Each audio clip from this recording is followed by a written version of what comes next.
looked for, it cannot be seen. It is invisible. Listened for, it cannot be heard. It is inaudible. Reached for, it cannot be touched. It is intangible.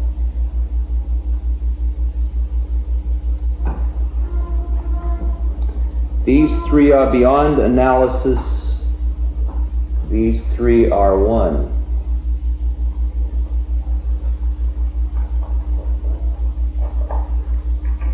It rises like the sun, but does not illuminate. It sets like the sun, but does not darken. Without beginning, without end, infinite, indefinable.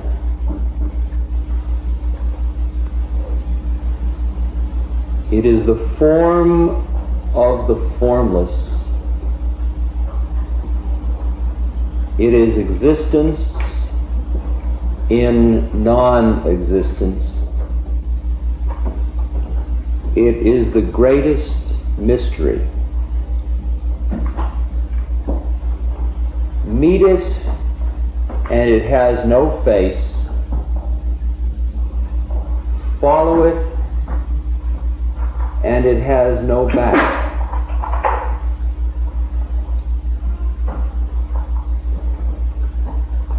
Hold close to the ancient Tao, the way, and be master of your present existence. Knowing the present, you mirror the past. This is the clue to the Tao.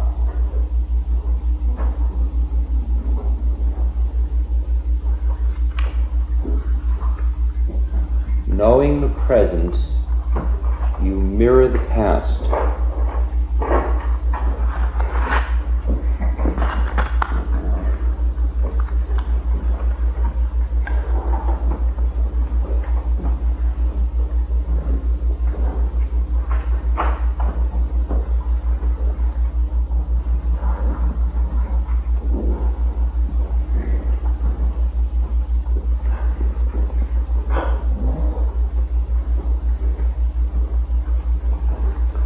How do you know the present?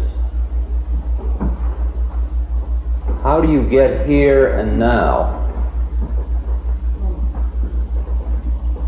How can you draw from this present instant the eternity that is within it? If I say to you, go through the here and now and be an eternity,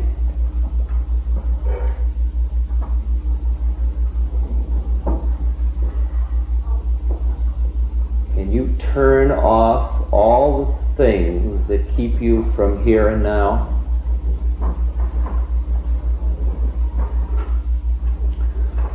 All the thoughts about yesterday, all of the definitions of personality and self,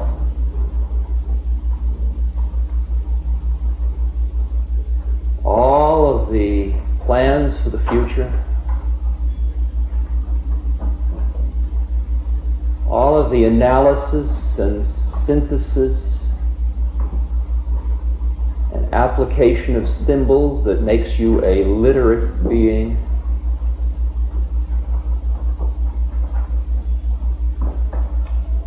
All of that stuff.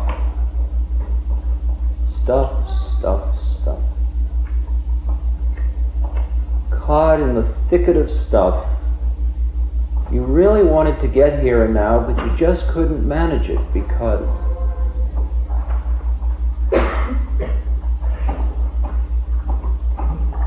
You're busy collecting these ideas for later on. I mean, is he going to say anything that will be useful to me in my work?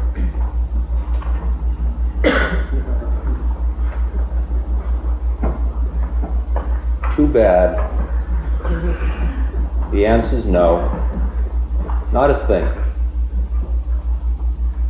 The work is right now. This is it. If you're not making it at this very instant, that's it. All there is right now. Right now. Are you busy in transit? You so busy rushing from there to there?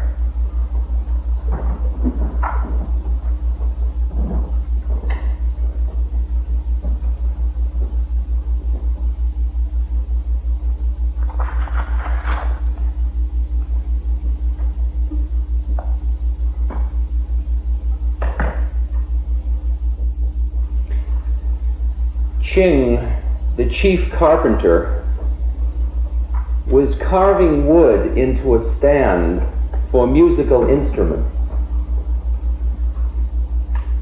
When finished, the work appeared to those who saw it as though of supernatural execution. And the Prince of Lu asked him, saying, "What mystery is there in your art?" "No mystery, Your Highness," replied Ching. "And yet there is something. When I am about to make such a stand, I guard against any diminution of my vital power. I first reduce my mind to absolute quiescence. 3 days in this condition, and I become oblivious of any reward to be gained. 5 days, and I become oblivious of any fame to be acquired. 7 days, and I become unconscious of my 4 limbs and my physical frame. Then, with no thought of the court present in my mind, my skill becomes concentrated, and all disturbing elements from without are gone. I enter some mountain forest. I search for a suitable tree. It contains the form required, which is afterwards elaborated. I see the stand in my mind's eye and then set to work.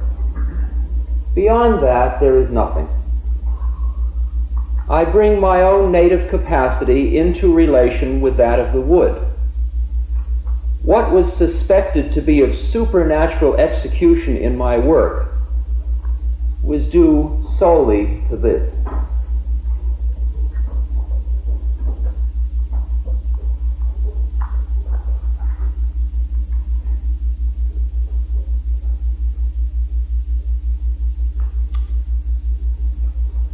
To everything there is a season, and a time to every purpose under the heaven.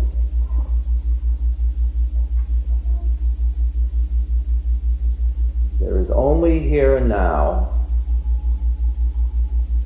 However it is now is just exactly the way it is supposed to be.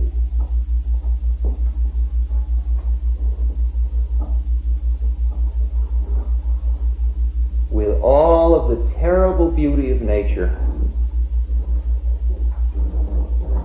all and everything.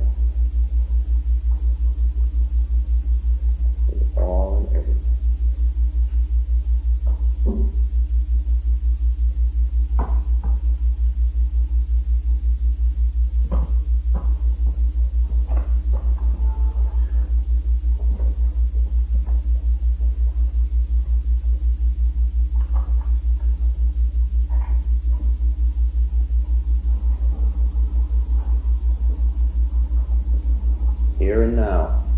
You waiting for something else?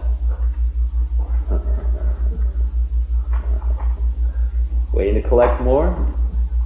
It's right here and now. Here and now. Stop waiting. Stop collecting. There is no listener here and there is no speaker. There is just here and nowness. Pure consciousness is eternal and timeless. It is outside of time. It is outside of time.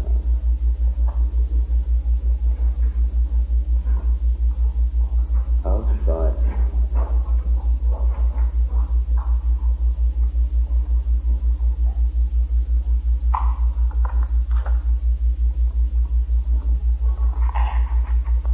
To help you get here and now, from the Song of Mahamudra by Tilopa.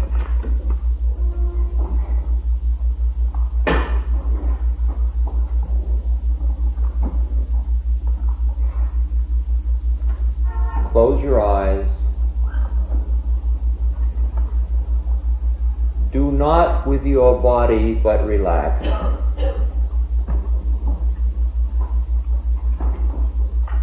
Shut firm the mouth and silent remain.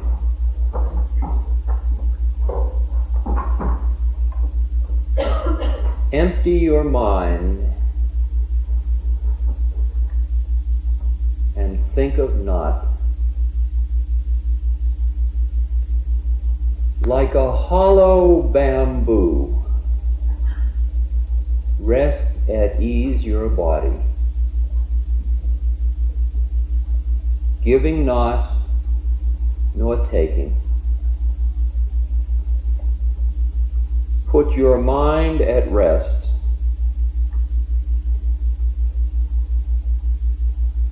Mahamudra, the great way, is like a mind that clings to naught. Thus practicing, in time, you will reach Buddhahood.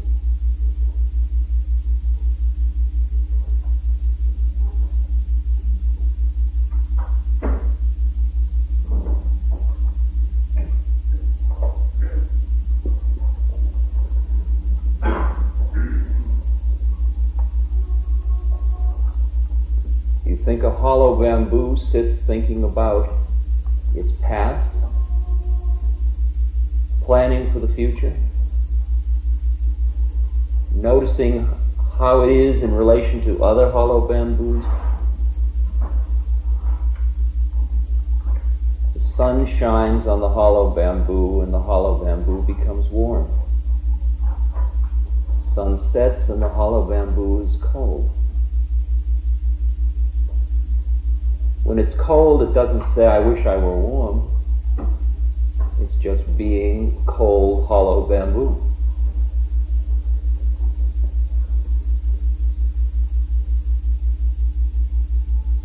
When the hollow bamboo withers, it is just a withering hollow bamboo. It isn't remembering how it was before it withered. It isn't fearing what will happen when it returns to dust. At every moment, it's just here and now. Everything in nature is here and now.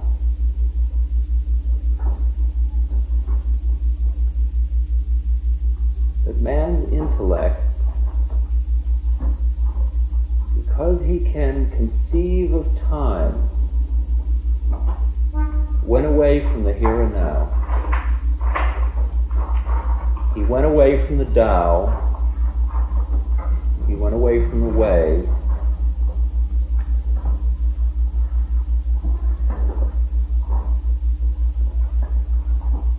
In this room, were we able to to truly be hollow bamboo, there would only be one of us, one consciousness, one awareness, all these bodies like fingers and toes, all of these manifestations, one awareness. And from this awareness of hollow bamboo, we would look on this whole drama in which we are participating. We would see it all, though we would not be looking. No judgment, no evaluation, no labeling, just an existential fact, just part of the grand illusion.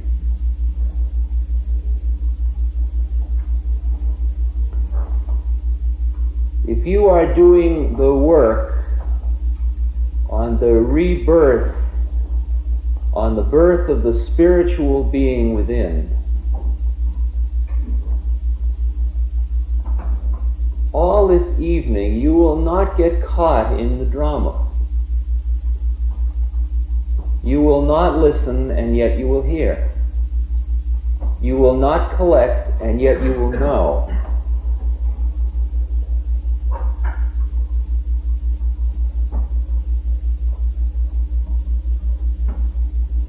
We come from nowhere, we are going nowhere, we are it all already.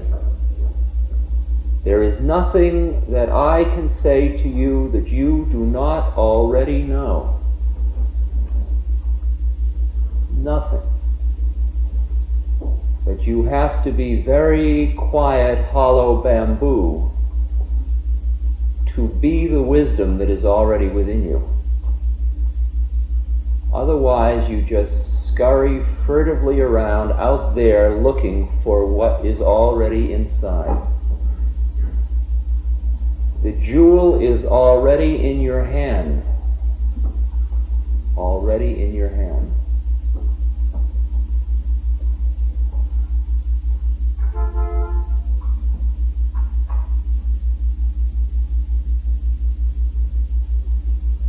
The whole process of living life in the way, or in the Tao, as it is called, is the process of living in the here and now. Doesn't mean irresponsibility. Doesn't mean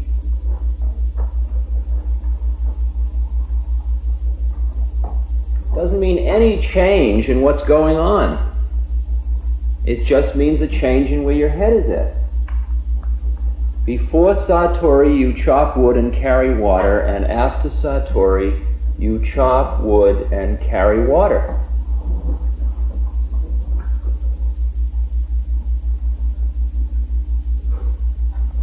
But imagine making a music stand when there is no maker of music stands. Imagine driving a bus on 3rd Avenue when there is no driver of the bus.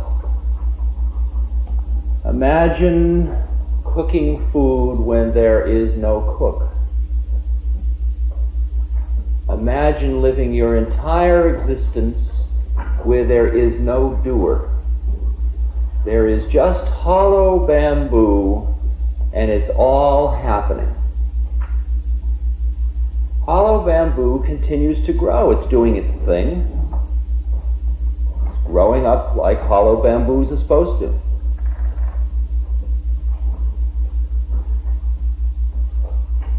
Just being. And how do you get out of that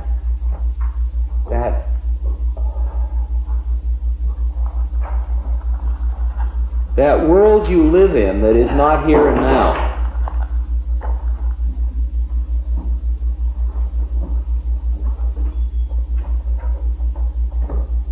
It's a lovely story of two monks who are not supposed to have anything to do with women.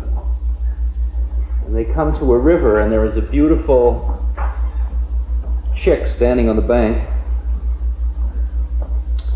And this lovely maiden is in distress because she can't get across the river. And one of the monks picks her up and carries her across, sets her down. And then they walk on silently for about 3 or 4 hours. Finally, the second monk can stand it no longer. And he turns to the first monk and he said, "You shouldn't have done that."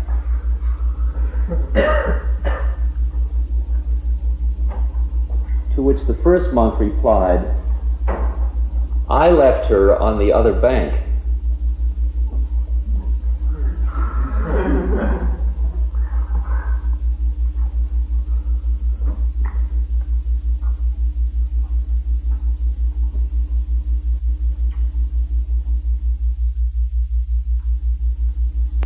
I finished with it.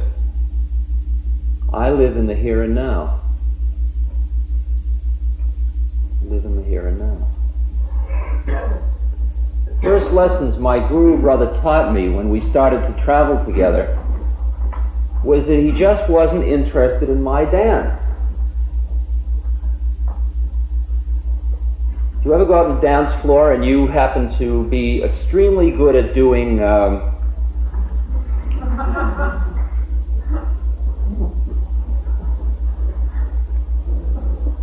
frog? Except nobody wants to frog. There was a time when I had gone to dancing class when I was very small, and I had learned how to tango and samba and rumba, and then it all changed. And there I was with all of my dancing class knowledge, but there were no partners, because everybody was doing this stuff, other stuff. Well, that's the way it was with Bhagwan Das, my guru brother. We would sit on our pallets in the monasteries we'd stay in along the way. And I am a teller of tales. And I've always told groovy stories. That's who I am. You know. That's my game. So I'd say to him, I try to entice him with the most, did I ever tell you about the time when we were when Tim Leary and I were flying the airplane back in the dark from Acapulco with 50 gallons of gas in the back and overloaded, and the danger and the mountains, and I'd really try to seduce him in with all the drama. And he would look at me out of half-closed, eternal eyes, and he would say, "Just be here and now." Wham! Total slap in the face. Ego thoroughly shattered. But I don't give up that easily.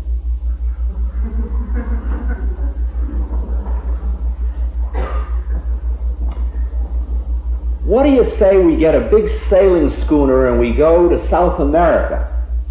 I've got some rich friends and I'm sure we can talk them into it. Wouldn't that be a groove?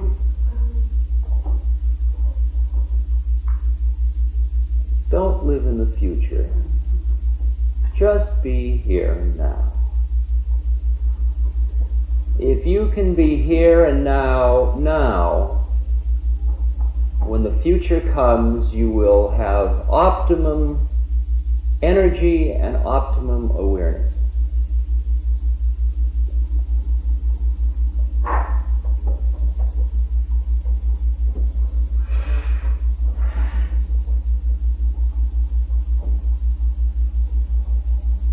Very little else to talk about. No past, no future.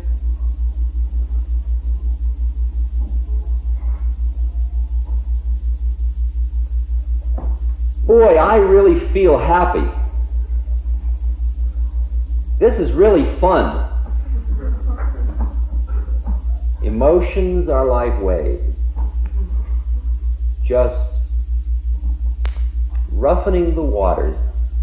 Let the emotions dissipate into the distance. Watch them go. Be like a calm ocean.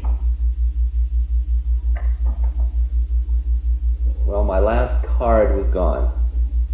Silence. That scary silence. Scary silence.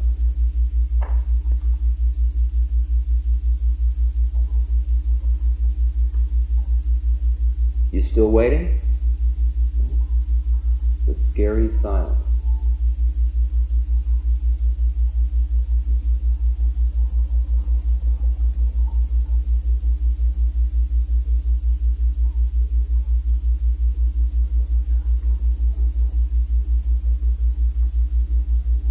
It's difficult pursuing sadhana, the spiritual path, when you are living where 4 streets intersect, say the yogis, or where there are many anthills.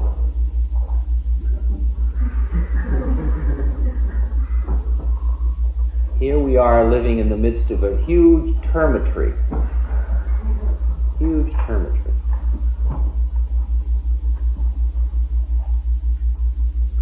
We are attempting an extraordinary thing. We're attempting to find a vibrational rate in the midst of another vibrational rate. We're attempting to find a calm center when all about us is caught in sense, caught in stimulation, superstimulation. We are living right in the center of the highest stimulation onslaught the world has. Right here, this city. You are bombarded from the moment you wake, in fact during your sleep. All day, all night, bombarded by stimulation.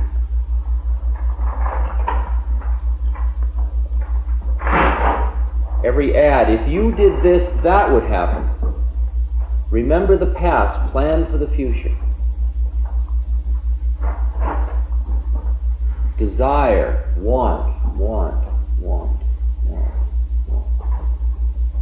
How in the midst of all that do you get to the here and now?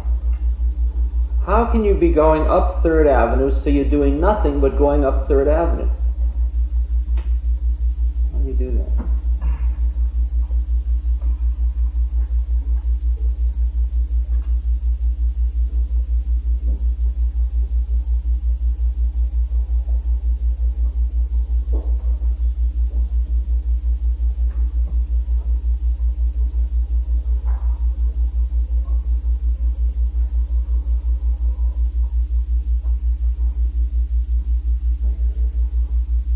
Secret is in non-attachment. Non-attachment. Doing what you do, the secret is called karma yoga. Yoga means union. The secret is in the method of doing what you do and yet there is no doer, because you are not attached to making the music stand. You are a maker of music stands who makes no music stands, and yet music stands are made. Can you understand that? Can you understand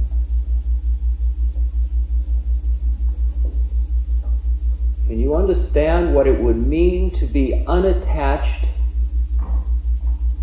and yet live in the middle of the world of social responsibility, with family, with children, with savings accounts, with automobile payments, with job, with eating and sleeping and toileting, and you imagine what it must be like to do that without attachment? Without attachment. Complete renunciation.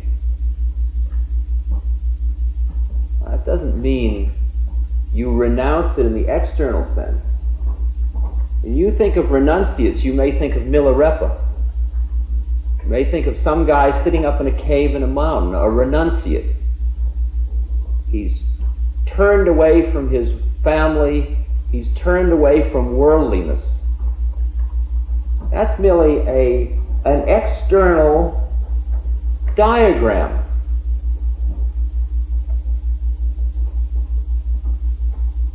Renunciation is a totally internal matter.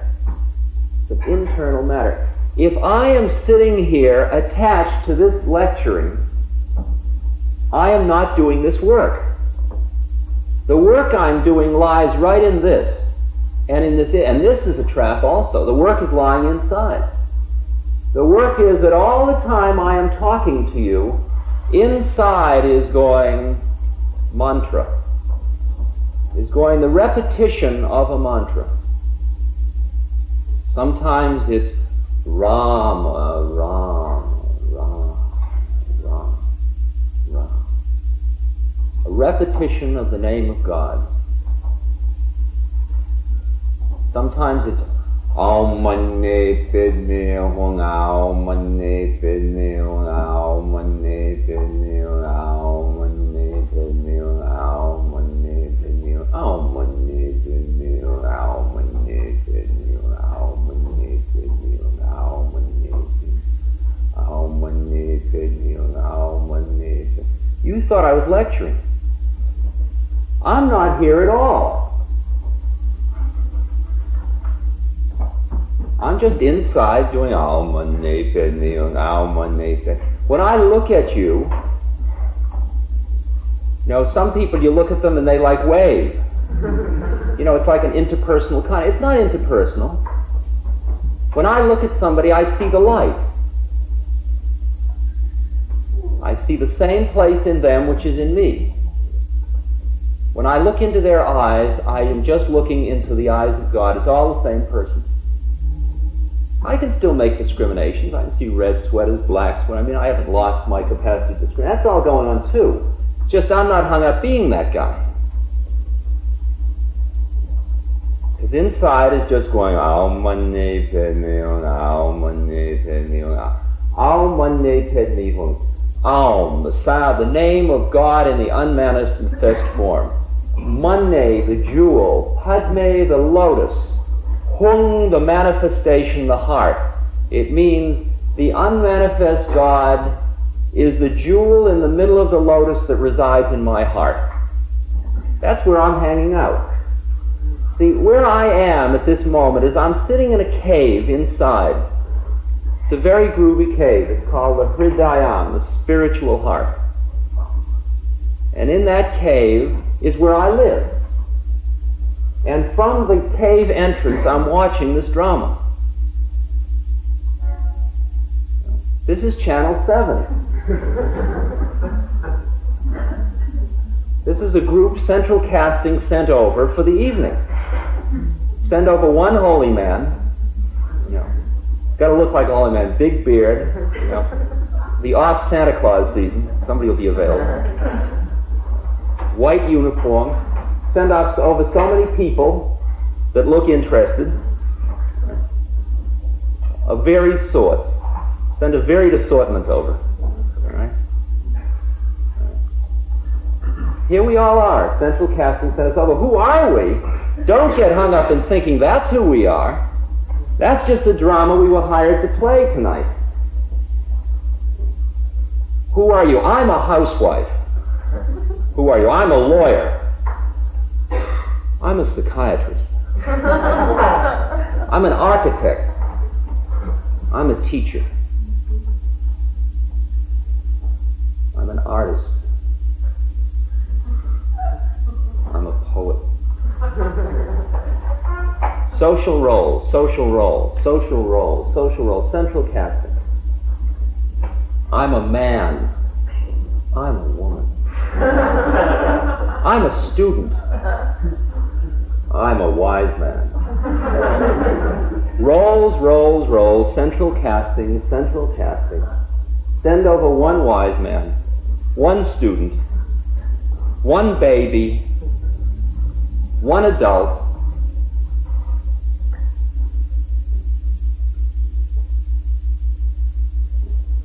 Don't get caught. Wow. That's like Mickey Mantle thinking all he is a baseball player. Or Laurence Olivier thinking all he is Hamlet. I mean, don't forget, you're just playing Hamlet. Oh, now come on, that's not right. What do you think life is, just a game?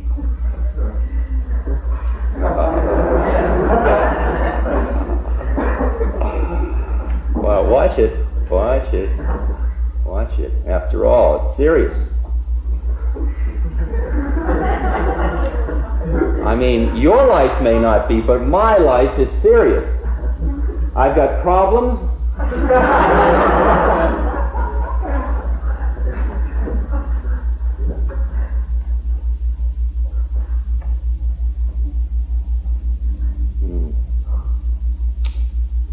So poignant. So poignant.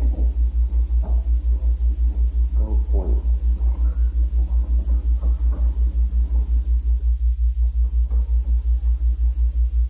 Hermann Hesse says in Journey to the East, that's just what life is when it's at its most beautiful, an exquisite game. An exquisite game. An exquisite dance. It's Shiva's dance. It's the Lila Rasa, the divine dance. The divine dance. But who we are is eternal. Who we are is outside of time and space. Who we are just is. And then all this stuff happens. Can't you conceive of what it must be like not to be the stuff and still be hanging around? Just be a hollow bamboo. It's quite easy.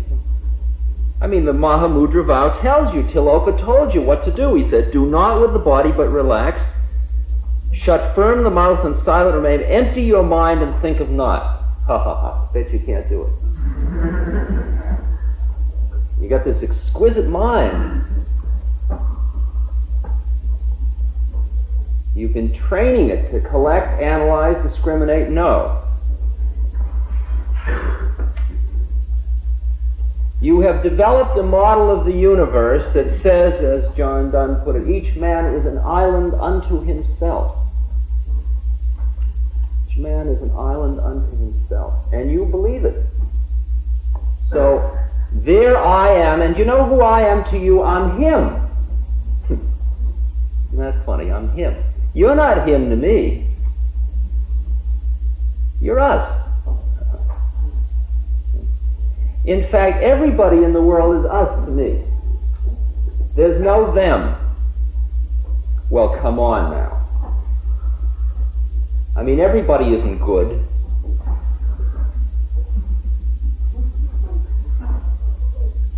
Sure, there's Iago. There's Lady Macbeth. But I don't hate the woman who plays Lady Macbeth. I mean, if she really does it well, I've got to note that she's a great actress. Because she really caught me. She really got me angry at her. She really sucked me in. That's the exquisiteness of nature. That it's a great actress. The Divine Mother is such a great actress. It really takes you on the trip. It really sucks you in. No matter how many times you get out of it, it takes you back in again. It's got such subtle methods of doing it.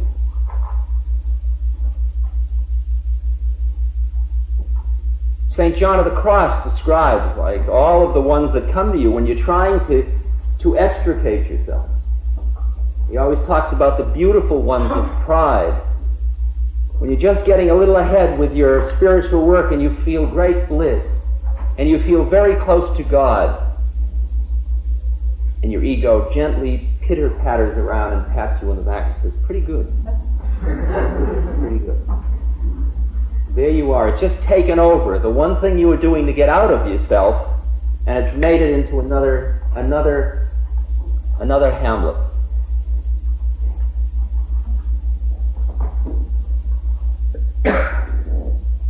He talks about what it feels like when you start to think you're good and pure.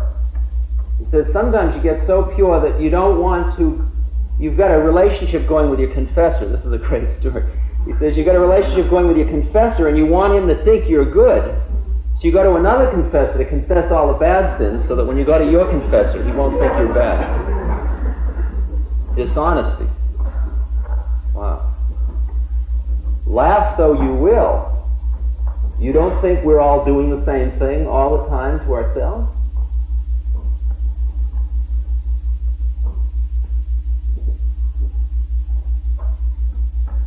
Okay, let's say for a moment, just as I appreciate that life can't really be a game because it's too serious. But for a moment, as a hypothetical possibility,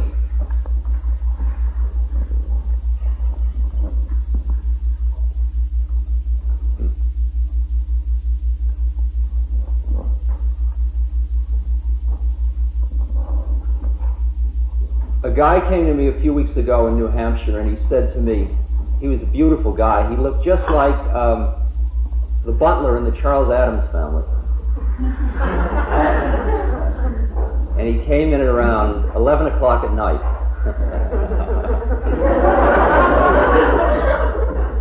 And he came through the snow. And he sat in those, the mats in the darshan room. We had tea, and there was quite a group of people there. And he said, I've been a burglar. I've been a second-story man. I'm into breaking and entering.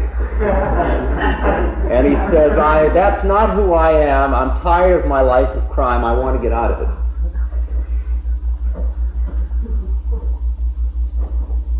And we were a group of very sophisticated spiritual seekers hanging out there, and that blew our minds. I mean, that was just too pure for our game, really.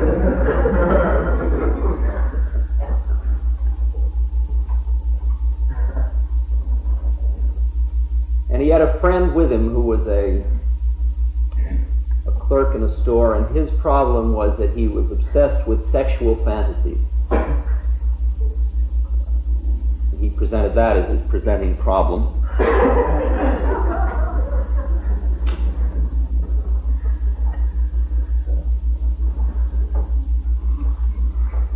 And after everybody went home, the three of us stayed and worked together until about 3 or 4 in the morning. And the way I do it is I sit with somebody and I listen to the whole drama. I listen with, as Buddha says, unbearable compassion. I mean, I got so much compassion. I really empathize because I just turned me off. I just go the whole trip.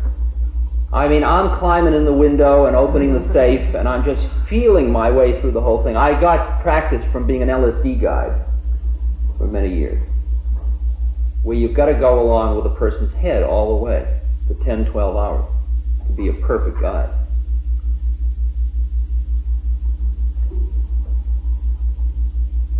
And I went on all these trips, and all the time, so I'm not going anywhere. Right? I'm going, but I'm not going. And a person lays their whole thing on you, all this stuff. They bring a huge box of stuff. And this is what I see, really, when they come. See, I see them carrying in a huge, big box. Sometimes it's wrapped with beautiful ribbons and stuff. A huge box of stuff. And you strengthen yourself and you get your mantra going and you're ready, see, because you know they're going to lay the whole box on you. And it's full of goodies that are really going to suck you in.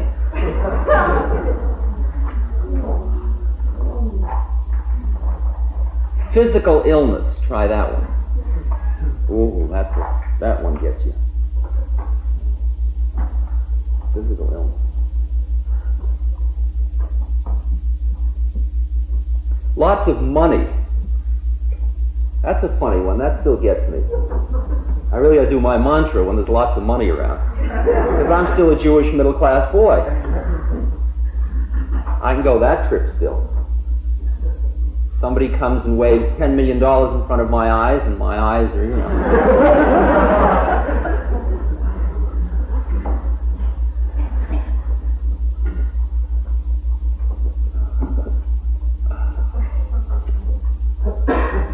See, we have some astral beings up there.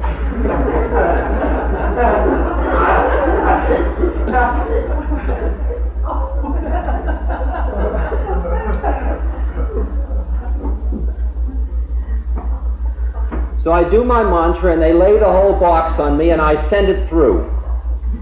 Goes through like Chinese food, just boom. And at the end, my mind is perfectly empty, and I am just doing my mantra. Now, what effect does that have on another person? If they literally cannot suck you into their dance, and at the same moment you are totally here. See, the thing that Bhagwan Das showed me was that at the same time he wasn't the least bit interested in all my melodrama. He was totally here. I never felt anybody so much here in my life. It was like he was right inside all my cells. He was really listening. He was really understanding, and yet he wasn't in the drama. So at the same time as he was totally here, there was no rejection. No rejection. And at the same time, he wasn't the least bit interested. He kept punishing my behavior, and yet I felt total love and total presence. Very strange. I mean, in our interpersonal dynamics language that we all are masters of, you getting enough love? Enough people appreciating you? Are you appreciated at the office? Do people respect you? Are your achievements recognized?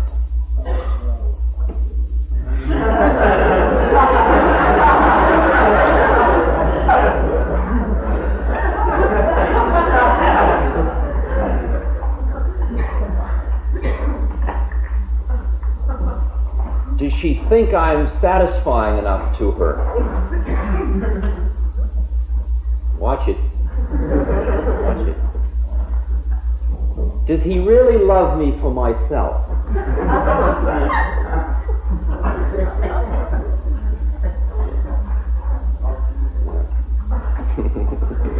They really hurt, don't they? We're all in them, right up to here. Right up to here. Right up here. Am I really getting ahead with my sadhana? When will I become enlightened? I mean, am I already not like them?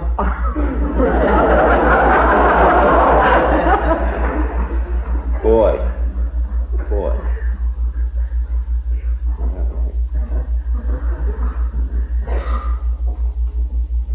By 3 in the morning, the upstairs burglar and the sexual fantasy man and me were all dancing madly around the room in the dance of joy, laughing and singing and totally happy.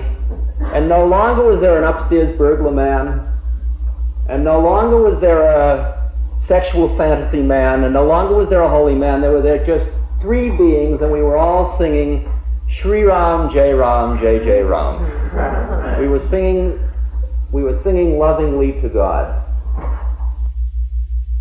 Except ye be converted and become as little children, ye shall not enter into the kingdom of heaven.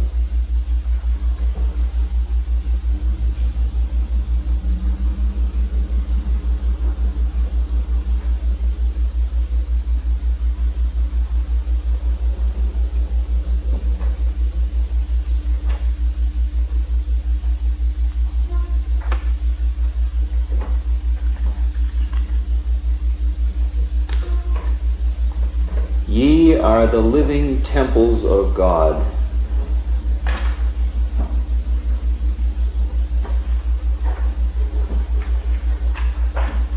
I and my Father are one.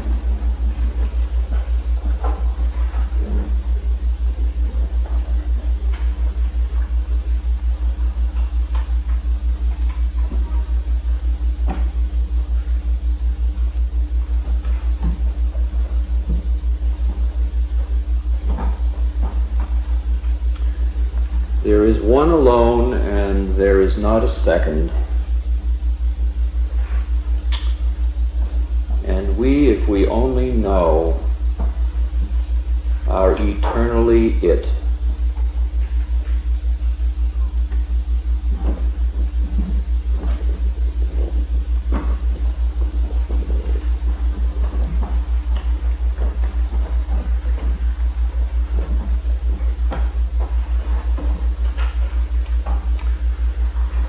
From a fortune cookie,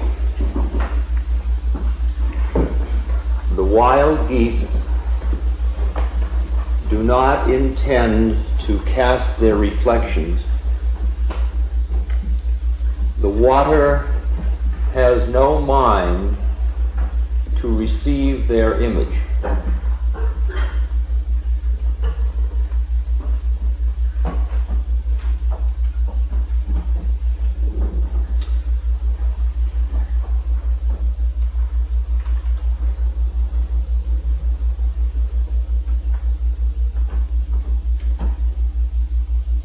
Wild geese do not intend to cast their reflections. The water has no mind to receive their image. If you knew who you are, and I know who I am,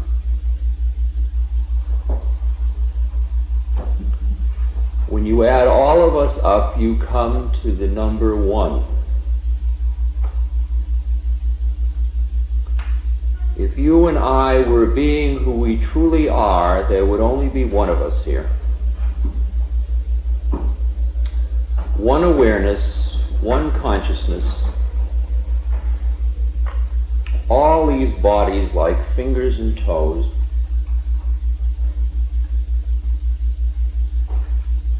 And from our oneness, from our niche in the wall where the candle flame never flickers when the wind blows,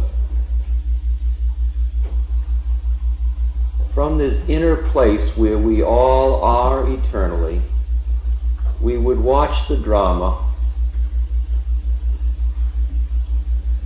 taking place at 77th Street and 3rd Avenue.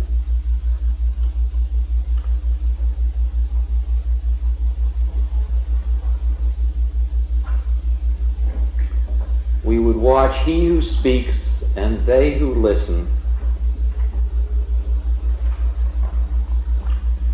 And as we looked into each of them, some of them would know that though they are speaking, they are not speaking, and though they are listening, they are not listening.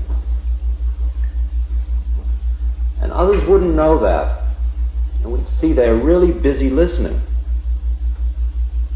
They think they are he who is listening. They really think they walked in here, sat down, and they're listening. I am listening. I want to know. And from our place of one consciousness, we would feel great compassion. Great compassion.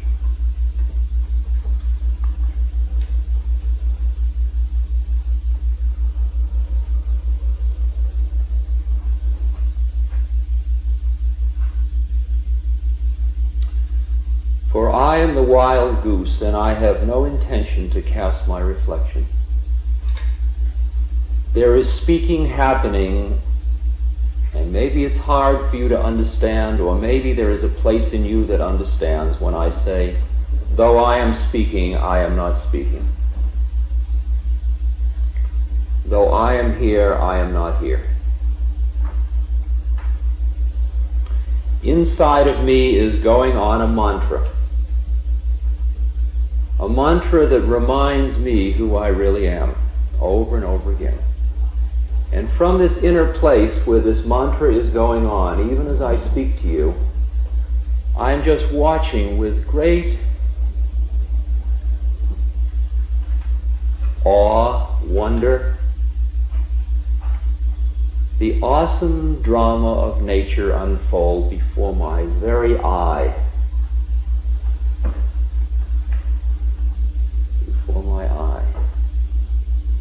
for that inner eye which sees all and knows all. The drama that is this drama. This drama.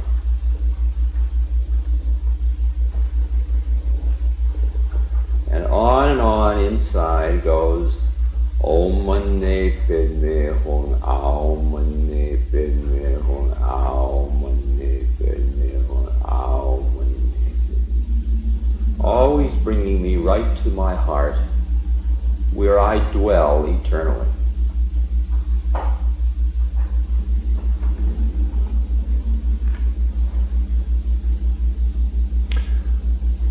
But now we came here all laden with games, laden with our dramatic roles.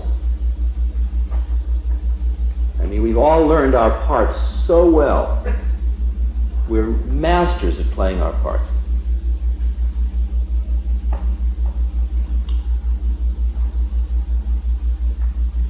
I'm a serious young student. I really want to know. I'm a woman. I'm the Earth Mother. I'm a responsible member of this society. I'm young and impressionable. I'm really confused, man. I'm all screwed up.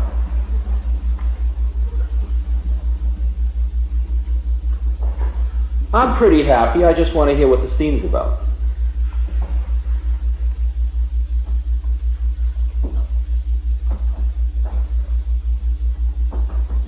I'm a holy man.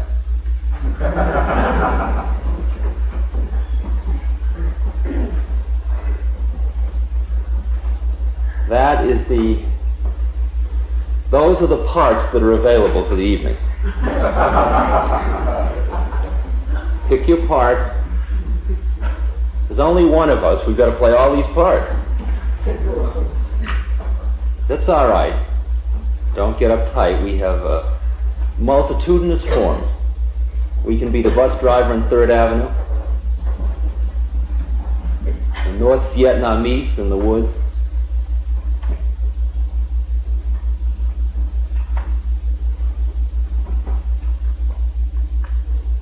we haven't begun tonight to dig who we can be. We just move in slowly. So we play our parts, but let's not forget that these are just parts we've taken on for this particular drama. But we came in here bearing our parts because we've learned them so well. I mean, you've been sitting home practicing your part. You were taught your script. Mother, father, coaches, you've had extraordinary coaches. Taught you your parts so well.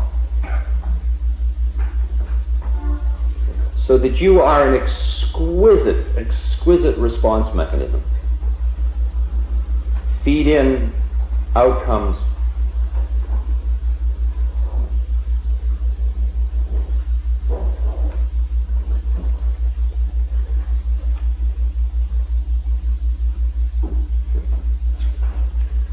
I used to do a questionnaire when I was a psychologist called Who Am I? List 5 things of who am I. Answer the question. Give it to a junior high school student. I am Carol Brown. I am in the 8th grade.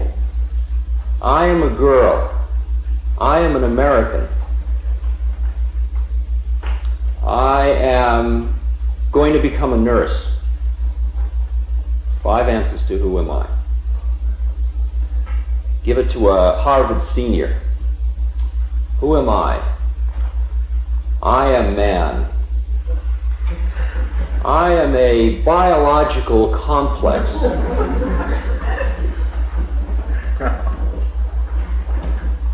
I am a point in time and space.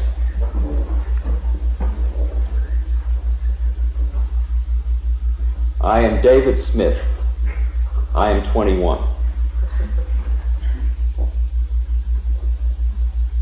Give it to an Indian saint. Who am I?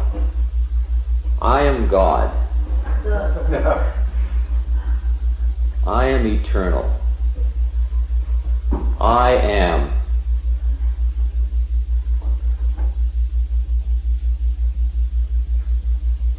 Blank, blank.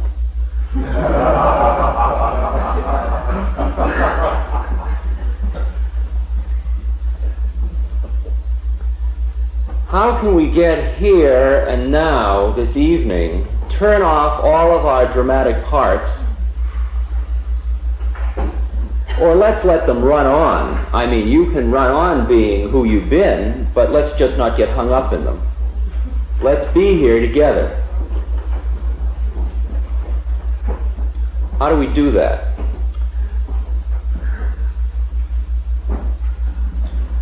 Well, we have been going through a procedure of purification, which is useful, quite helpful.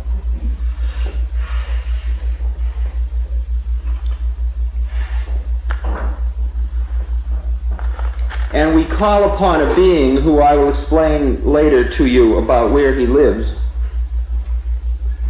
This being is called Guru Rinpoche, or Padmasambhava. And Padmasambhava was the man who introduced Buddhism to Tibet, and this is a very important period in Padmasambhava's influence for us. He is depicted in these tanka reproductions on either side.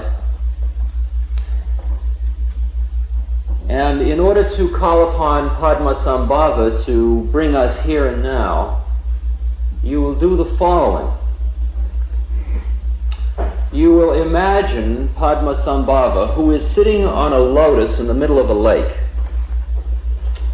And you will imagine him directly out from the middle of your eyebrows, and then go up about a 30-degree angle, and imagine him out there, just a little above your head, out there.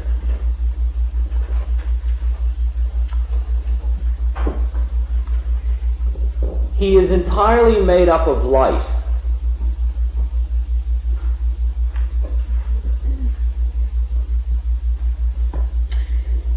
He sits on a throne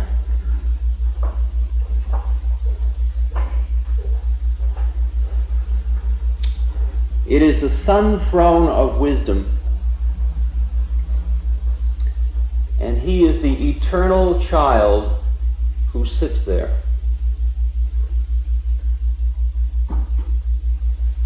In his right hand he holds the lightning bolt of the method of becoming eternal, the upaya. And in his left he holds the cup which is filled with ambrosia. It's filled with moksha,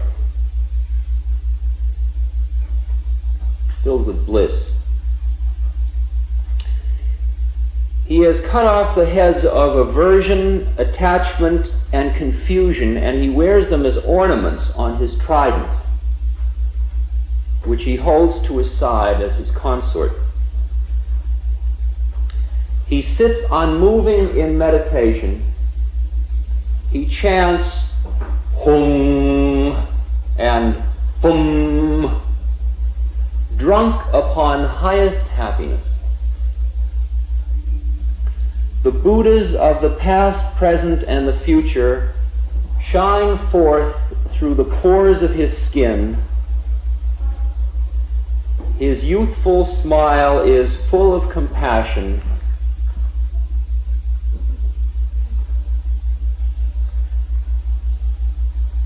Victory is his crown.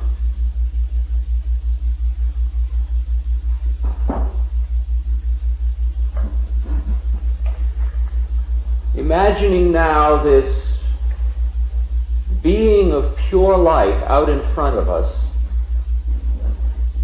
with eyes closed, you will first need to purify your body and mind before you can invite Guru Rinpoche into your hridayam, or spiritual heart. The first thing you're going to get rid of is roga and ruga, which are disease and attachment. In order to get rid of all of the physical hang-ups and all of the attachments to your melodrama that keep you from being here and now, you will breathe all these things out, and they're going to come out a dark red, and they will come out of your right nostril. When you now, if you are not tuned in on astral vision at this point, you may not see the dark red just yet. But you can imagine it. You will breathe 3 times out the right nostril, and each time imagine you're breathing out all of the physical hang-ups and all of the attachments that keep you stuck. Right? 3 times.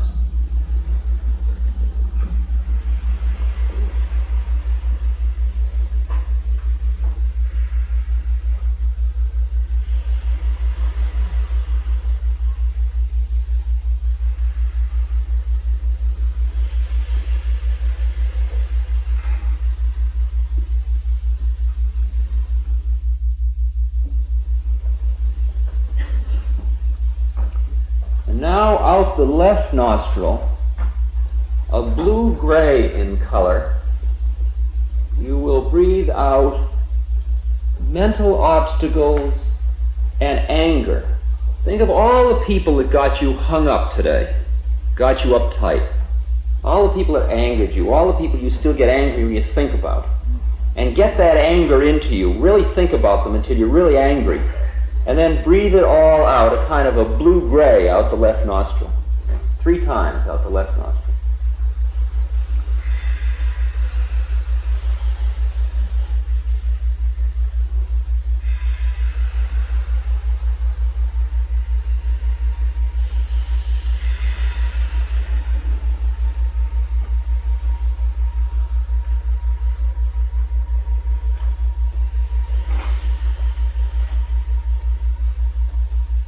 You have a fan to clear away all those vibrations.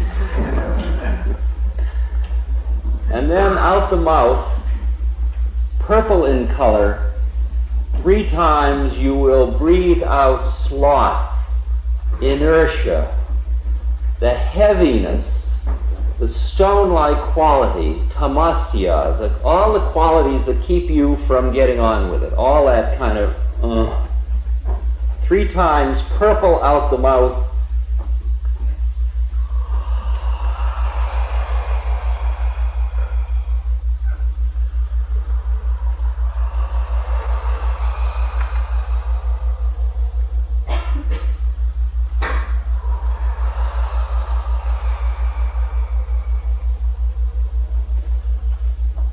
Now imagining Guru Rinpoche sitting out there on his lotus.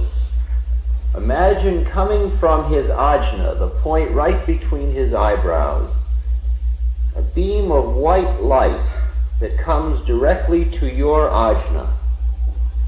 Directly to your ajna. A beam that burns right into you, and it burns out all of the physical impurities. It just keeps working on the physical impurities. Feel it burn through you. Om.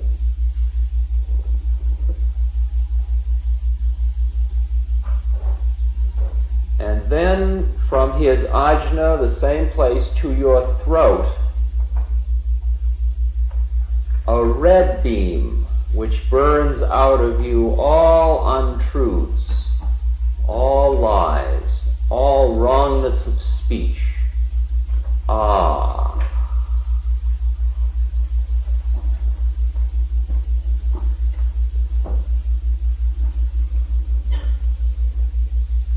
And then a blue beam that comes from his spiritual heart to your spiritual heart, your hridayam. And this blue beam burns out all impurities of thought, all the thoughts that keep you from being an enlightened being, from knowing who you truly are. Hong.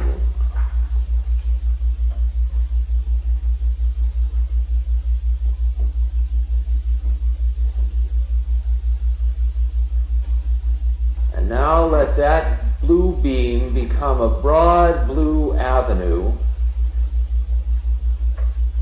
and down that avenue comes Guru Rinpoche himself. Pure light, pure love, pure awareness, pure energy, total wisdom, absolute power. And he comes into your own heart, and he resides there, and when you know who you truly are, you and he are one. You are composed of pure love, pure light, pure energy, pure wisdom, infinite power. And his mantra is Aum Ahung Vajra Guru Padme Siddhi Hung. Aum Ahung Vajra Guru Padme Siddhi Hung. Aum Ahung Vajra Guru Padme Siddhi Hung. Aum Ahung Vajra Guru Padme Siddhi Hum.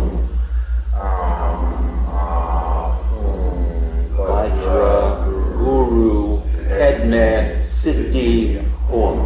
Aum is the unmanifest. Aum is the eternal, formless, the void. Aum is what lies behind all. Aum. Ah is the imminence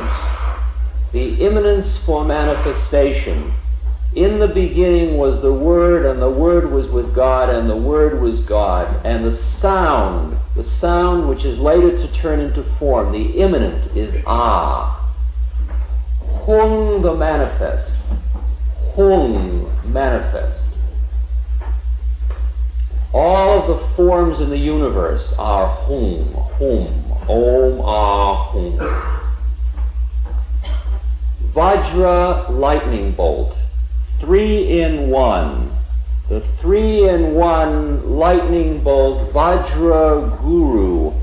The lightning bolt, wisdom, Guru, wisdom. Om Ahung Vajra Guru Padme. Padme means lotus, and it also means unbearable compassion. The 3-in-1 lightning bolt, Guru of wisdom inside you, of unbearable compassion, Siddhi, of infinite power. Hung is manifest, Hung, heart, is manifest in my heart.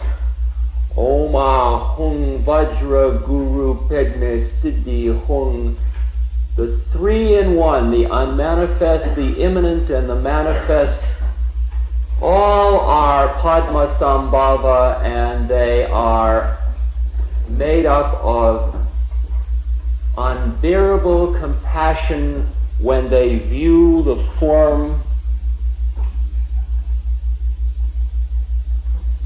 and the 3-in-1 is infinite power, and it all resides in my very heart. And if I can go within to my own heart, to my spiritual heart, my Hridayam, I will then know I am He. I am He. I am He.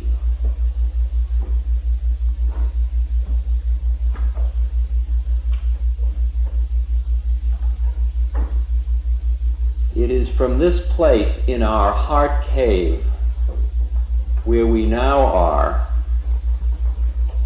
that we watch the entire drama that is our lives.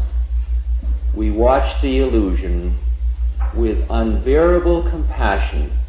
Compassion meaning empathy, meaning a true understanding of how it is. A kind of empathy you can only have when you have quieted your mind down enough and transcended your ego enough so you can hear how it really is. So when you are with a candle flame, you are the candle flame. When you're with another being's mind, you are the other being's mind. When there is a task to do, you are the task. The mindless quality of total involvement that only comes when the ego is quieted and there is no attachment. It is only when you reside quietly in your own Hridayam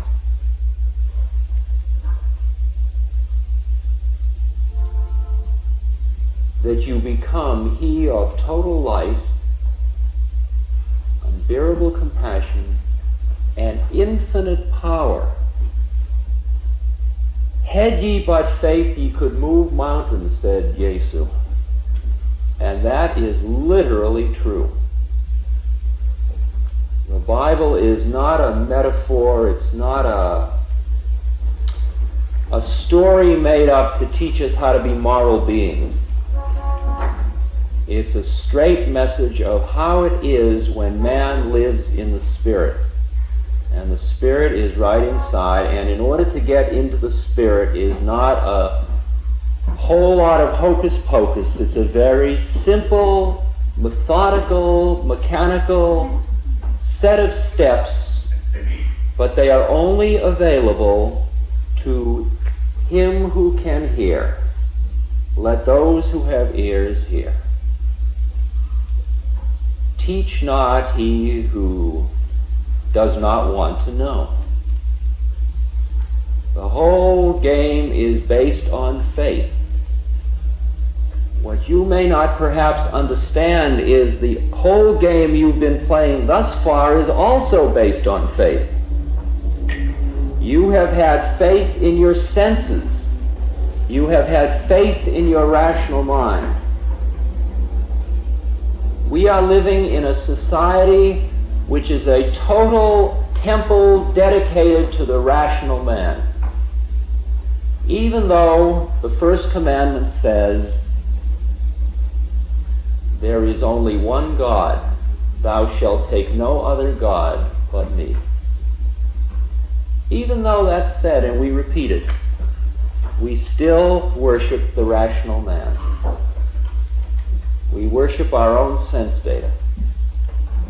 It's only when you see the assumptions you've already been functioning on that you can start to extricate yourself. You have got to have heard the first message before any of the keys open anything, because you don't even know there are doors until you've heard the first message. Georges Gurdjieff, who was a Westerner who went this entire trip, or at least a large part of it.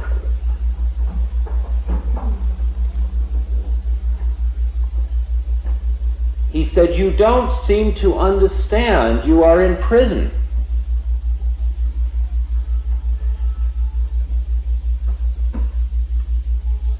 He said, if you were to get out of prison, the first thing you must realize is you're in prison. If you think you're free, you can't escape. See the problem? If you think you're free, you can't escape. There's another way of saying it. If you think the games you have going are what lead to what it is you're seeking in life, forget it. Forget this trip entirely. What is required for this trip, what is required to go within, to except ye become as little children, ye shall not enter the kingdom of heaven, to go the entire trip again, you have to have experienced despair. You have to have experienced a giving up of the faith in the systems you've had going thus far. It's a necessary prerequisite. It's a necessary prerequisite.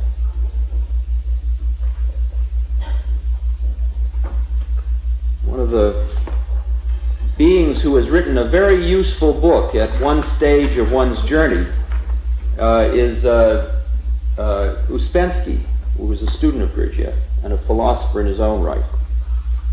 And he said, and he explained on page 5 why it is that he isn't a realized being. Although I don't think he meant to say it quite that way. And he's describing different schools and what they taught, different secret schools. And he says, there was another type of school with which I was unable to make contact and of which I only heard. These schools promised very much, but they also demanded very much. They demanded everything at once. It would have been necessary to stay in India and give up thoughts of returning to Europe, to renounce all my own ideas, aims, and plans, and proceed along a road of which I could know nothing beforehand. These schools interested me very much, and the people who had been in touch with them and who told me about them stood out distinctly from the common type. But still it seemed to me that there ought to be schools of a more rational kind, and that a man had the right, up to a certain point, to know where he was going. That a man had the right, up to a certain point, to know where he was going.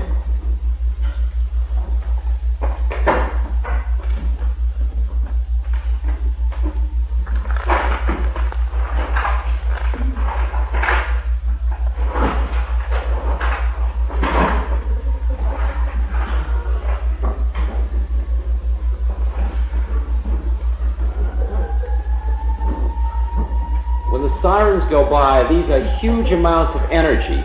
Just pass the energy through you, right, and you pass it up your spine, and it really blows your mind if you do it right. It's gratuitous energy handed to you. Free trip, courtesy of.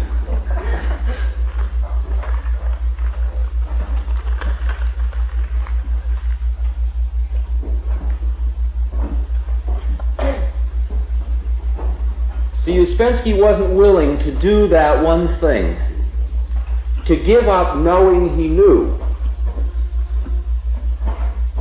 And the funny thing about the rational mind is it's taken us so far, and then it becomes the lion at the gates.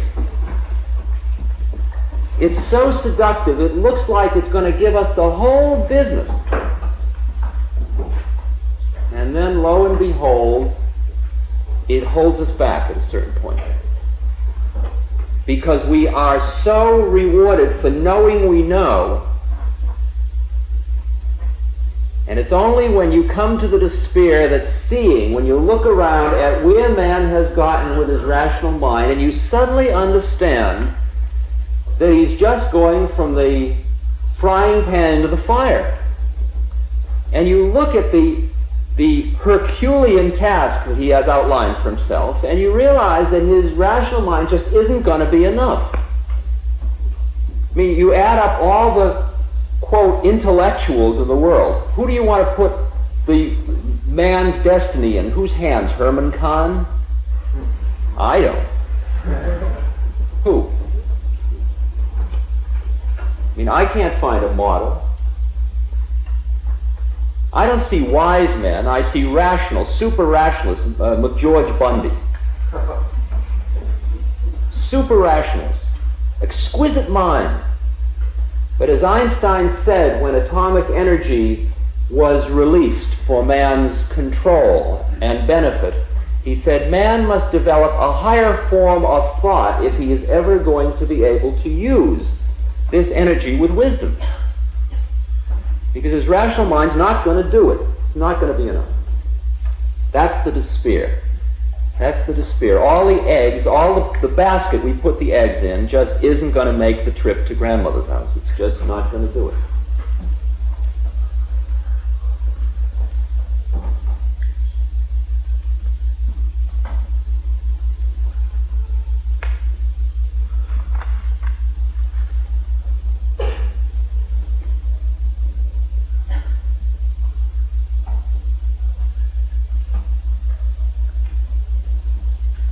And the answer, strangely enough, is in the simple words here and now. If you could be here and now, if you could for one moment turn off your mind, see, you don't have to listen to this lecture like you're doing. You don't have to be evaluating, categorizing, thinking about it, putting it away in storage units, analyzing the words to make sure you understand them. You can let it all go through you, just like Chinese food, and just let it go through and you'll understand it all, because there's nothing I'm saying to you that there isn't a place in you where you already know it. Now, I'm going to have to move slowly till you understand what I just told you. But you can trust. That's the first requirement, trust, you see.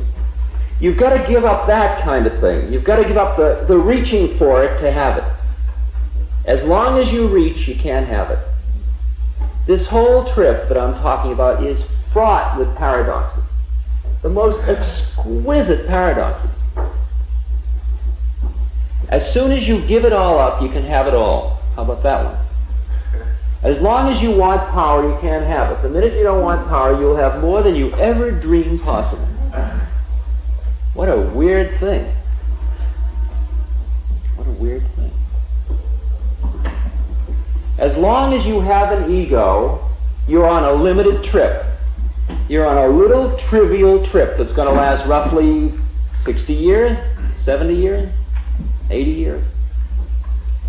Fraught with fear of its end, trying to make its own eternity, eternal name by leaving a stone building, perhaps.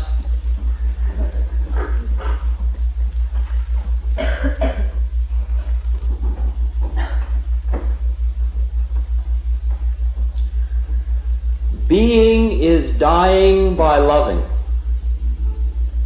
Something in me must die and something new must be born. He that is born of the flesh is of the flesh. He that is born of the Spirit is of the Spirit. Unless ye be born again, ye cannot enter the kingdom of heaven. We're talking about a metamorphosis. We're talking about going from the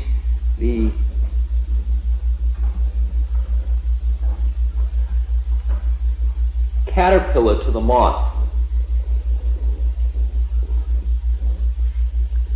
We're talking about how to become butterflies. How do we become butterflies? I mean, the caterpillar that's walking around doesn't say, well, man, soon I'll be a moth. Because as long as he's being busy being a caterpillar, he can't be a moth. It's only when caterpillarness is done that one starts to become a moth. And that, again, is part of this paradox. You can't rip away caterpillarness. The whole trip occurs in an unfolding process over which you have no control. That's a hard one. Well, what am I doing here if I have no control? You mean I don't have any choice?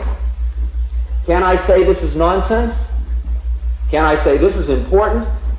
Your lecture changed my whole life. You think that's choice? You think that's choice? No. Not at all. It's an unfolding process. If you could stand back far enough and watch the whole process, you would see that you are a totally determined being. The moment you will wake up is totally determined. How long you will stay asleep is totally determined.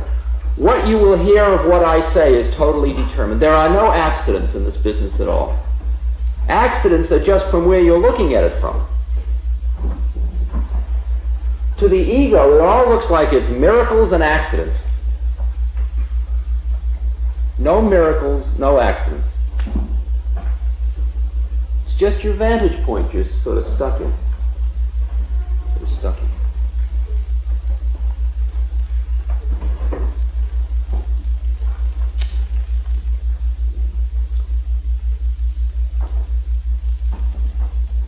Before I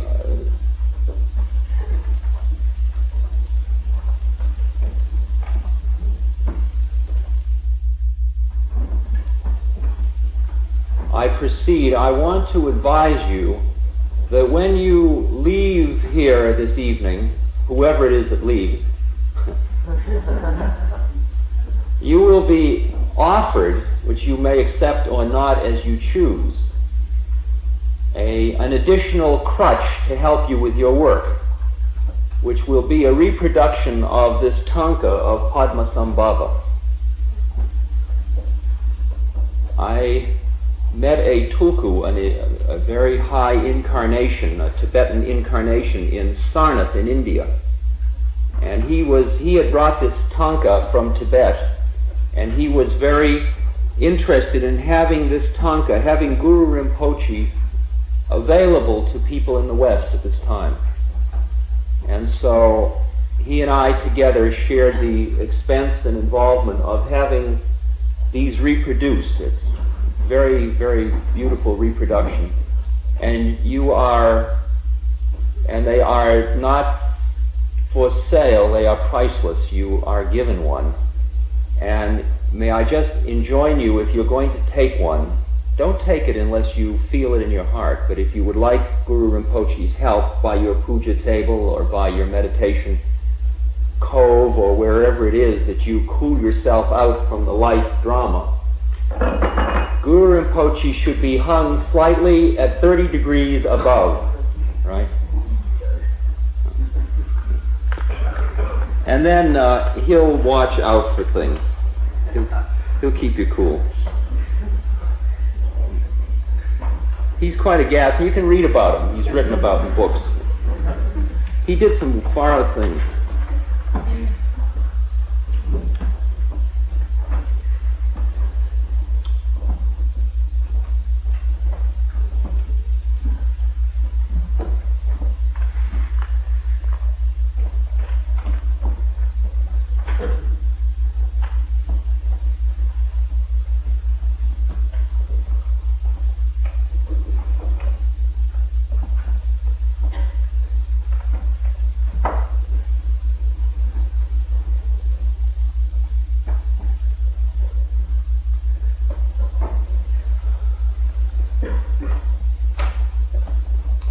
Well, if I am not speaking,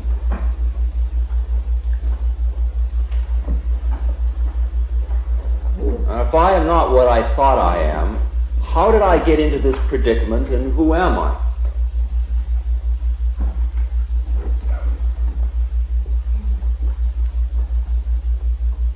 For only when I know who I am will I know what is possible. And furthermore, I can ask the question, how will I know who I am?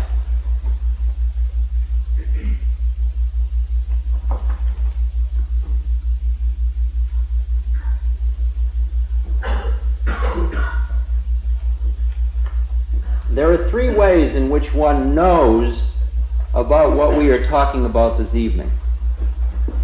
One way you know about is by direct experience.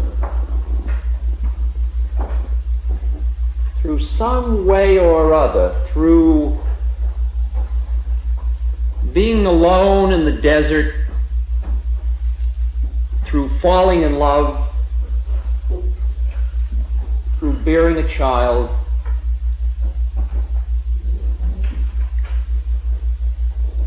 through nearly dying or some other trauma, through turning on,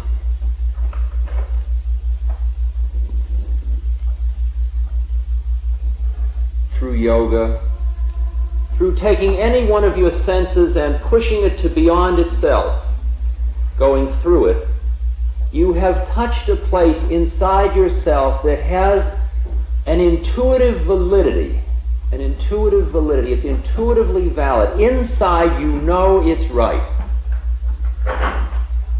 Many of you had an experience. I've been with literally now, perhaps over 100 people who have had an experience which was powerful and valid. It was so discontinuous with their normal consciousness that it scared them so badly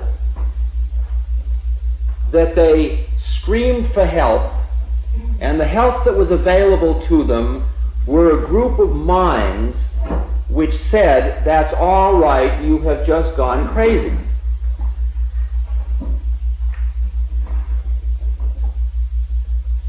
That is, the experience you've just had is the experience of psychosis.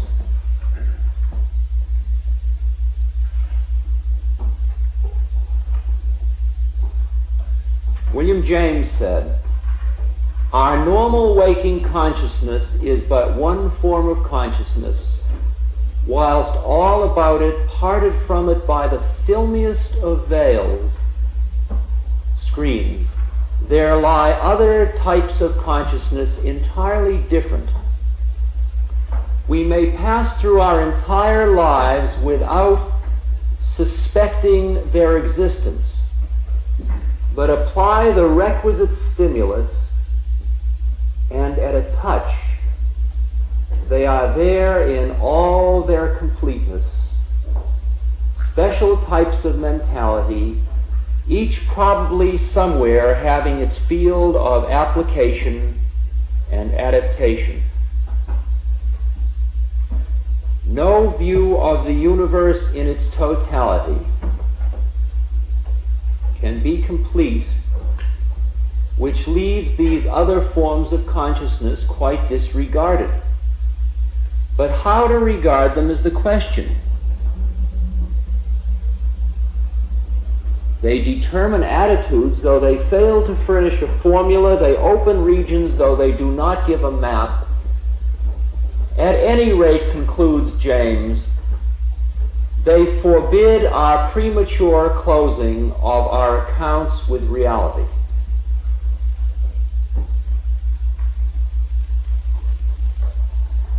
Said that somewhere around probably 1906, something like that. In spite of what he said, we've closed our accounts with reality, most of us. That experience you had is psychotic. I will give you Thorazine. It is not valid. You are hallucinating. What do you mean you're God? What do you mean you're God?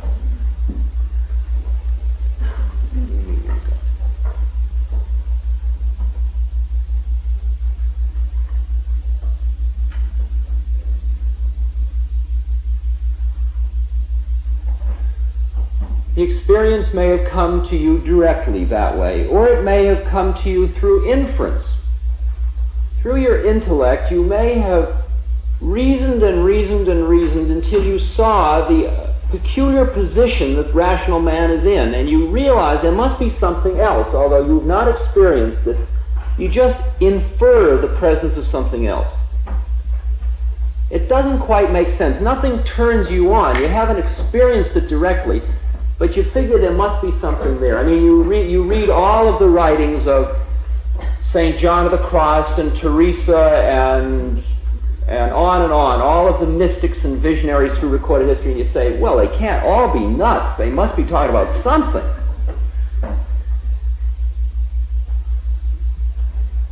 So you sort of infer the presence of this other thing, but you don't know about it. Now, that's a tougher one to be in that position. Then the third way is that you trust the fact that there are realized beings and they've said it, and therefore you know it to be true. It's not inference anymore. It's not an intellectual process. You just accept what they have said. That's faith.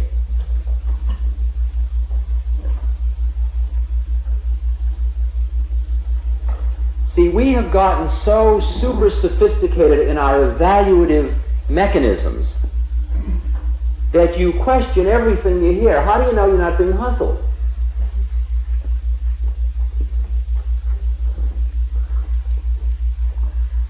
I mean, what was Jesus up to? What was the thing about? What do they want? What's the game? What's the game, man? What's he into? What's he into? And that you especially feel if you are one of the keepers of the tables in the temple.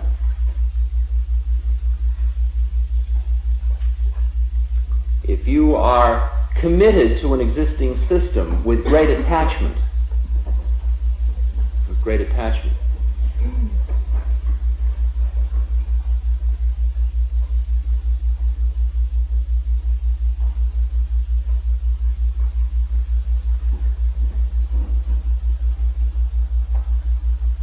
Some way or other, though, most of you in this room, most of you, not all of you, but most of you have sensed the possibility. Sensed the possibility.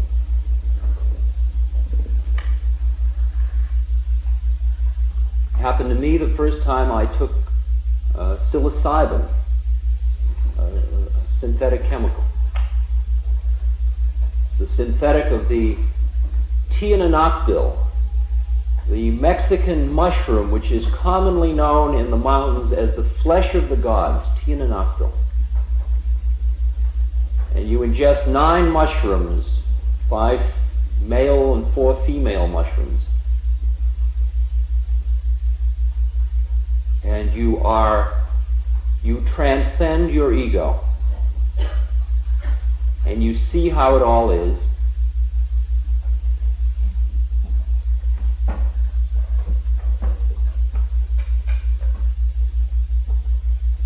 And you touch, you go through the door, you go through the doorway into the magic theater.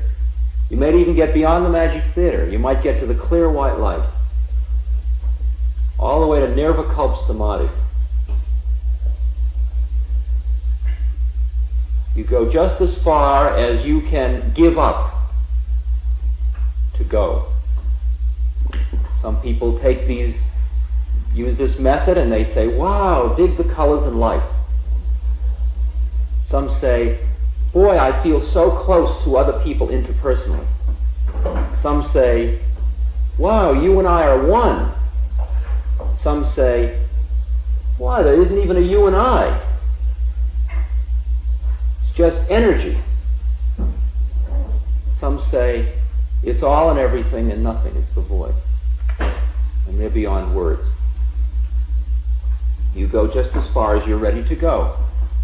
Those are all stages on the path. They are also known as the physical, astral, and causal planes. Same thing. Different words. How high did you get in the last trip? How high? Well, I went into Hiranyaloka, an upper level of the astral plane. And you can get pretty good at chronicling the whole thing when you understand how the chronicle works, how the pattern is designed, how the system is designed.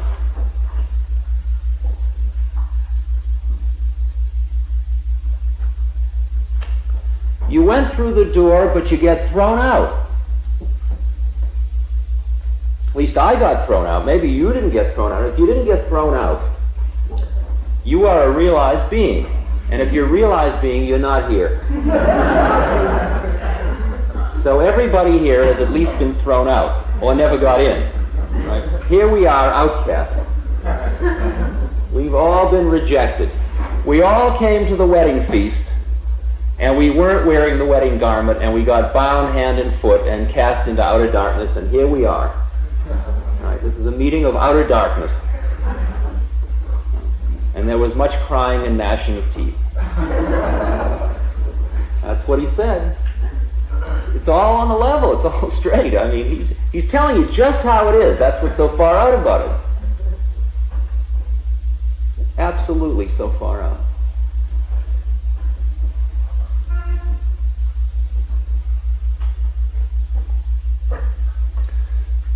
So what happened to me was I went through the doorway and I thought, oh, wow, it isn't like I thought it was at all. I mean, if I'm going to spend my whole life manipulating this puny ego through a set of power games and a set of sensual gratifications, and what's the payoff? The end is it's going to all end anyway, because it's all in time. And suddenly I dig that who I am at that moment when I'm, quote, stoned, quote, high, I am out of time, I am out of space.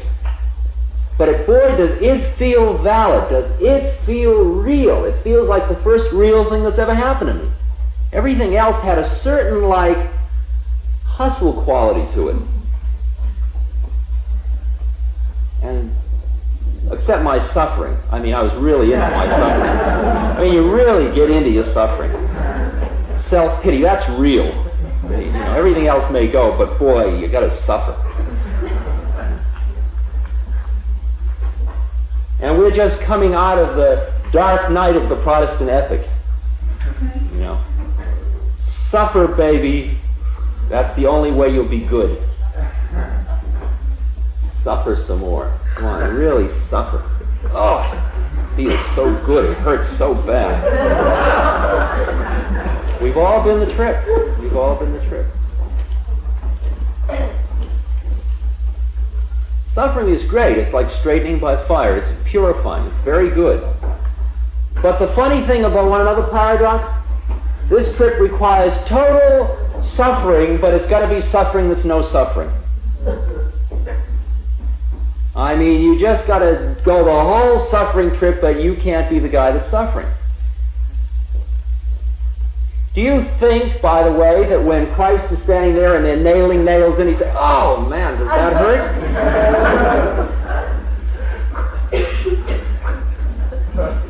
He's probably looking at the guy that's nailing it in with absolute compassion. He digs why the cat's doing it, what he's stuck in, how much dust covers his eyes, why he's got to be doing it. That's the way it is. He said the night before, he says, well, tomorrow is the big trip. I got to go on it. You know, I'm going to go do this thing. Yeah, right, there are the nails. Wow, look at that. I go to the dentist, and the dentist says, I'm going to have to drill near a nerve. I'll give you Novocaine. No, don't give me Novocaine. What do you mean you want Novocaine? It'll be terrible. It's pain. It's interesting. Well, all right. Boy, it's pain. It's really interesting. It really is interesting. But who am I? Am I he who is being pained? No, that's the thing. Once you know that, then pleasure and pain and fame and shame and loss and gain are all the same.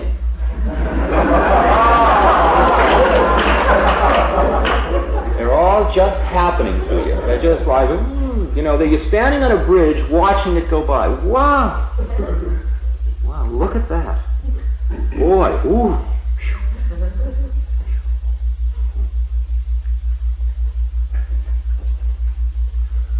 Once you have seen through the illusion, and that, as I told you, wasn't your choice.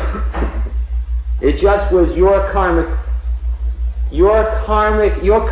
that at this particular lifetime, and I know you all went through changes when I say this particular lifetime. You mean there were other lifetimes? You mean you believe in reincarnation? Well, I'll take you through that very gradually in about 5 minutes. We're going to go the whole trip tonight. It's last night, let's blow it off.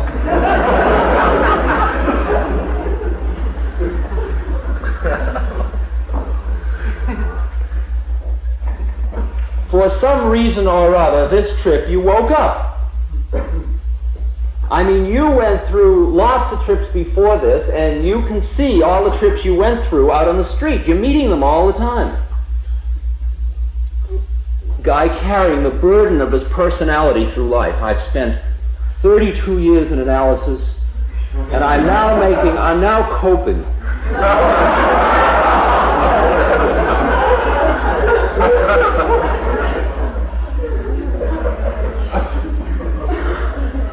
Boy, he's not going to make it this round.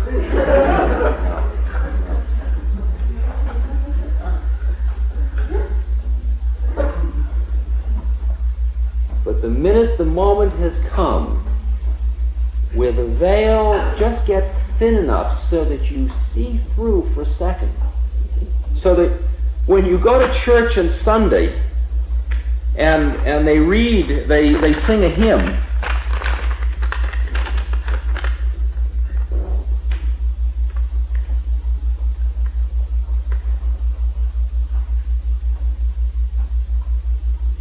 humbly I adore thee, verity unseen, who thy glory hidest neath these shadows mean.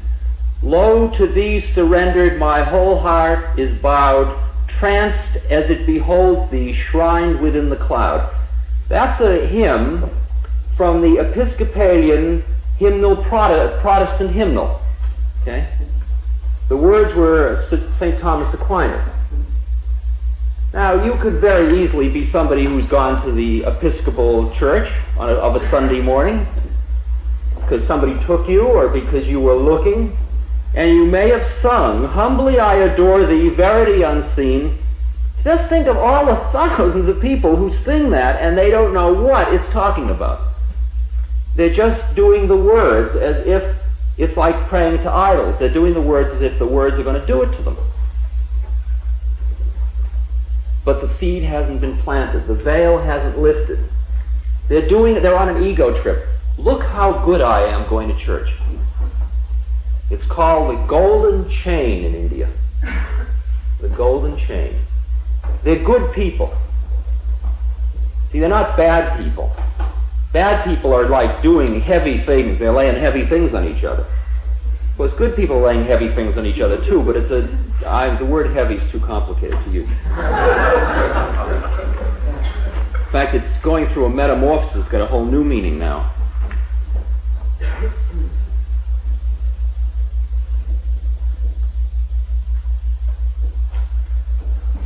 But good people are in a tricky position because they're doing what the outward manifestation of the thing is, but the inner thing isn't happening.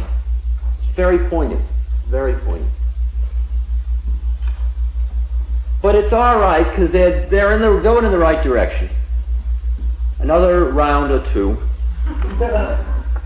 and they'll make it. They'll hear the words that they're singing. I go to church in the little town I live in New Hampshire, and all the people sing these hymns, and nothing's happening. They walk in all uptight, and they walk out all uptight. Maybe they're a little calmer. I see them, and lights flash, and I get so stoned I want to run down the aisle and shout, whoa, listen to those words, man, it's really here.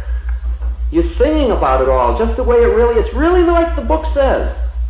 It's not like you think it is at all. Psychotic. Watch it. Watch it. Watch it. Careful.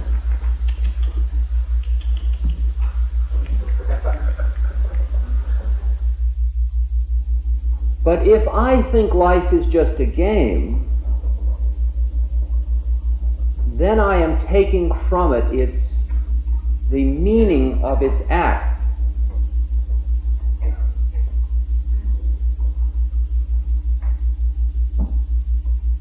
I am denigrating the precious nature of the life process.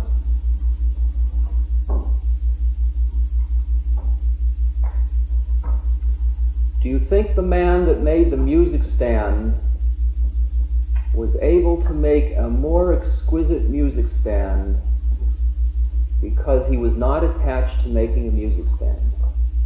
Do you think he really got closer to the essence of music standness because he did not remain in subject-object relation to the music stand? That's the issue. Let's say you want to get close to somebody. Do you get closer to them through playing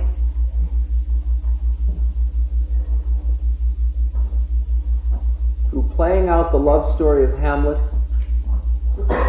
Or do you get closer through getting beyond the interpersonal, beyond the subject-object, to the place where both of you are one consciousness?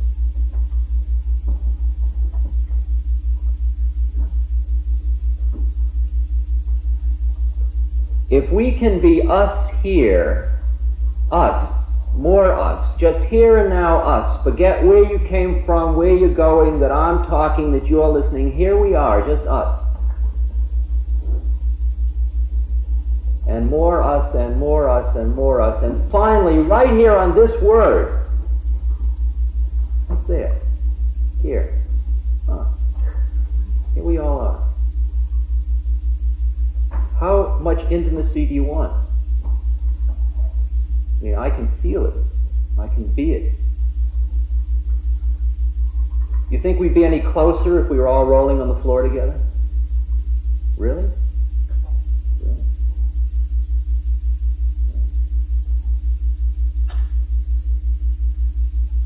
The thing you're seeking, the very thing you're seeking in life, is so within your grasp if you but only know how not to grasp for it. How not to grasp for it. It's already here. It's here. It's here. Right here.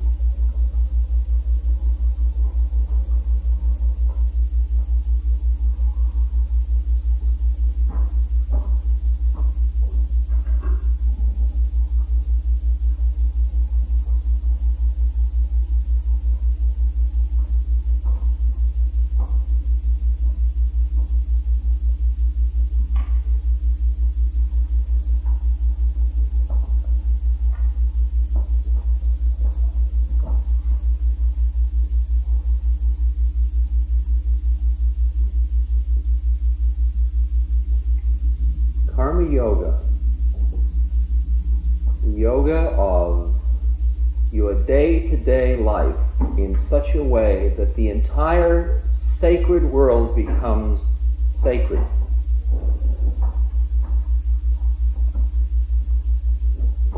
It becomes manifest. The profane becomes sacred. Are those words too loaded for you? You've got too many hangovers from religion? If I talk about the spirit, if I talk about sacred, is it too much for you still? Maybe. I mean, we've gone on a bad trip. It's been a hard trip for us. Because it's all been profane. All the words have been profane. I mean, when a man who has lost the spirit within stands up and quotes Christ's words about the spirit, all we can say to one another is we can only teach by our very being. That's all we have to say to one another. It's not the word. So imagine you're a child, you've been a child, and you've gone to church or temple, and what's happened is a vibrational message has come to you that is not in the spirit. All those beautiful words. Blessed are the pure in heart, for they shall see God, said Jesus in the Sermon on the Mount.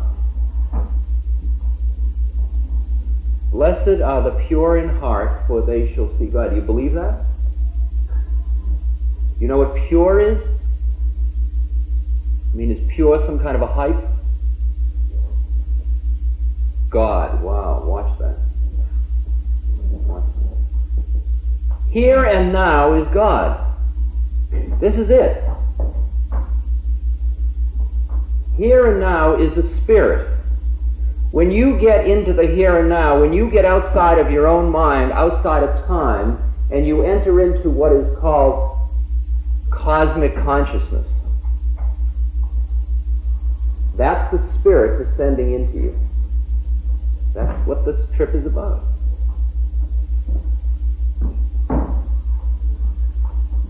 Purification is a stumbling block to many people.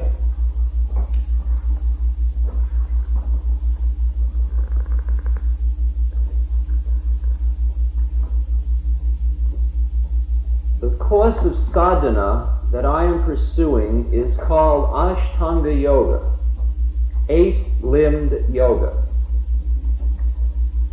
That means it has 8 components to it. The first two of these components are primarily concerned with purification.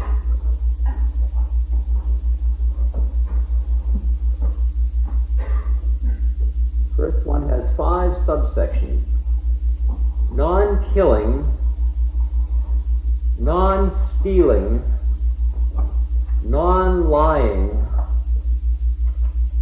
non-giving or receiving of gifts, and brahmachari, or sexual continence.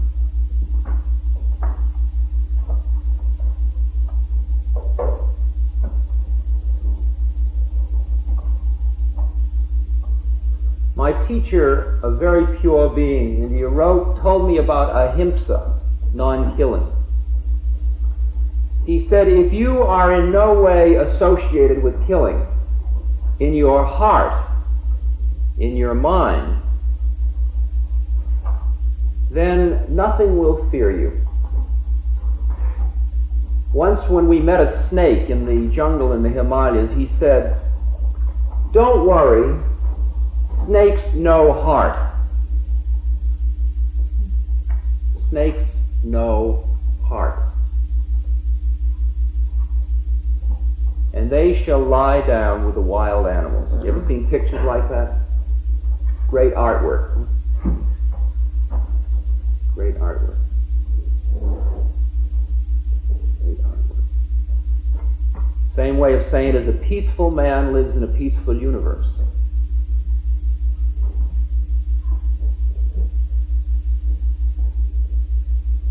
He said to me, you better not eat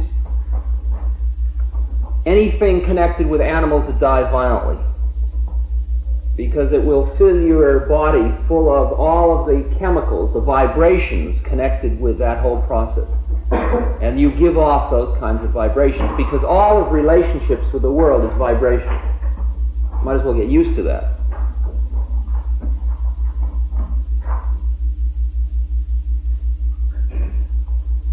So I don't wear leather. So somebody said, well, you're wearing leather sandals. I said, well, those come from the Gandhi ashram, and those were made from cows that died naturally. The Gandhi ashram, when a cow dies naturally, they call the Gandhi ashram, they send a truck and they collect the cow, and they make sandals for holy men.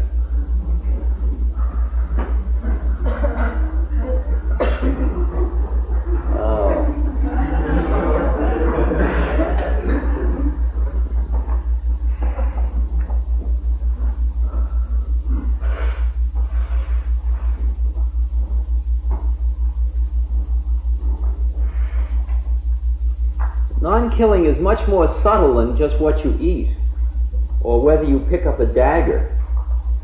Non-killing is a state of consciousness. It is attachment to killing. That's what it's talking about. Remember, renunciation is a state of mind. It is not your external action. And if you read the Bhagavad Gita, you read about what it means to kill and yet not to be killing. To kill and yet not to be creating new karma. Because you do your act without attachment.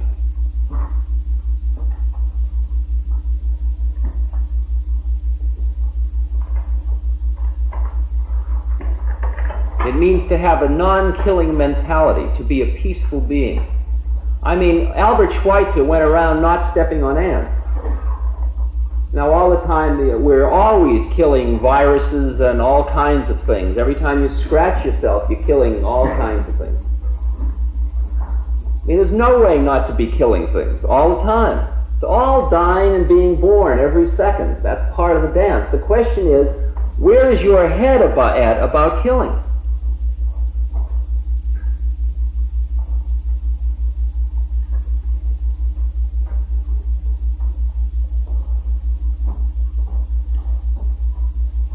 Take stealing. That's an interesting one. Those of you that know the story of Gurdjieff, Georges Gurdjieff, system expounded by the Gurdjieffians and by Uspensky and the Search of the Miraculous and so on, know that Gurdjieff was a very cute character. And he did a lot of wheeling and dealing. which by a slight change of language could be called stealing. He liberated unwary people from their capital by excruciating cleverness.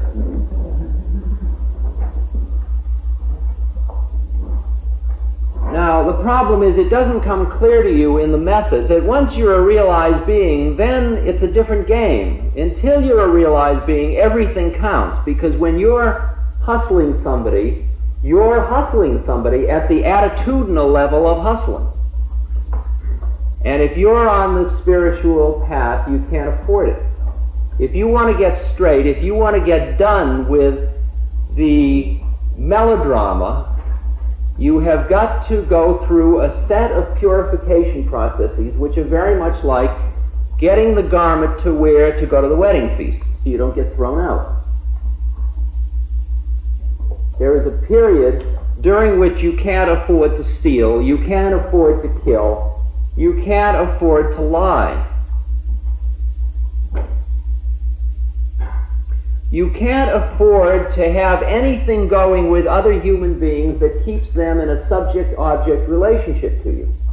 That's a tough one. I mean, I dig pot, and I dig hashish, and I dig all kinds of things. And they're all groovy, and I would have them hanging around usually, and I'd take them when I felt like them. That's what I did in the old days. But I can't afford to do that at this point. Not because I don't dig them. People say, well, you're against drugs then. Well, I'm happy to hear that. Do you care to make a statement? Not a chance, baby. I think they're great. They took me a long way. They've shown me many possibilities. I respect and highly respect them as an upaya. And they're as dangerous as any other upaya. You can become a Meshuggah holy man in India as well as you can become an irresponsible LSD taker.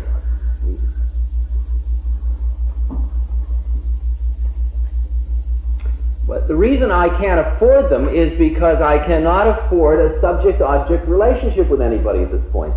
I've got to be able to look everybody in the eye and say, here we are. Right now. Here we are. It's all straight. Anything in my head you want to know, I'll tell you. I don't know any secrets.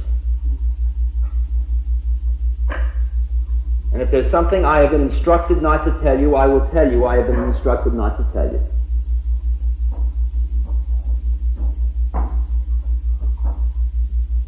But other than that, it's all straight. Anything in my life you need to know, you can know. There's no secrets. I realized I couldn't keep any closed doors in my head. I couldn't keep any closed rooms in the Magic Theater. It all had to be available. It all had to be available.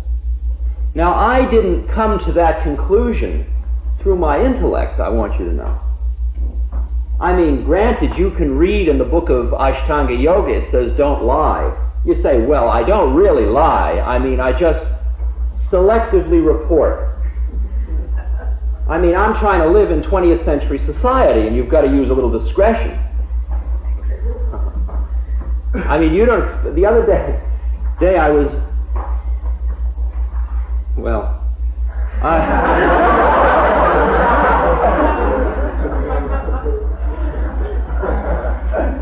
The other day I was invited to speak at a hospital near here in their general rounds. And I came in my holy man garb, and it was mostly psychiatrists. And there was psychiatrists there. One psychiatrist was very psychiatristy. I mean, he was like a caricature of a psychiatrist. He sort of sat in front of me with his legs crossed with a little pad and pencil, making notes and sort of through a microphone. And at the end he said, I have a few questions I'd like to ask, and have you ever been married? And when you were in analysis, was there much anxiety, and what was the cause of the anxiety? Okay, there's like, 60, 80 people sitting there? And this cat lays this on me, and so I look him directly in the eye, and I say, well, The major genesis of my anxieties were, the major one was sexual, and this was my sexual trip. And then I laid out chapter and verse, all of the nitty-gritty. I just handed him what usually in analysis he would suck out, say, "You're hiding something, I know." Just in front of everybody, there it all was. D.H. Lawrence says, "Man must learn to stand naked and handsome," and I just figured, well, baby, here it comes. He asked me, he's going to get it. He's going to get it.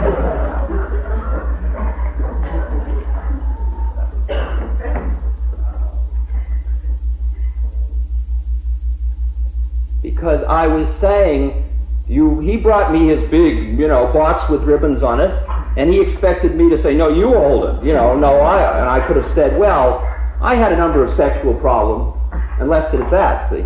Then he would have had he would have, yes, well, of course, that explains why you took drugs, But I didn't do that. I told him just the things he thought were lurking in there. "Sure, baby, here they are. You want them, you take them." And I said to him, I finally decided after being a therapist for 8 years and having gone through 5 years of psychoanalysis that I wasn't going to cure all my neurosis, I would just forget about them.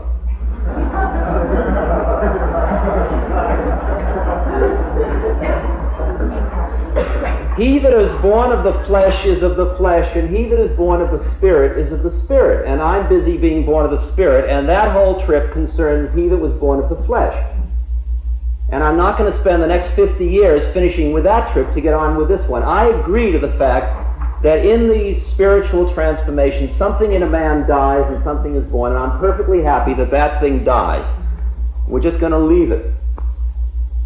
I am just as neurotic as I was 5 years ago, except it's irrelevant, because I don't live there anymore.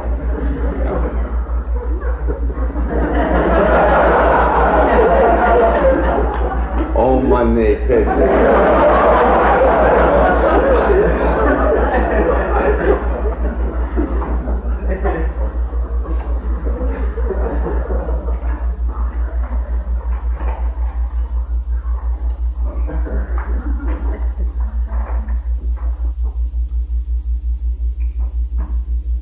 First thing my teacher ever wrote on his slate.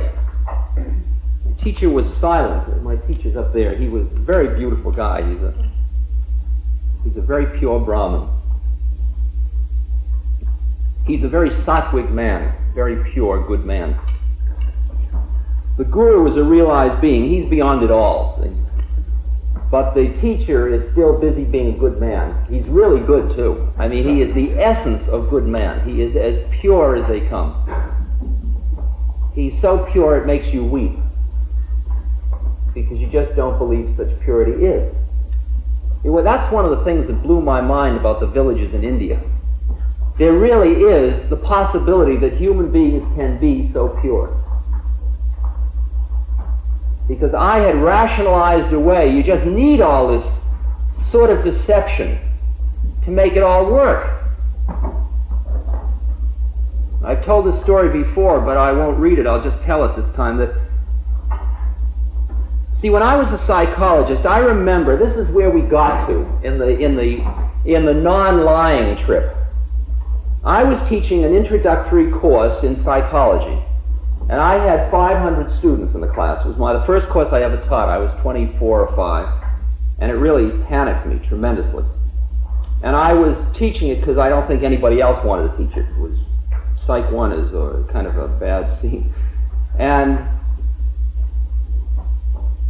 one of the big professors, I was an acting instructor, than which there is nothing lower. And one of the full professors sent his assistant, his research assistant, around to me, and he said, we would like a number of subjects for an experiment for your class, but it's a stress experiment we're doing, and in order to do this, you must tell the students that they must enroll for this experiment and that what they do in this work will be put on their permanent records.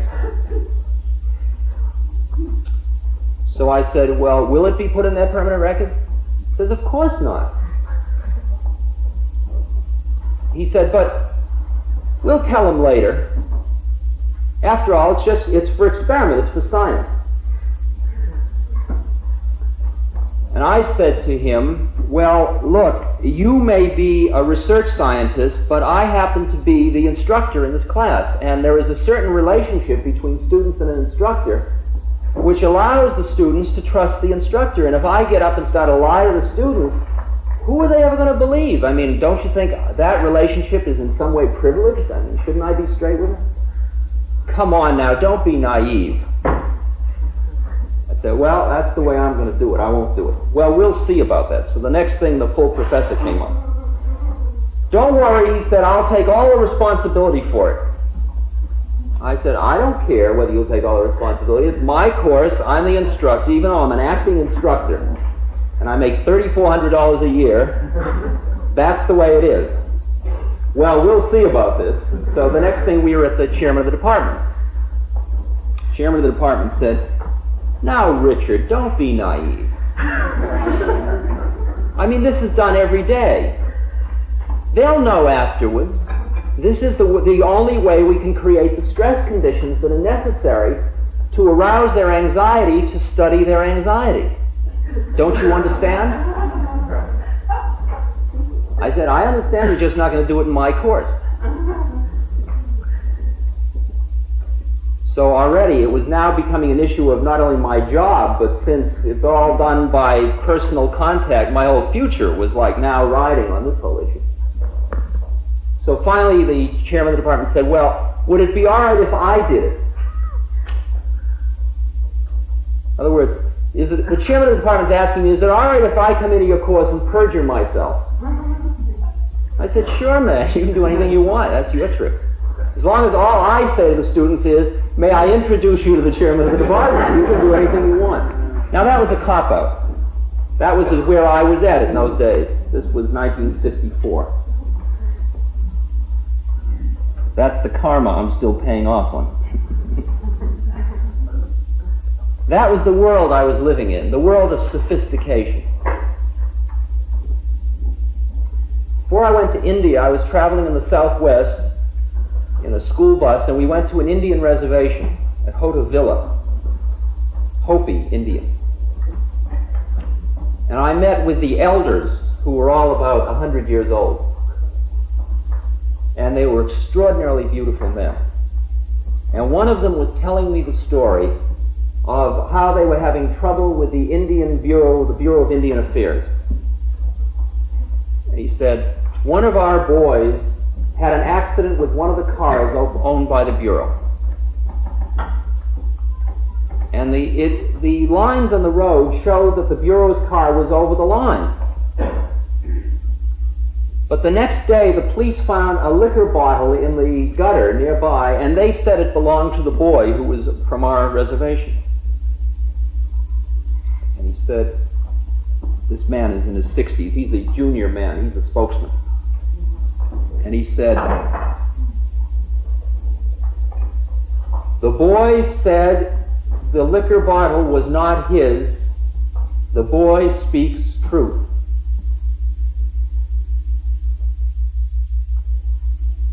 Now, I don't know whether I can put into the inflection into my voice to communicate to you that when he said that, there was no doubt in my mind all the way back through his head and the boy's head, that they were living at that moment in a world in which one speaks truth.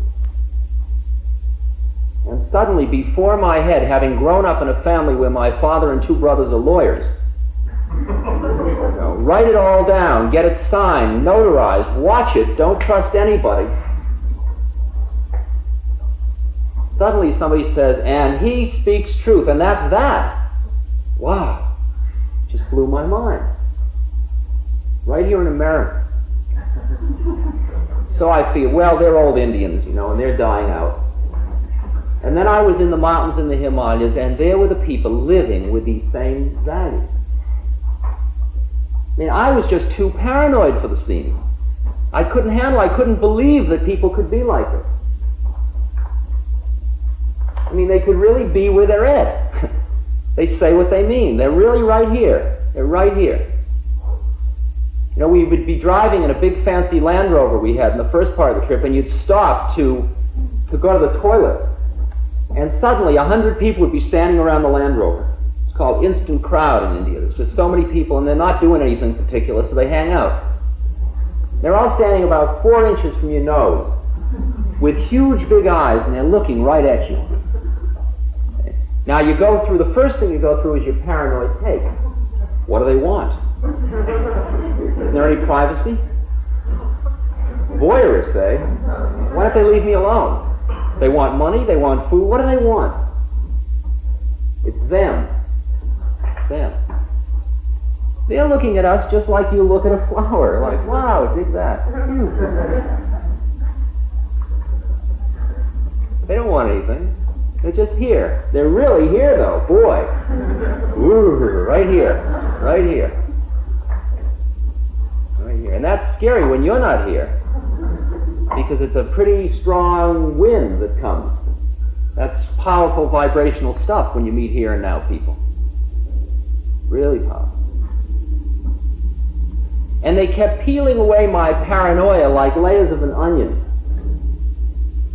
I mean, a guy would walk from the village like 5-6 miles carrying a beautiful, some fresh mangoes. And he'd give them to me. And I would go through, what can I give him in return? Why did he do that? I mean, he put me up tight because now I got to do something for him. Because I'm in the world of giving and receiving. But he doesn't live in the world of giving and receiving. There are the mangoes, and there's Ram Dass at the temple, and wow, I mean, like it just all, and I'm like walking to the temple carrying the mangoes to give to Ram Dass. He's giving the mangoes to us like we got 2 bodies and 1 consciousness.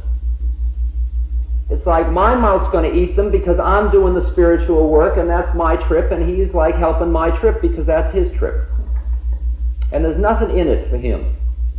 He doesn't want me to do anything for him about it.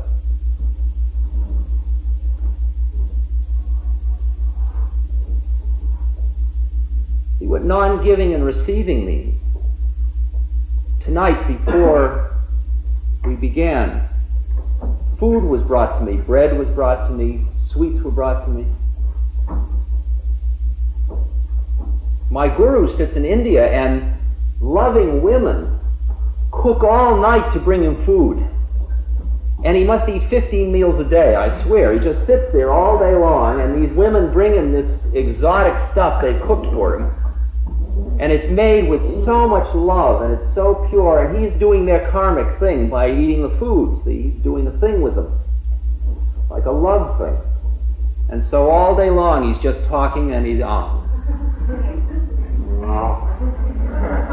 and mouthfuls of exquisite things are coming into his mouth, and he just keeps eating. I couldn't believe it. Passes it all through like Chinese food.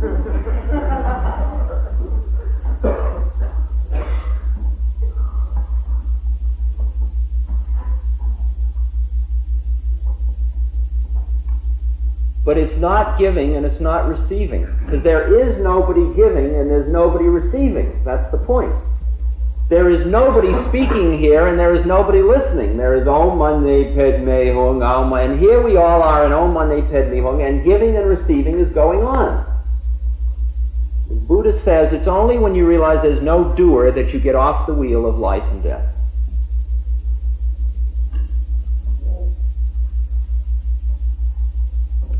First thing that the teacher wrote on the slate, the pure Brahman I got waylaid way back there, he wrote on the slate was, desire is a trap, desirelessness is moksha, meaning liberation, desire is the creator, desire is the destroyer, desire is the universe.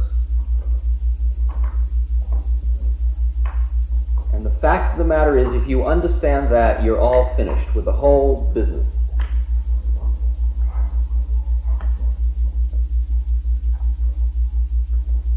Take the example of vibrations, or in psychology we would call it how motivation affects perception. Same thing. Most of you are seeing me and each other. There are some beings in this room that see auras when they look at other people. And they also see astral beings who are also present in this room. There are beings in this room who at this moment see astral beings.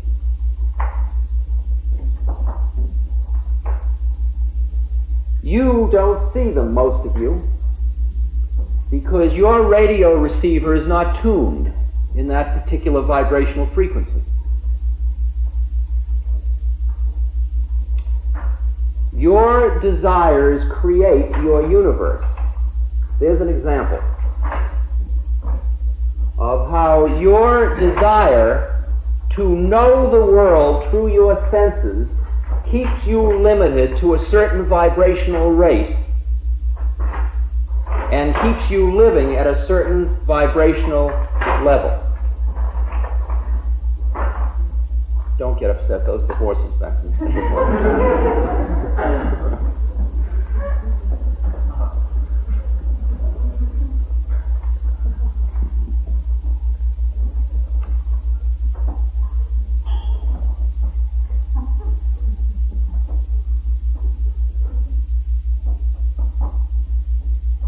Desire creates the universe.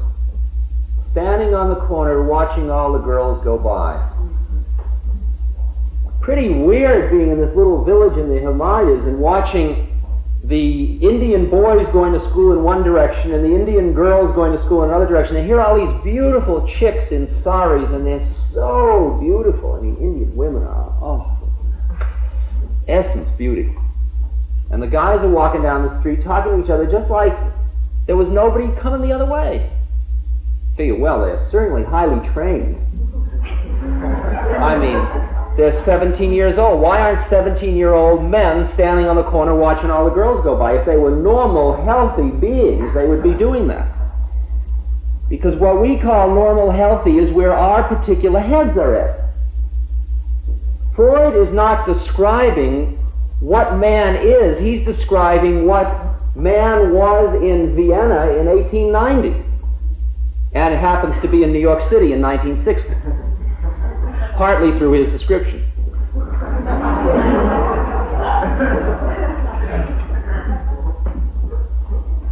In India they say Freud suffered from the disease of the heart called passion. We have read so much poetry about passion that we really believe it.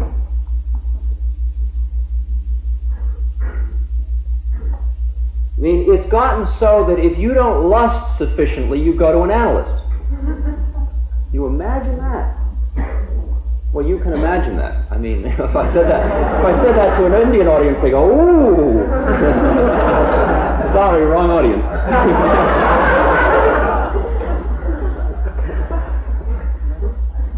I'll try it the other way. I mean, there are 17-year-old people who have never lusted after anybody. Can you imagine that? Pathology. Pathology. Pathology. Desire creates the universe. Feed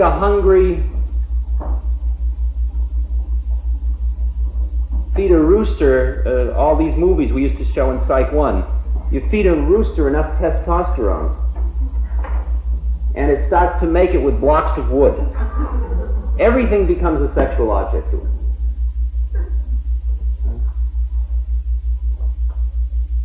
You get a rat up tight enough, and everybody becomes its enemy.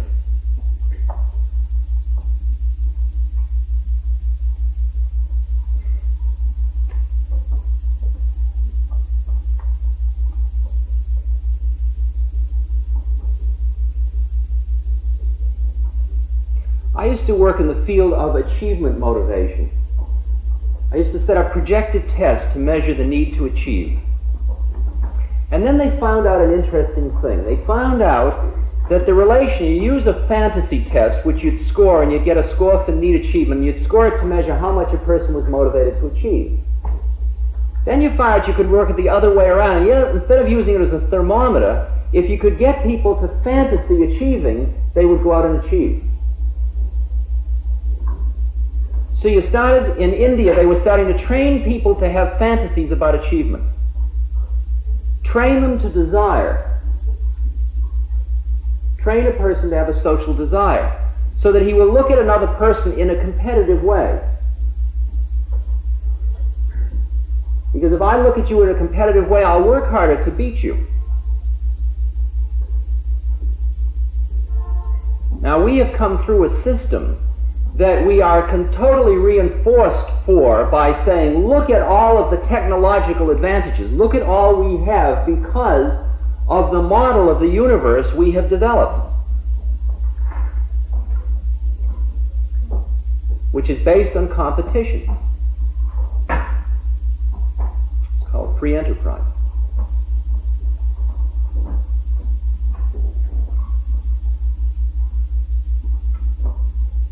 I once tried to put into the junior high schools in Lexington, Mass, a program, a physical education program, which really was based on my own training in karate. I didn't call it karate because the parents would never have bought that. We call it Eastern Physical Exercise. And the program involved non-competition. It involved focusing. It involved bringing the mind down to one-pointedness. Because if you're going to break boards, you've got to be able to focus your attention. Complete control of the mind. Completely non-competitive.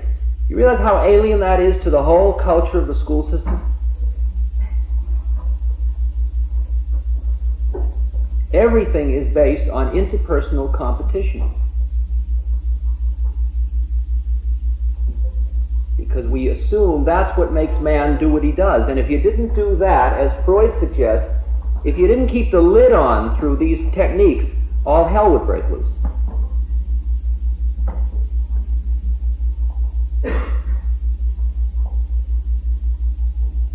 That's the illusion. That's the illusion about who we are. That's part of the thing Shakespeare wrote.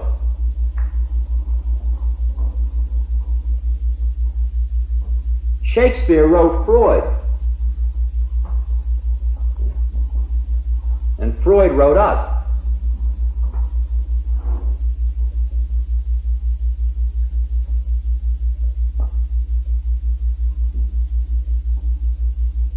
Non-lying. Non-lying. Desire creates the universe. Desire creates the universe. Desire is the trap. Non-lying. You only have to lie if you're trying to, if you desire something. If I want to impress you, I might lie to you. A person who doesn't live in end gain, one to me is fame and shame. One to me is pleasure and pain. Can you imagine what it must be like to be that kind of a being?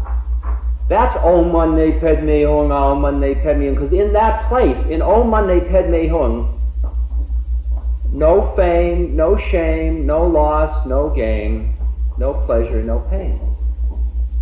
You just are. It's isness. It's pure isness. Pure isness can also be called pure awareness, pure consciousness, pure love, pure energy. Many evenings we've gone through that equation.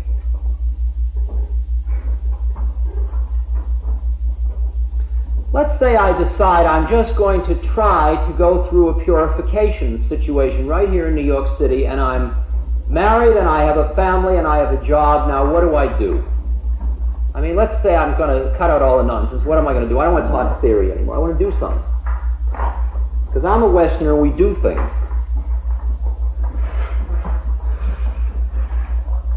If I just say to you, be, oh, come on, that's very nice, but what do I do? What do I do to be? What do I do to be?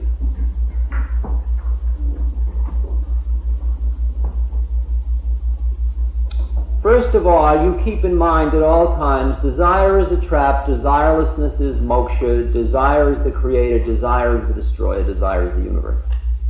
So that means that as you live in your own Hamlet or Othello, or whatever, or Midsummer Night's Dream, you just watch your desire create it all. Those of you that have taken psychedelics have been in the situation where you've looked into somebody's face and you felt a certain way about them, and then you suddenly, something happened and you felt a slightly different way about them, and suddenly their face changed. You call it an external hallucination. Well, this is all an external hallucination. Every bit of it. I mean, you don't know who's out here at all, because all you're seeing is what your desires are allowing you to see. I said to my teacher, who will I lecture to if they want me to lecture? He says, you only ever talk to yourself. You only talk to your own desires. You are my desire. Now that's a very abstruse one. Yeah, what do you mean I'm your desire? I am me. I am your desire. Who am I? Who am I? Am I, boy, he's a suave hustler. Oh, he's a real holy man. He's so beautiful. Oh, he's got a big ego. He's a bald guy. He's kind of an intellectual. I can give you everything in your heads about who I am. Every one of them. And they're all true and they're all false. They're all lies and they're all true. Your desires are creating your universe. You can see, I can sit here and watch somebody come in here and there's nothing I can say. I've had this interesting phenomenon. I've been sitting here now for 3 weeks, right? Almost every night there's always somebody here who comes in with their head fixed. They're like a block of concrete. And it reminds me of the parable of the black sheep, the shepherd and the black sheep. Somehow when I see that block of concrete, I get completely fixated on it. All the rest, I look around and there's all this liquid here and nowness, you see, and instead of just bathing in this sea of liquidity and just getting high out of my head on everybody, this contact high and all this love, I pick on this block of concrete and I cajole and I seduce and I intellectually analyze and I look for the light back in there. The block of concrete sits there like a block of concrete. And I realize finally there's nothing I can say. I don't know, he's here because there's what? Because he's trying to be intellectually open-minded? His wife brought him, maybe. There's a reason. There's a reason. But the reason is keeping him right like, I'll come, but I won't enjoy it. I won't listen. Desire creates your universe. Desire creates your... It's the same thing with... My teacher said, if you walk on leather, the whole world is covered with leather. That's pretty far out. If you think on God, he said, the whole world is God.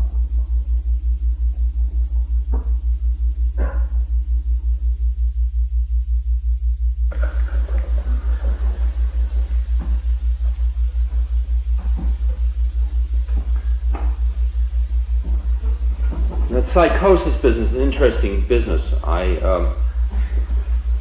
You see, if you go through the doorway too fast and you're not ready for it, and you're getting bound hand and foot and thrown out into outer darkness, you may land anywhere. And lots of people land in mental hospitals. And the reason they do that is because they went in through the door with their ego. See, they said like, wow, I've been invited to the wedding feast. I mean, dig me, Sam Jones in heaven. You know, Sam Jones standing at the right side of the Lord. There's the Lord, and there's Gabriel, and there's Sam Jones. They don't understand that you got to die to be born. That only when you have been born again do you enter the kingdom of heaven. So they've gone in on the first round. And what happens is they go on a huge ego trip. And it's called the Messianic complex. It's called paranoia. Delusions of grandeur. I have a brother who is in a mental hospital. He thinks he is Christ. Well, that's groovy. I am Christ also. But he doesn't think I'm Christ. He just thinks he's Christ. Because it happened to him, and he took his ego with him. So he says, like, I'm special. And when I say to him, sure, man, you're Christ, I'm Christ too, he says, you don't understand. And so when he's out, he steals cars and things like that because he needs them. Because he's Christ, it's all right. So they lock him up.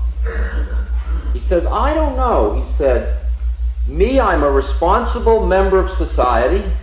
I go to church. Me, they put in a mental hospital. You've got a beard, you wear a dress, you're out free.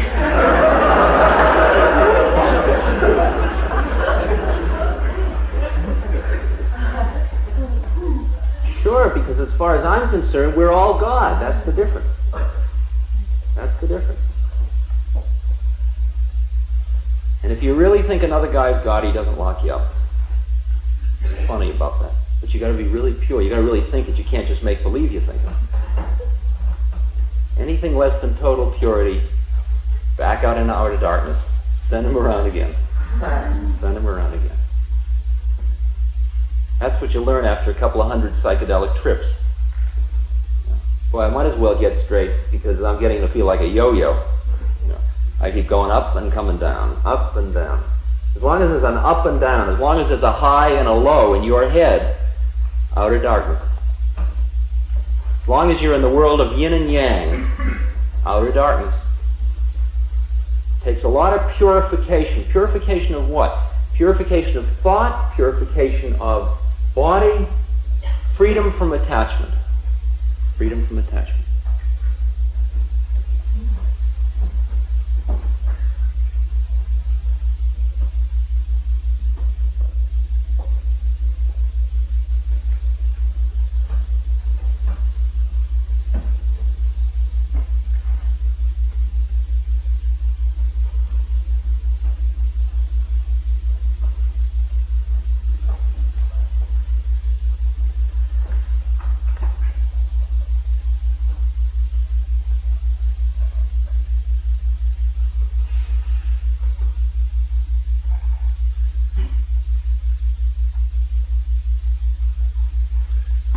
After a long time of going up and down, without understanding why I was going up and down or how to stop it, how to stop the going down, slowly, slowly it dawned on me. Now, why did I keep trying? The answer is very simple, and almost all of you know the answer already. The answer is once the seed is in you, you don't have any choice. Again, it's karma. I mean, I keep raising that nasty word, and I'll define it in a moment, but it's built into you. Once you have seen what it all is like, you just can't go back to playing bridge. It just doesn't make it. It's like, imagine you're prepubescent, you're just at puberty, see? And you have been playing ollie ollie infrig, hide and seek. Or you've been playing baseball, and you collect baseball cards, and you're really into collecting baseball cards, and Coca-Cola caps that have baseball players, and you're really into it. It's really important. Really important. And then some strange thing happens, uncontrolled by you, and you find yourself turned on by the chick next door. And through some strange set of circumstances, you find yourself kissing her. And all kinds of lights flash. Well, from that moment on, the baseball cards are just different. They're just different. You can go back and say, well, that's all interesting, but the baseball cards are really what's important. That's called defense.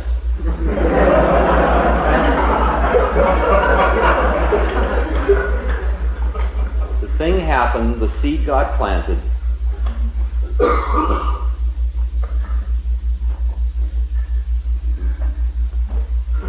No turning back. No turning back.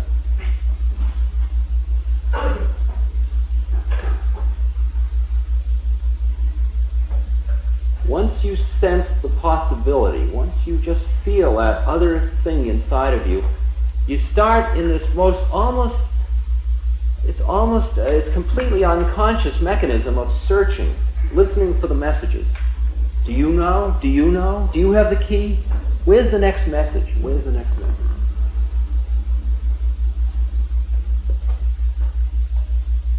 And the interesting thing is, there is always a next message, and it's always available to you.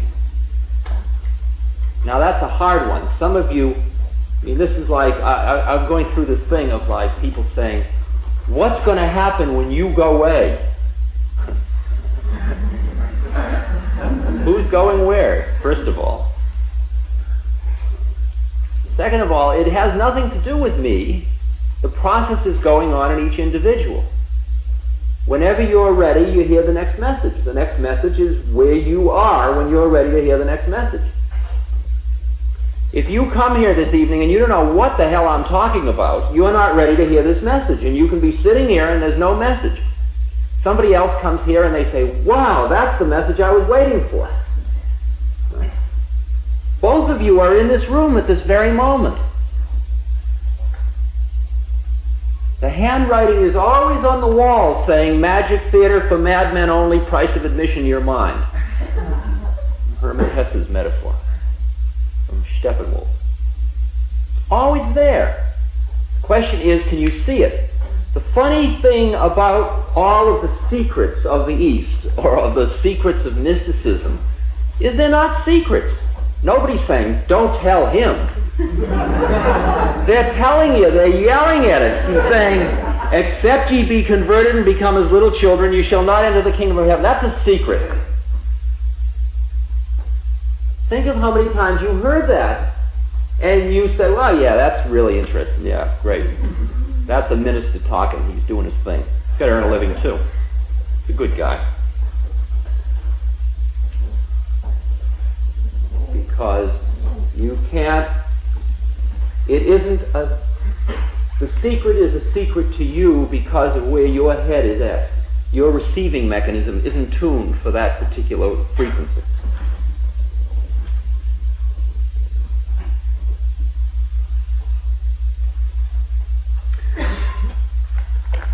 Okay, now, no nonsense. How do I really think it is? I've been on a trip now. My trip has taken me through psychology, more or less responsibly.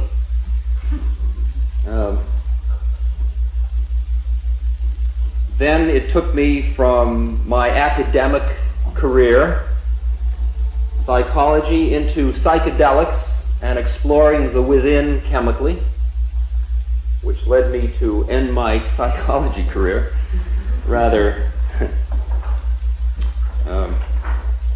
dramatically by being fired from Harvard.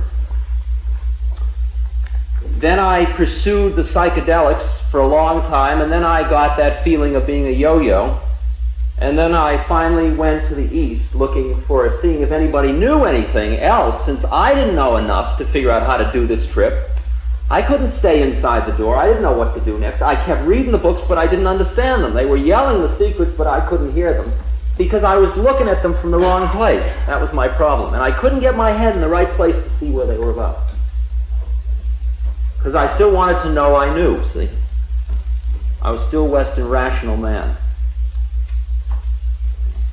We'll figure this thing out. Psychic phenomena are very interesting. We certainly must do further research.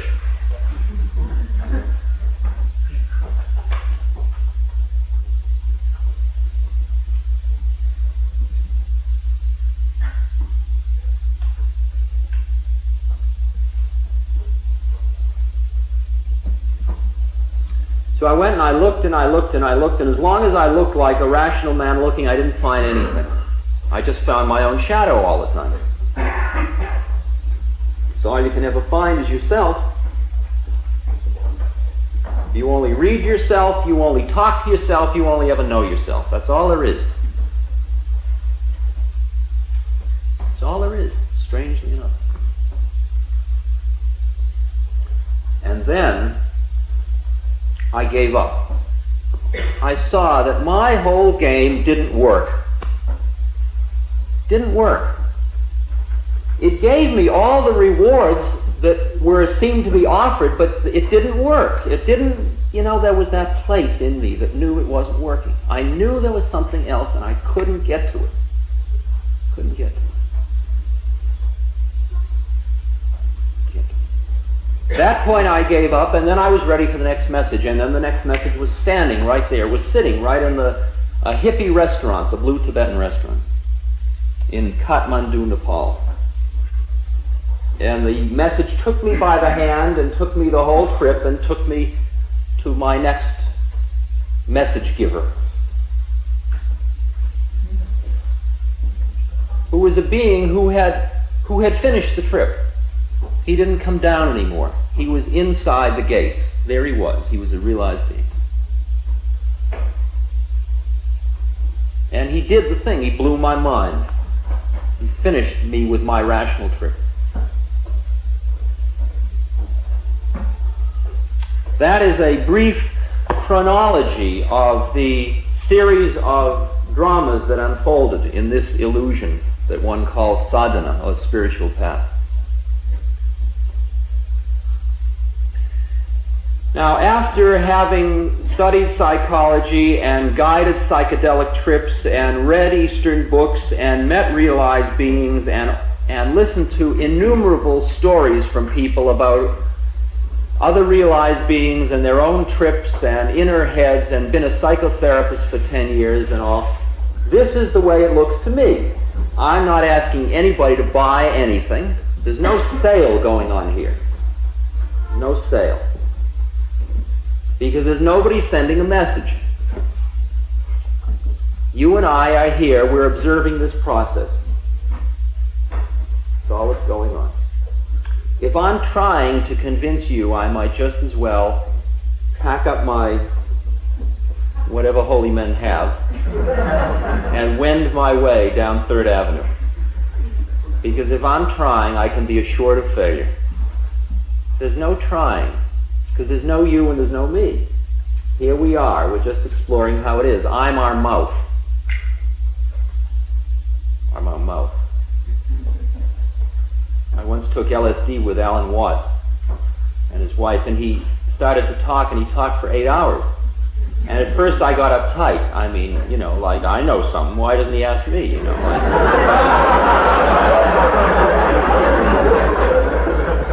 just going to talk all night? Then it dawned on me that he was just our mouth. He was our mouth. And it was beautiful, because every time our thoughts didn't fit with what he was saying, what he was saying would change. He was extremely sensitive. And he was the most erudite mouth I've ever spoken through.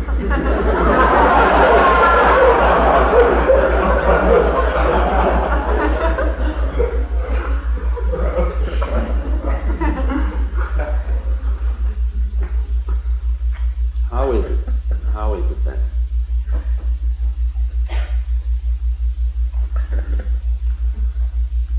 Statement number 1. We, rational man, is not the highest being on the evolutionary scale at this moment.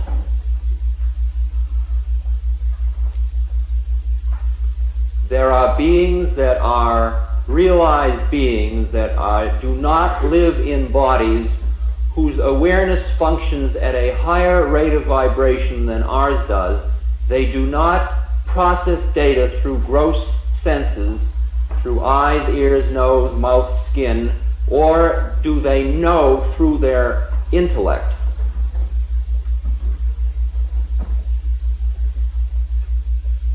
That's statement number 1.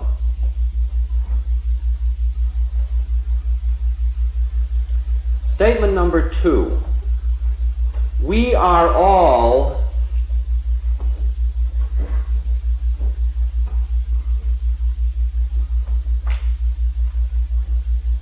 eligible to enter the next evolutionary stage to the extent that we are able to extricate ourselves from the time-space locus in which we find ourselves.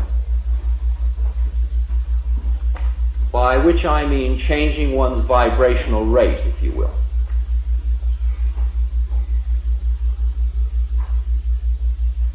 Available to everybody. It has nothing to do with you got to wait till you die. It's available right here now, this minute, here and now. In fact, if you could turn off your senses and turn off your intellect right now, you'd be here. You'd really be here. It's as simple as that. You don't have to plan, shall I go become enlightened or become a physicist? It doesn't work that way. You don't have to do that trip.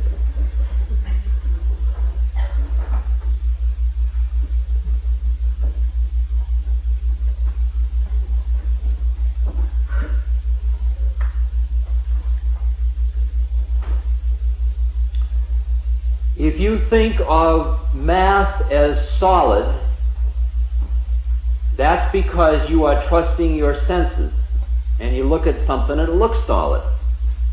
Most of the time, if you're at the usual way of seeing things.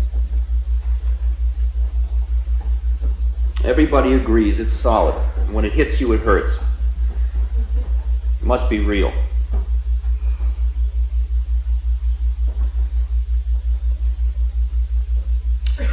When you get a little more sophisticated in rational ways, if you get a little further into physics, you understand about the relation of mass and energy, and you understand that what appears as mass only appears that way because of the nature of the receiving apparatus of your senses. And that in fact all solids are in fact just energy, they're patterns of energy. That you could call them slowed down light. Slowed down light.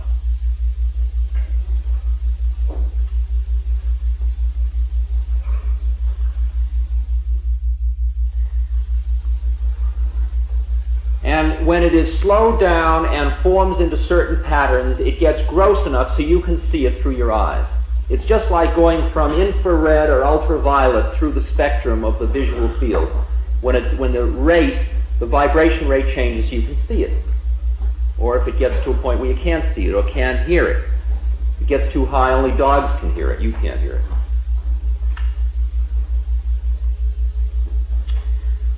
As you go up in that rate of that frequency, that vibrational frequency, you get to light. You get to thought. See, the reason we can't measure thought yet, really, is because we just don't have apparatuses for measuring at those vibrational rates yet.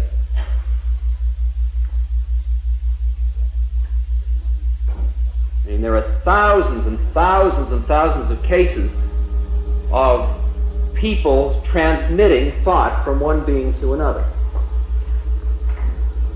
I once visited J.B. Rhine down at Duke, North Carolina, and J.B. was sitting there with this peculiar position on his desk, piled like yay high, and in closets are letters from thousands of people describing the experience of thought transmission.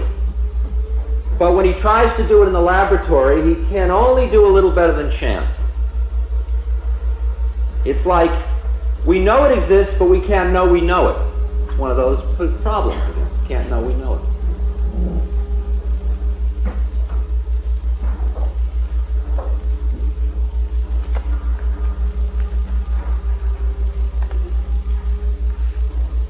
Keep going faster and faster in the vibratory rate, and in the smallness of the unit that's vibrating, until you get to the tiniest quanta of energy. Tiniest quanta of energy. It is so tiny that it's only in combination that it makes up atoms, or makes up the components of atoms even. Physicists now work with these things theoretically. That energy is so fine that the entire universe is composed of it, and it's solid. You, Mars, the air, vacuum, the flowers, the candle flame, my thought, is all made up of the same stuff. It's just in pattern. It's just in pattern.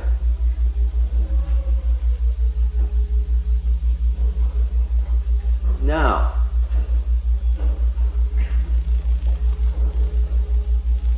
if you are able, this is a fact I am telling you now, from where I'm sitting. If you are able to pursue the discipline of extricating your awareness, your consciousness, from your own senses and from your own thought,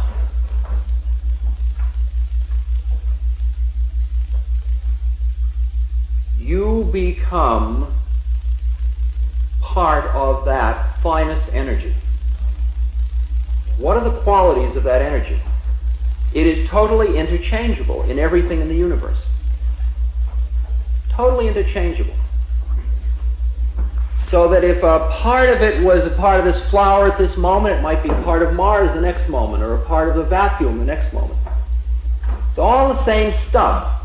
At that point, when you look at, if you could look at the world, if you could clear away all that stuff out of your eyes and see the universe at that level of energy, if you could turn your receiver so you could get it at that level, all you would see was a homogeneous white light. You'd see the clear white light. You would see, you'd say, that is all and everything. And yet it has no form to it, because it is where energy lies behind form. Where energy lies behind form.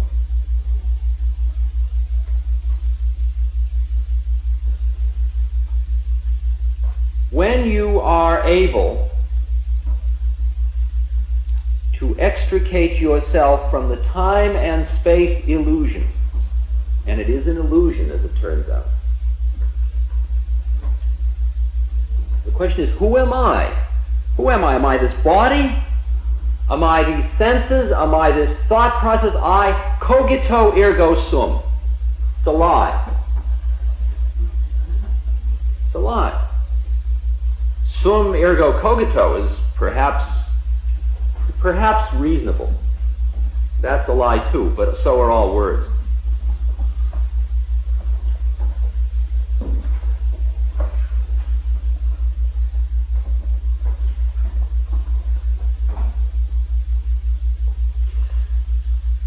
In Sanskrit, what happens when you pursue yoga, which means union, yoga or union,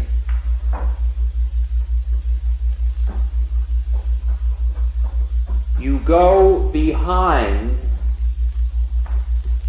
the form. You go into the place where it is all one. All one. That place in Sanskrit is called Sat Chit Ananda. Sat Chit Ananda.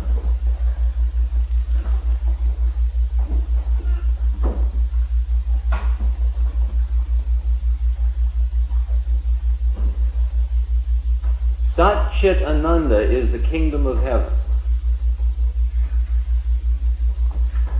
Ram Tirth, the poet, who was a realized being,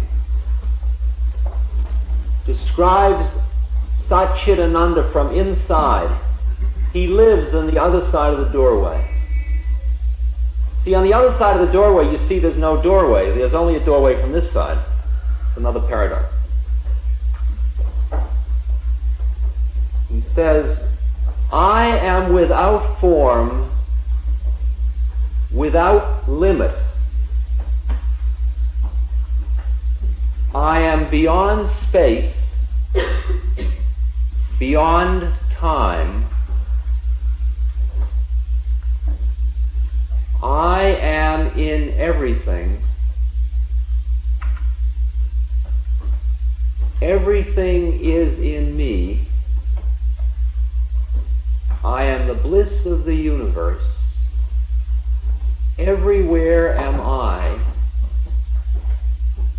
I am Sat, absolute existence, Chit, absolute knowledge, Ananda, absolute bliss, Tattvam Asti, I am that, Tattvam Asti, I am that. Sat Chit Ananda. Think of the fine energy now. What is the fine energy, the quality of the fine energy?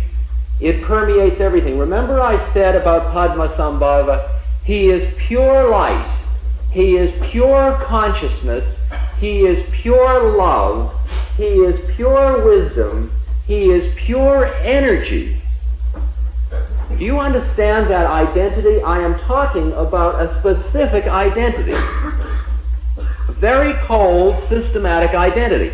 When you go up the pyramid, and this is what Plato suspected when he got into his realm of pure ideas. When you go up the pyramid, follow beauty all the way back. Follow love all the way back, behind interpersonal love. Follow energy back as the physicists are doing. You end up at the top of the place where it all turns out to be the same. Do you understand that that fine energy we've just been talking about is the same exact thing as what we call consciousness? The universe is conscious. It is consciousness. It is not self-conscious. It does not know it knows. It just is. It is. It is consciousness. Sat Chit Ananda. My guru, who is a guy that lives on the other side of the doorway, he just is. He doesn't sit around knowing he knows. The candle flame doesn't sit around saying, I am being a candle flame. It's just being a candle flame. If there is a requirement, a motive, a desire brings the guru from being in the place where he is just like the candle flame, just part of consciousness, the vast, pure energy that is consciousness. It brings him back down into form. Brings him down into form. Brings him down into knowing he knows. I mean, I meet the guru, and I'm there by chance, and I go up, and in a few minutes he tells me all about things that have happened to me in my past. And he tells me things that he can't know by any means I know he knows, by any of the usual techniques of knowing one knows. So when he does that to me, he completely takes me the next step. He creates the faith. He blows my mind. Lest ye see miracles ye will not believe, Christ said with great compassion. I was one of those people. It's the kind of Western cynicism that is the basis of science also. I'll entertain the hypothesis. That's cynicism.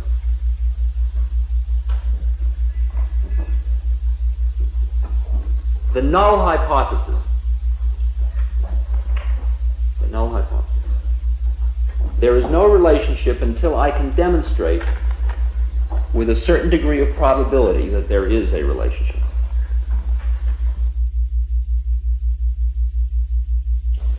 It's the kind of Western cynicism that is the basis of science also. I'll entertain the hypothesis. That's cynicism.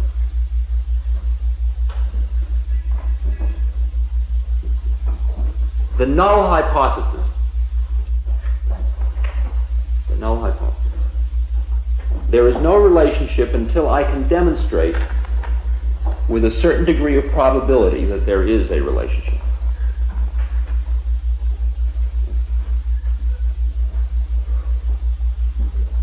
And he did that thing, and he cut through what had to be cut through. Now, did he sit there and say, like, well, here's this cat, I think I will remember, I will tell him that. No, that's thinking, that's knowing you know. He isn't there at all. He was just being. He was being a leaf on a tree, like, And I came along, and there was in me a desire to get ahead, cut through my cynicism. And it was my desire which brought that thing out of him. It was my desire which brought that thing out of him.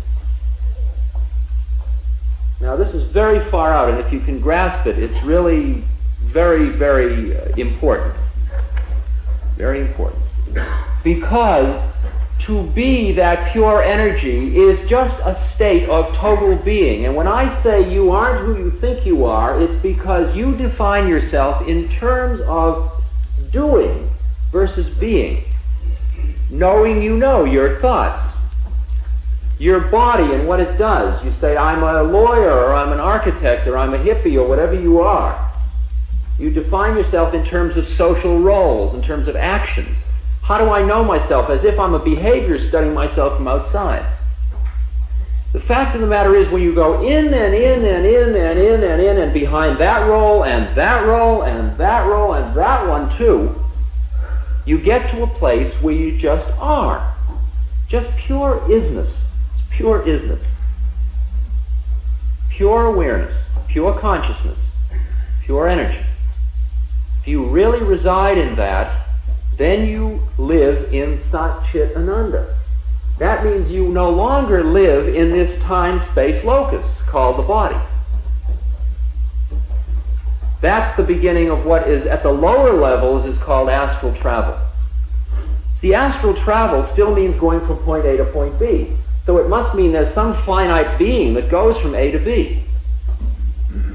The Guru is beyond astral travel. He is point A and point B. That's when I said, if we knew who we really are, there'd only be one of us here. There is only one consciousness in the whole universe.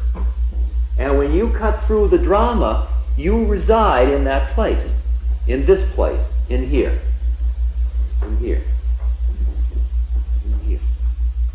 Now, you understand what chit means? Absolute knowledge. Absolute knowledge. I mean, can you imagine what you've been doing? You've been, when I said to you, there's nothing I can say you don't already know, you didn't believe me.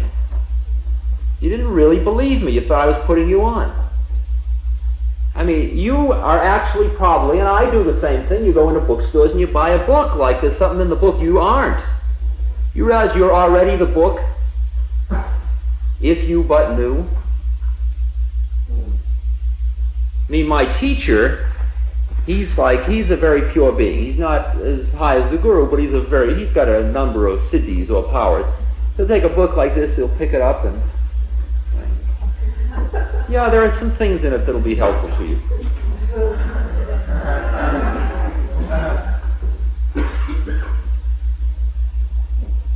You got to be around these people for quite a while before you understand they're not putting you on.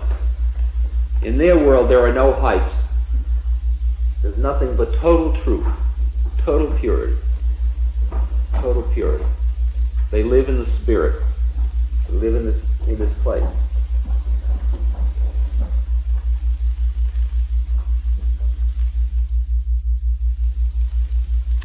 So what we are in is a journey called the evolution of consciousness. It is God coming to know himself, which finally becomes himself.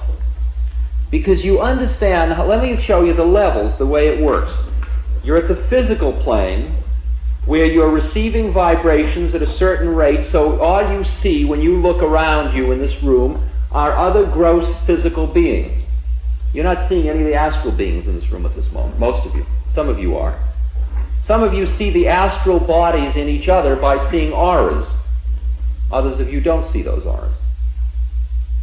Some of you, when you see the aura, you think it's a trick that the light's playing on you, because you don't trust the processes that happen in you. Many of you are higher than you let yourself be most of the time. That's the fact of the matter. Most people are constantly having experiences where they break through the veil and they reject it almost all the time because it doesn't fit in with the existing model. It's always happening. The physical plane is the plane at which you're at this vibrational rate and you've got a body and you're What keeps you there, now you've got to understand what I'm going to say about desire, is what keeps you there is your own desire.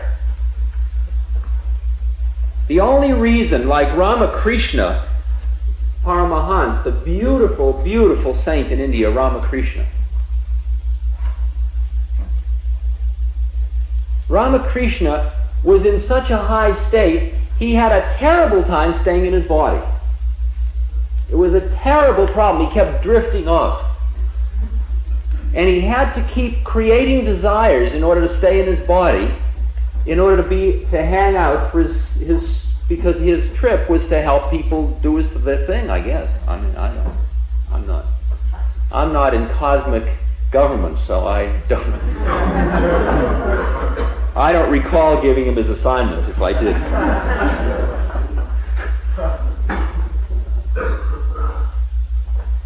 So he'd say, "I'm thirsty, get me a glass of water." And they get him a glass of water. He says, "Oh, I couldn't touch a drop." He said, "I thought you wanted a glass of water." "I just wanted to want something to bring me back here. I had to be..."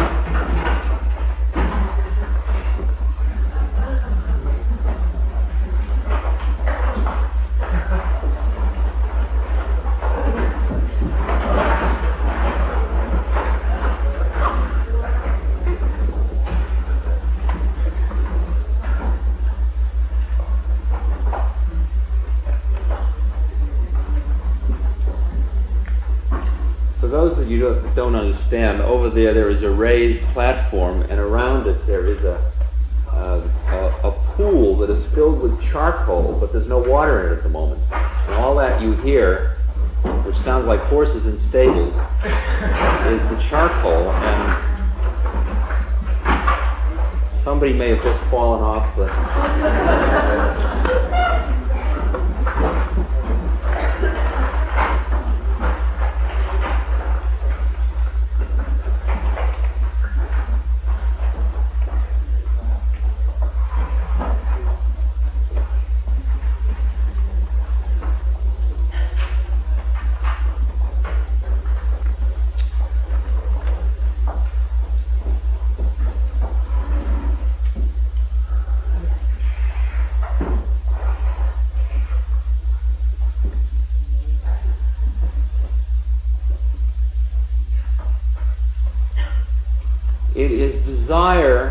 It is our desire that keeps us in this physical plane. I'll explain more about that in a second. Now there's a physical plane, and when you have finished with the desires that keep you with the physical plane, when you have finished with that level of desire, then you move into the next plane, which is called the astral plane. And the astral plane is a plane where beings dwell just like you and me, except their desires are more subtle, and the desires do not require that they have physical manifestations. And all the beings you've ever read about in all the nursery books and all of the fairy tales and the Bible and all these things about demons and devils and goblins and fairies and nymphs and Padmasambhava and all these, they're all hanging out at the astral plane. And they're all real. Because that plane is just as real as this is. It's just another cut, another vibrational cut. It's just another vibrational cut.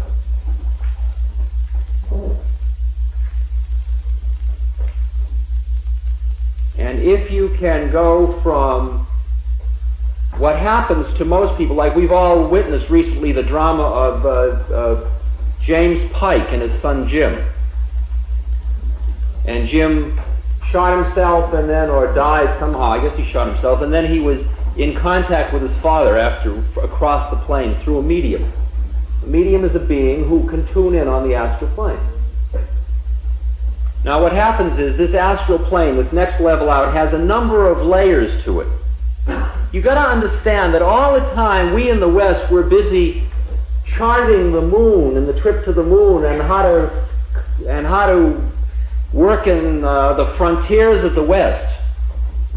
and how to dig into the ocean, there have been a lot of guys who have been busy charting the inner world and these other domains. And there are beautiful maps and charts if you can read them, if you have enough faith to be able to open yourself to be able to see what they're about.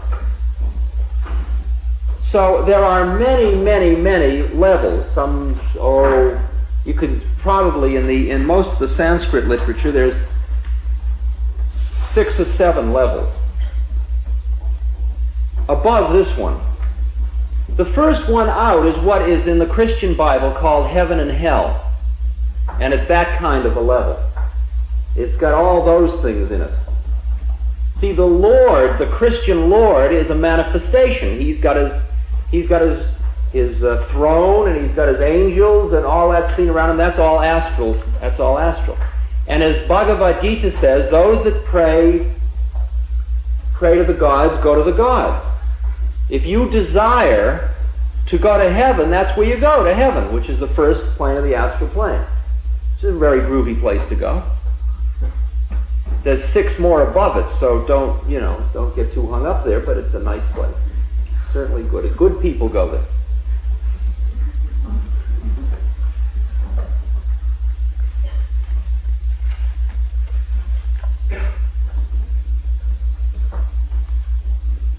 Persian Rumi says, I died as mineral and became a plant. I died as plant and rose to animal. I died as animal and I was man.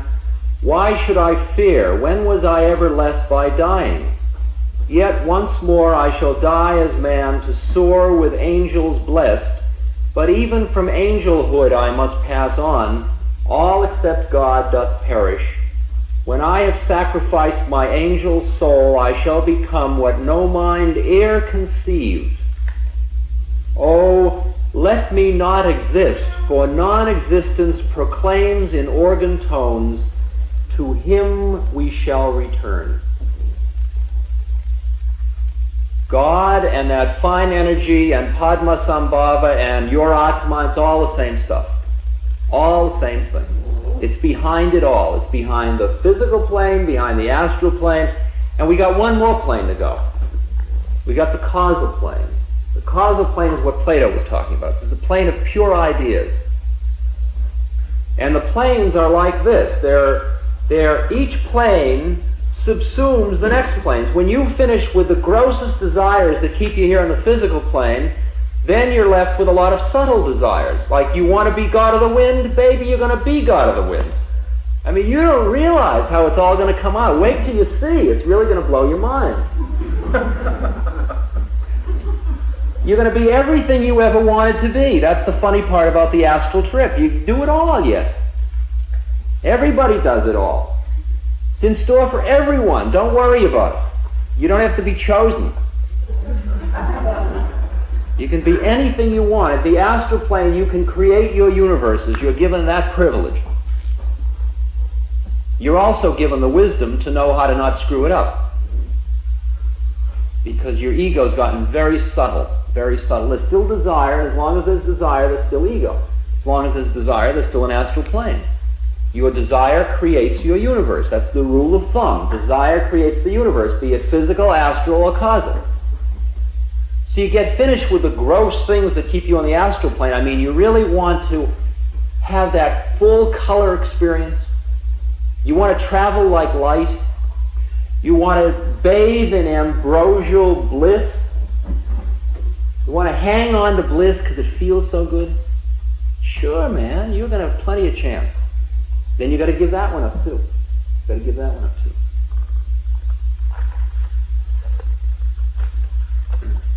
I have a guru brother who is in the Himalayas. He is in a cave in the Himalayas. He is a 23-year-old Westerner from Laguna Beach. Except he happens to be a very high being. I'll tell you why, who's what in a second. He is spending most of his time in this cave on the astral plane. He's doing his astral work at the moment. Because the rules of this game are, when you start the trip, as you get purer, as your mind gets calmer through meditation, as you learn to work with the energies, you can easily get out of the time-space locus and the gross physical plane. Then you go into the next plane. But you got a lot of work to do there because it's very seductive, and you got to go a lot of trips there, just like you're going trips here. And if you do enough, you can do the whole thing through the physical, causal, astral, and causal, all in one lifetime. Once you're on the path, if you just don't get caught in the cul-de-sacs. And this is what he has to say about this. He's in this cave in the Himalayas. This is his letter to me. Crystal clear illumination. Here we are, sitting in the flowers, rock, raindrop, birds, fire, spring of light. Last night we tuned the sitar to the morning star, and the goddess herself came in dazzling brilliance as mind dances Sahajananda, great Ananda, great bliss.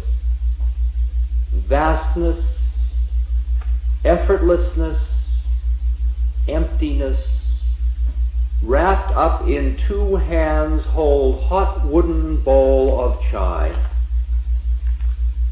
tea, with wisps of mist and steaming jade.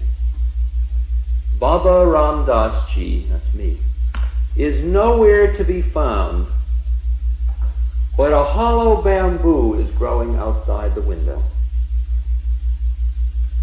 Who could have imagined that right from the first, mind is absolutely pure? Who could have believed that right from the first, not a thing is? Here in the North Country, winds blow heavy from Himalayas as I collect sticks and wood for duni, for the fire. As abiding is really no abiding, I'm abiding in this kuti, this cave. A lot of ancient Chinese days and nights with gong-blowing mind and flying sky dragons and Vajra Yogini dances, lightning bolt goddesses dancing in the womb of time. Complete abandonment. The nectar is amakala, dripping everywhere at every moment from union, wisdom, love, dance of sun and moon, which conceives bodhicitta, conceives pure intellect. In other words, intellect's one level down. Naked, freezing to death in the middle of a roaring fire, lay it down, drop it, let go, sing it out, throw it out. Going all the way is holy, but alas, some linger on the path to see and smell the pretty golden sunflower, or hold hands with eternity, or practice ecstasy bliss, or circulate the light, or reach neither perception nor non-perception, but lingering anywhere you might, get stuck for kalpas, for ages. But the Sahaja Sthiti Samadhi, the final Samadhi, is really no Samadhi. Therefore, it's really the end. Since there is no end, you can't put the end anywhere. Blue sky and Buddha sits throwing blanket over shoulder, sending apples in all directions at once. Ram Das Baba Kaisahai Tikai Bumt Acha Adni Jiao Jiao Jiao. And lingering is gone, gone, gone, well gone, long gone, gone beyond the beyond. Maharaji, our guru, is nothing special, and yet His body fills the universe. You can't go forwards or backwards or stand still. Move, move, move.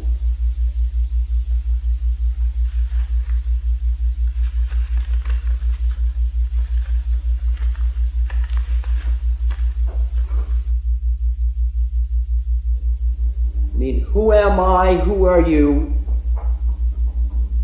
I sit in our little room. I'm still here in New York City. I'm telling you what we do when we live in New York City to do karma yoga. I'm just dancing out of. Don't get uptight if the digressions within the digressions get too much, because we're all here. Sit in my little cave up in New Hampshire, and people come to have darshan, and they come up the stairs and into this cave, and their heads come over this railing. I see these heads appear. I'm just sitting there, Om Mani Padme, Om Mani Padme, Om Mani. And who knows where my head is at, I mean, it could be any place. But these heads appear. And who are they?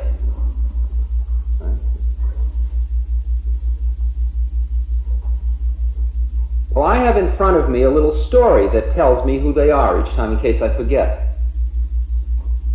Because I'm Ram Das, servant of Ram. Das means servant. And Ram was a very beautiful, holy guy. He was an incarnation of God. And at one point he was sent off into the jungle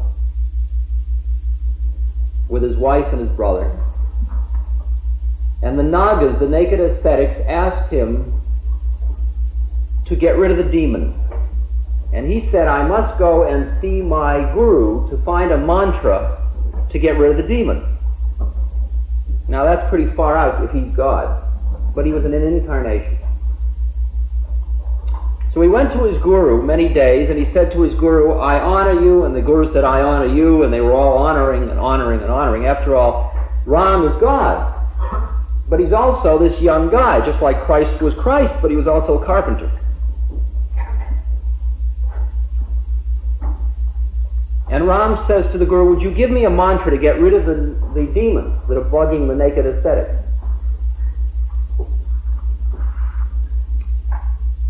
And the guru says, I mean, man, how absurd. You are the mantra, you're the whole works, you're God, you are it, you are me, you are it, you're the Nagas, you're the demons, you're everything. If you don't want the demons, just don't have the demons. It's your creation, just get rid of it all. And then he's right in the middle of this thing and he says, oh, I forgot. We're in an incarnation, and I'm your guru, and you're a nice young guy. Of course I'll give you a mantra. And he gives him a mantra, and he goes and he gets rid of the demon. That's who comes to see me. See? That's who you are.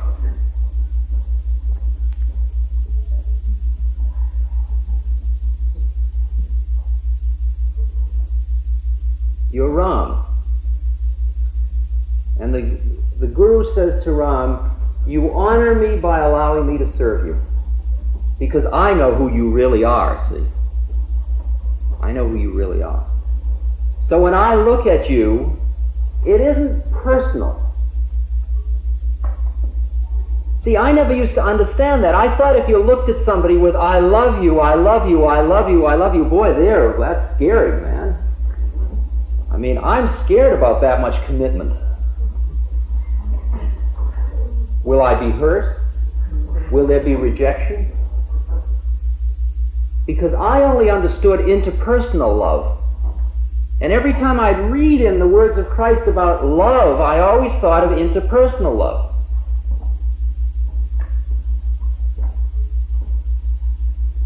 And suddenly when I met my guru, it dawned on me there was another level of this whole game.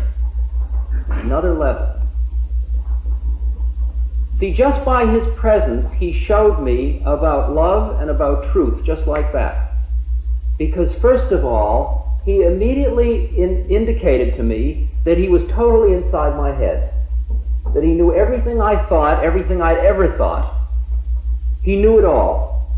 He literally showed me that. I mean, he showed my rational mind through my senses that he knew it all. So suddenly, all of the little secrets, all the little secrets I succeeded in never telling my analyst after 5 years of analysis. The winning-losing strategy. He knew them all. Not only did he know them, but here he was, full of love. How can he love me if he knows all that stuff? Now, I wouldn't tell anybody that. I mean, it's like, I used to be a therapist, and a guy would come in or a girl would come in, and would spend 6 months not telling you the thing. Finally, they tell you, I picked my nose, or whatever it is. Whatever horrendous thing they do. I mean, think of any human thing that people can do with their bodies. All right, so it's a thing. Big deal. Sweats and anxiety and neurosis, and they get drunk and have automobile accidents, so they don't come to their appointments, so they don't have to tell you the thing, because what do you think of them? You're supposed to jump up from your desk and say, my God, that's horrendous. Get out. Get out.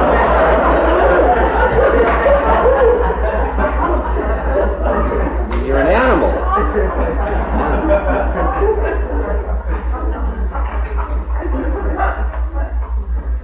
And here was this guy, he's inside my head, he knows it all, and he's smiling at me with love. Wow. Boy, that certainly took me on a trip. I mean, I wouldn't even be able to comprehend it at first. I'd go home and I'd be sitting in my little temple room, I'd suddenly realize, my God, he knows that too. Oh, he knows that? Oh. And sometimes it would be very, very bad, because, see, I would not be thinking of some really bad thing, and then I'd go home and I'd think of a really bad thing. Like, what I'm going to do when I get all this power. Oh, there's a good one. I mean, just wait till I can do astral travel and climb into people's minds. Oh, man, am I going to do some game. And I'd have a big fantasy about how I'll do this in America and do that, and I'd go the next day and the guru would call me and I'd go over and he'd say, you were in America last night. Yeah. And I'd look like waiting for the, get away from this temple, you're too impure.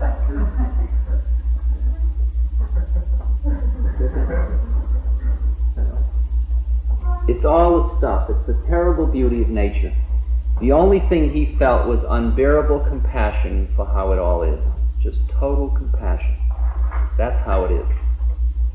That's all you can feel for the entire drama. All that's available, that's the only emotion. It's complete compassion for how it is.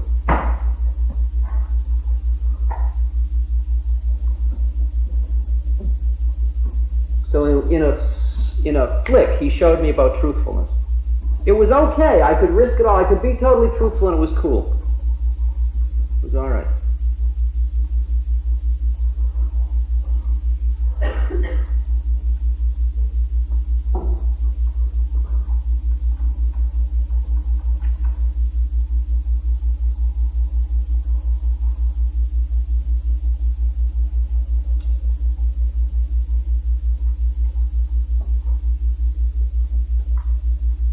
He was beyond desire. He was beyond desire, and therefore he just was, and he was pure love. He was pure love.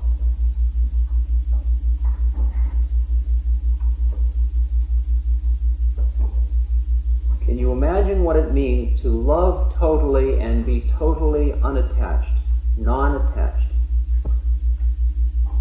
And yet honor all your contracts, be totally loving at every moment, and yet without attachment.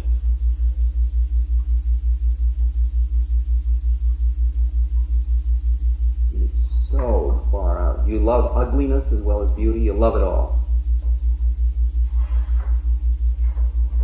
You love it all.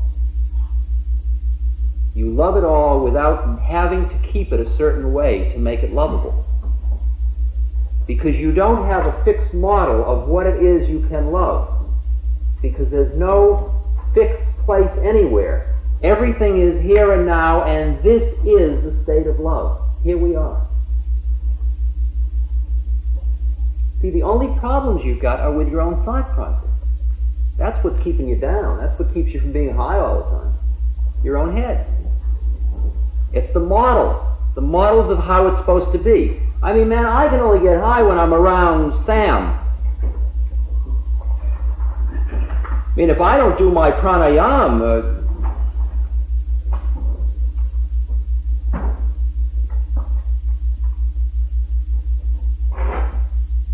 over and over, models about how it's got to be to make it.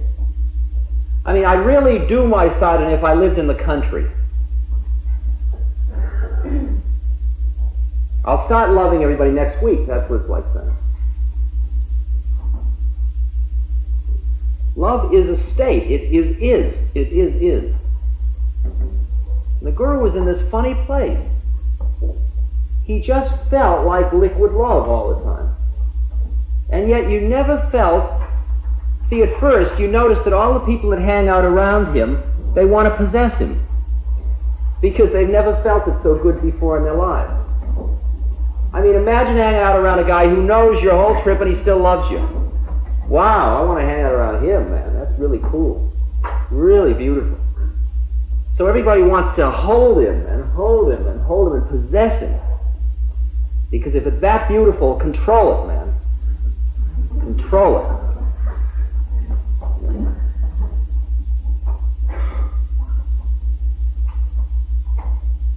I mean, there is something so horrendous about possession, about the concept of possession, how it alienates a man from the present.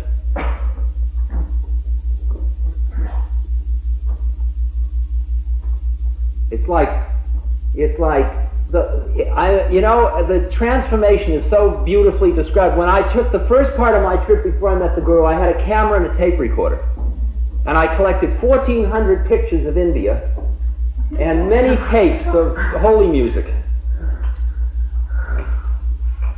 Then it started to happen, and then it was so much here and now, and I knew that for the rest of my life it was going to be here and now, and then I stopped taking pictures and stopped collecting tapes. Because here and now this is it. When I came back from India, I found my father, who was in his early 70s, all ready to die. My mother had died a few years ago, and he was getting ready to die.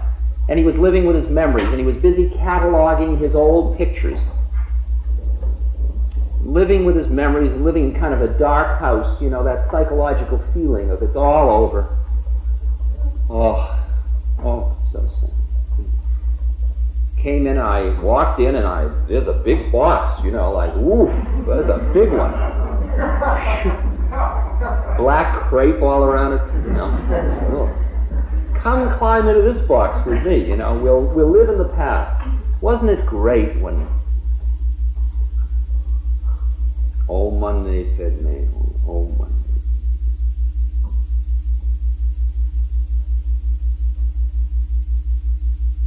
I heard it all, I felt great compassion for it all, and I didn't get sucked in by any of it. Because there is only here and now, and if he's not making it here and now, he never made it. It's that extraordinary story which I didn't bring tonight. I always know I'm going to forget one. It's the Zen story from Zen Flesh and Bones. Probably most of you know it.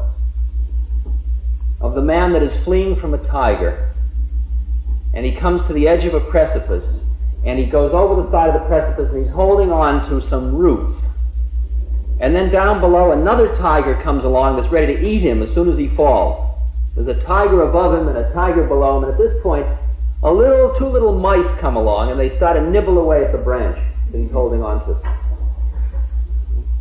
And in this precarious position, he looks, and there is a strawberry plant, a wild strawberry plant right here. And he reaches over, and on the strawberry plant there is one strawberry. which he plucks. And the last line of the story is, how sweet it tasted. How sweet it tasted. That was the situation that my father was in. That's the situation we're all in. We're all in that situation all the time. Question is, can you see how sweet the strawberry tastes right here and now? Because that was a here and now moment.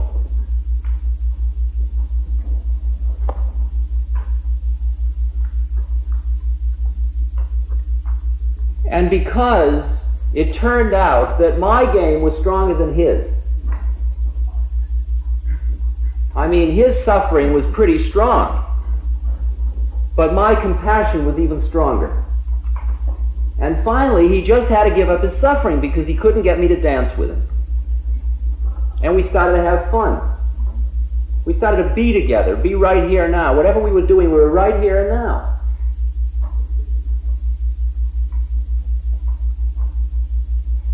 And the chapter of the story we've just lived through 2-3 weeks ago was that I just gave the bride away and he just got married again. Here and now. Here and now. Extraordinarily beautiful here and now relationship. Here and now.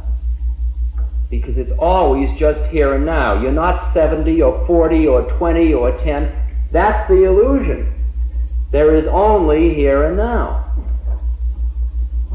It's your desire that creates your cognitive models, or they're all the same in a way, that keep you stuck in one take of reality.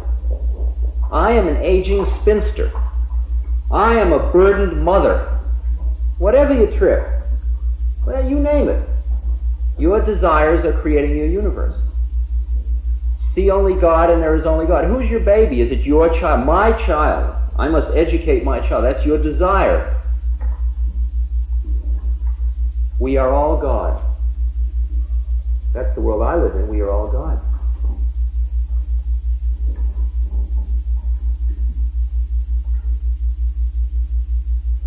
So when I sit and I look at somebody, what I'm looking at is God. In their dance. In one of the multitude of exquisite manifestations that God takes on.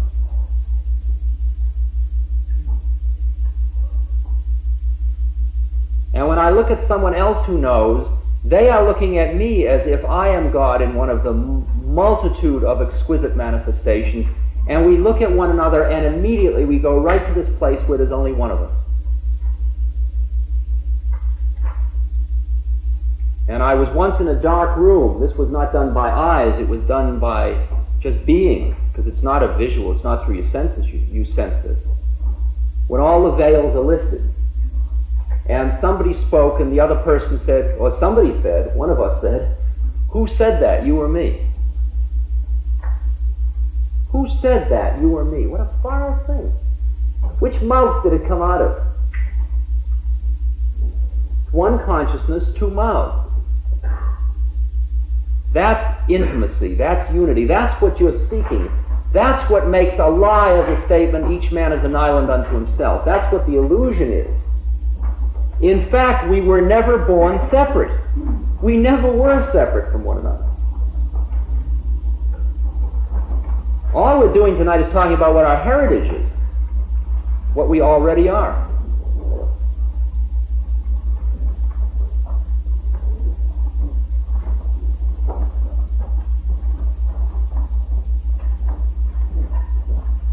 New York City, carrying on doing karma yoga in New York City.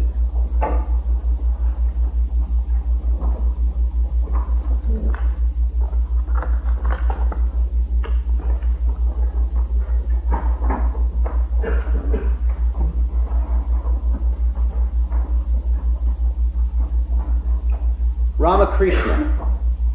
It is extremely difficult to practice spiritual discipline at the same time lead a householder's life. There are many handicaps: disease, grief, poverty, misunderstanding with one's wife, disobedient, stupid, and stubborn children. I don't have to give you a list of them. But still there is a way out. One should pray to God, going now and then into solitude, and make efforts to realize them. Must one leave home then? Asks the neighbor. No. Whenever you have leisure, go into solitude for a day. At that time, don't have any relations with the outside world, or don't hold any conversations with worldly people on worldly affairs. You must either live in solitude or in the company of holy men. How can one recognize a holy man? He who has surrendered his body, mind, and innermost self to God is surely a holy man. Must one always live in solitude? Master, haven't you seen the trees on the footpath along the street? They're fenced around as long as they're very young, otherwise cattle destroy them.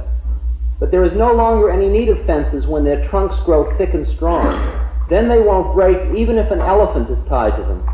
Just so, there will be no need for you to worry and fear if you make your mind as strong as a thick tree trunk. First of all, try to acquire discrimination. Break the jackfruit open only after you have rubbed your hands with oil. Then its sticky milk won't smear them. What is discrimination? Asked the neighbor. Discrimination is the reasoning by which one knows that God alone is real and all else is unreal. Real means eternal and unreal means impermanent.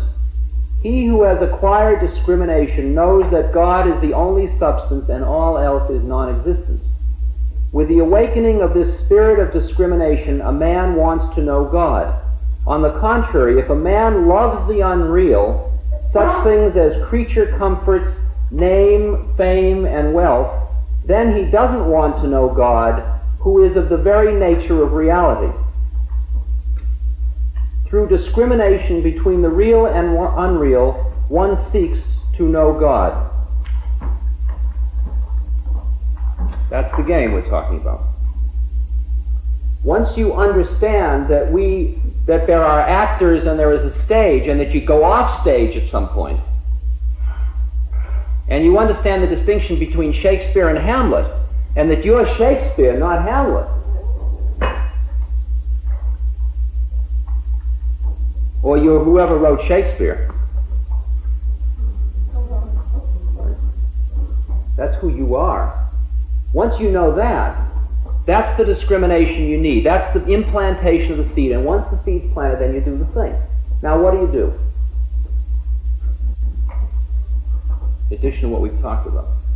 Well, one thing you do is you first create in your environment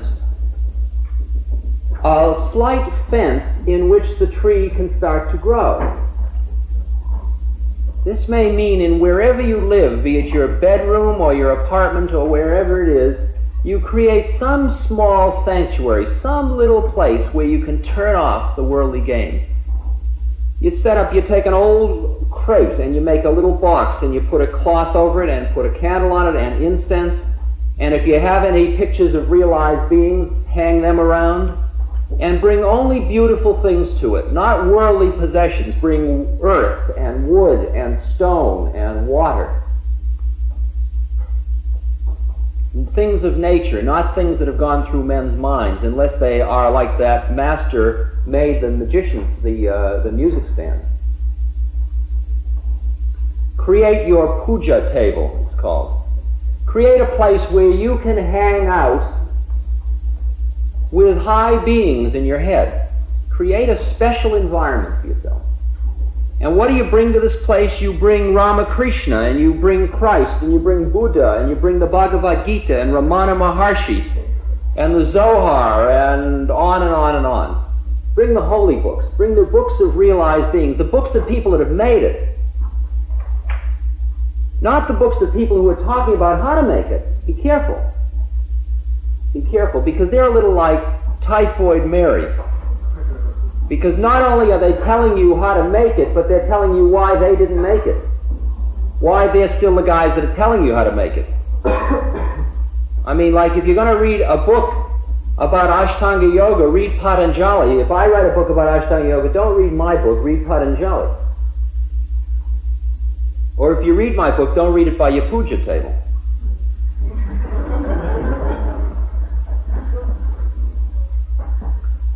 So So you set up an environment and you don't fill it with Time magazine and the New York Times. No pretty music. No gratification of the senses in that sense. Just a calm place. You start a center. If you're really going on sadhana, you have got to make the entire scene that was profane sacred. Every bit of it. Where do you live? You live in an apartment? You don't live in an apartment, you live in a temple. I got to visit my brother, he's in a mental hospital. He's in a mental hospital? No, he's in an ashram. Say, this is a groovy ashram cell you've got here. He says, this is my doctor. I said, that's the abbot. They lock you up if you redefine their reality. They.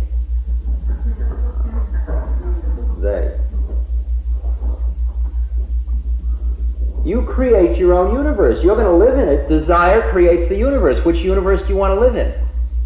I live in a place, I'm the keeper of the temple. I keep it clean, neat, and I keep it in a place where I can keep my head high in the middle of it. Keep perfectly calm. All of the acts are consecrated. Do you eat food? No, I don't eat food. I take prasad. Because everything I put into my mouth, I go through a process of reminding myself about the drama. Because who I really am, Om Mani Padme Hum, Om Mani Padme, it neither eats nor it sleeps. It eternally is. No eating, no sleeping. Eating and sleeping happens. It goes under the bridge. Eating and sleeping happens. It sleeps, it eats. So I go through consecration. I pick up the food.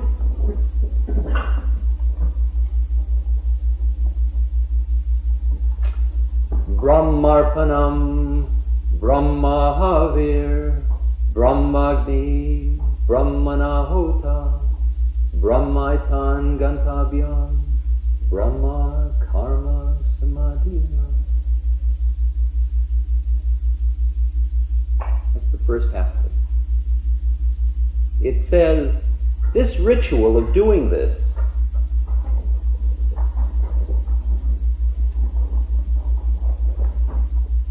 is part of that which lies behind the illusion, which is called Brahma. The food which is being offered is part of the illusion, is part of that which lies behind the illusion, is part of Brahma. He who is offering the food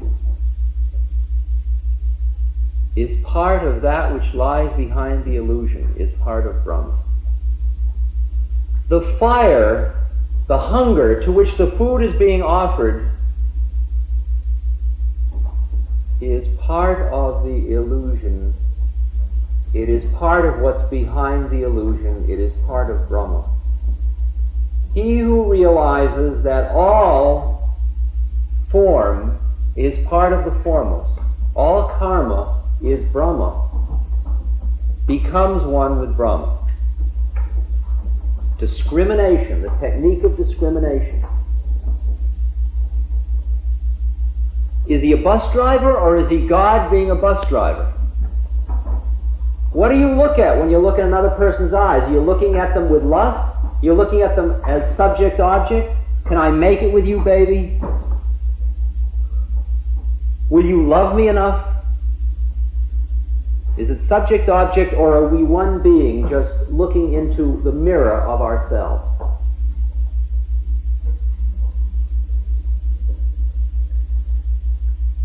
I mean, just try looking directly into people's eyes all the time. It's without power. See, it's a very interesting thing.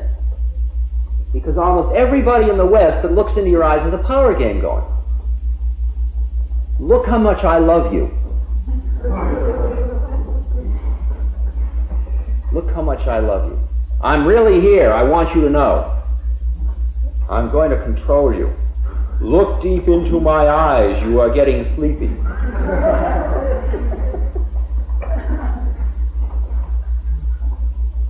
Eyes also happen to be the windows of the soul. I look into my eyes, other people, my eyes, whoever's head body they're in, just like I look at the candle flame. It's the same thing. I'm looking at light. That's all I'm seeing. I look directly into a person's eyes, and you should see what I go through when I look into people's eyes. See, people come to see me, and they come and they sit down on a mat opposite me, and I sit there and I do my mantra and I look into their eyes. And just like I look into the candle flame, exactly the same thing. There they are, and I'm just looking at them, just hanging out with a light. And they go through this business. Boy, I'll tell you, I've been trying to do sadhana, but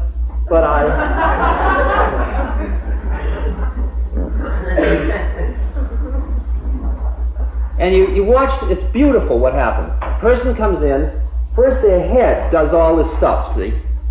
They're like looking at this and that and all around, and depending on how neurotic they start out. And then you're just sitting there, just like a big glass of water, just being there. And pretty soon they get down so that it's just their eyes that are doing this thing, see, and their eyes are going like boom, boom, boom, boom. And you're watching it with disbelief. I mean, it's just like, all this. Then their eyes get down to like this very fast flicker. It's like a rat when it gets close to the goal grating. It's near the shock box and the food at the same time, and it keeps running back and forth right near the edge. And its eyes are just going like that. Wow, dig that. It's a long way into this place, isn't it? You don't threaten, you don't ask, there's no power game, you're not trying to win them over, you don't want to seduce them. Desires create your universe. I don't have any desire. I just happen to be here. And here we are. We just happen to be here, that's all there is. That undercuts all paranoia. Do you understand what purity is? Purity is desirelessness. Total and absolute desirelessness. That's what complete purity is.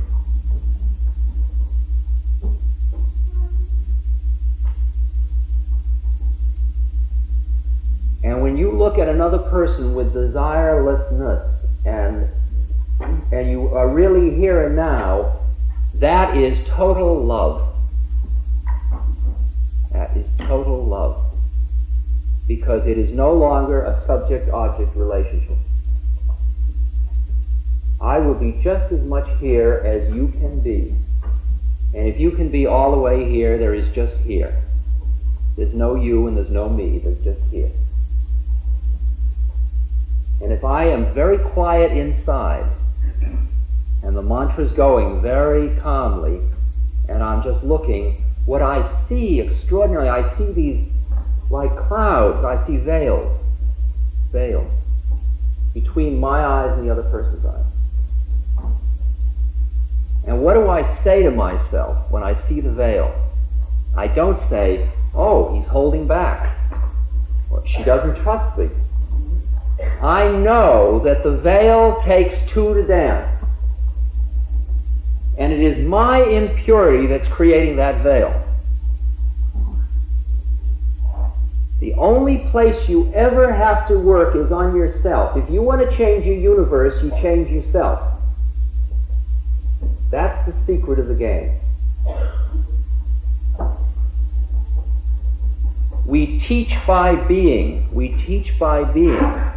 All you can get from me is my state of being, and you can hear where I'm hung up, and you can hear where I'm not hung up, and you can feel the light, and you can feel the darkness. And that's what you walk away from here with, not all the words. We teach by being. It's a vibrational communication. And as high as my vibrations are, that's what is going to resonate in you. And that's what you're going to walk away having the faith strengthened in, that place in you. And if you can look in me and see that it's possible through a place in you that feels alive, that's the message. That's the transmission. And if I were totally pure, if I were finished with my son, if I were an enlightened being, I could sit here and take you all right to here and now. just by my presence, because I would be an absolutely pure mirror, and there would be nowhere you could hang any of your paranoia. No hooks. No hooks. But you've got to be that pure. You've got to be that pure. And pure means no subject object.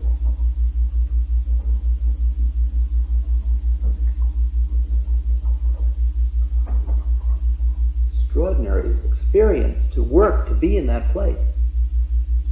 All the time. All the time. Try it on the bus. Try it anywhere. First it's scary because it's so open. And you say, I'm so vulnerable. Who's vulnerable? Vulnerability is part of the drama. Who you are isn't vulnerable. I mean, you look at somebody with total love and they look at you like they want to wipe you out. Like, what do you want of me? What are you, a dirty old man? Your impurity. It's not them, it's you. Just go in on yourself and be more pure. Because you're still saying, look how much I love you. See? It's still an I and a you.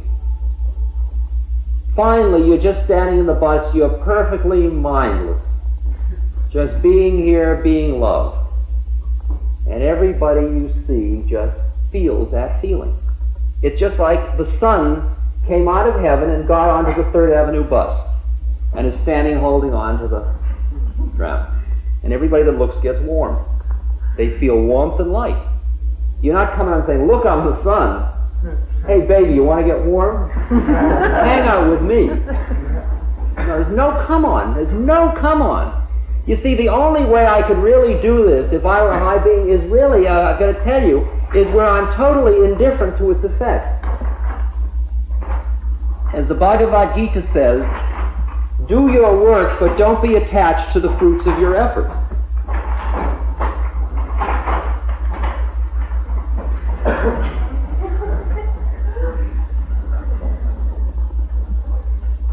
Set thy heart upon thy work, but never on its reward. Work not for reward, but never cease to do thy work. Do thy work in peace, free from selfish desires. Be not moved in success or in failure. Evenness of mind is yoga, a peace that is ever the same. Work done for reward is much lower than work done in the yoga of wisdom.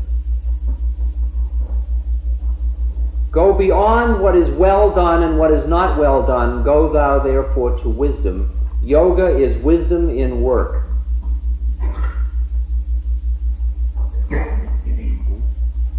If I am caring about whether you can hear what I'm saying, then I am caught in the drama. And it's only if I can do this with total non-attachment that you can hear anything. So complicated and yet so simple once you see the way the game is played. What non-attachment is. So complicated yet so simple.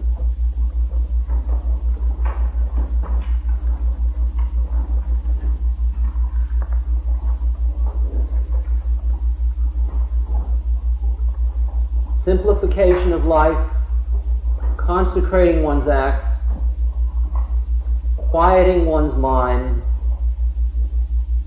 finding a quiet place from which to view the passing drama,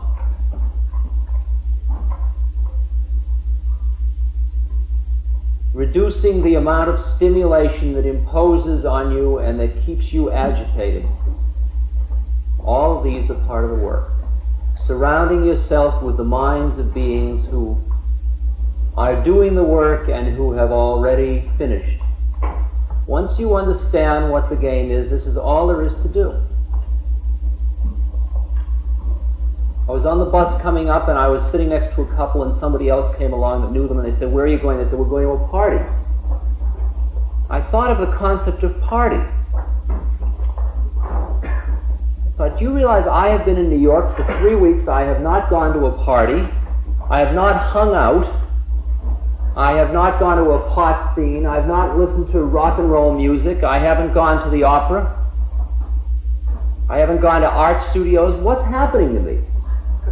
Man, I went to one bookstore to look at holy books. My God, that isn't me. What's happening?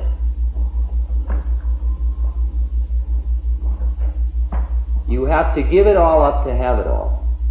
You've got to move back from it. It's not even suffering. There's no suffering. I'm quite content to just sit and be calm, because it's all deepening inside. It's going so much deeper.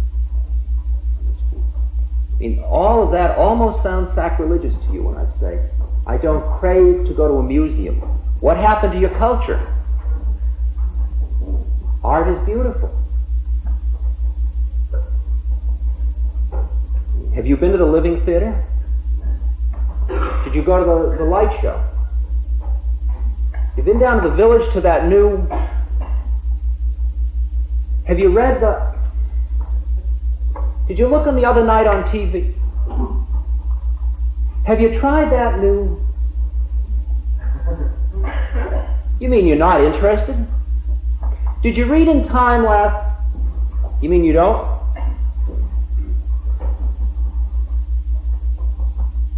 I mean, when you realize that Eisenhower's dead, what's that?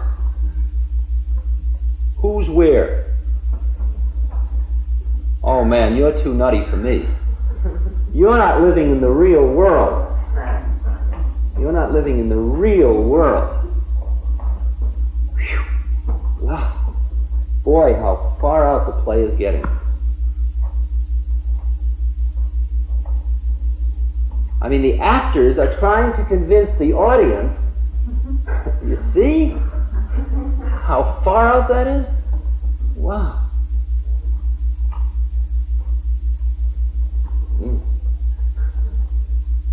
Oh, Mane Padme Hum. Boy, compassion. That's all I can experience is compassion.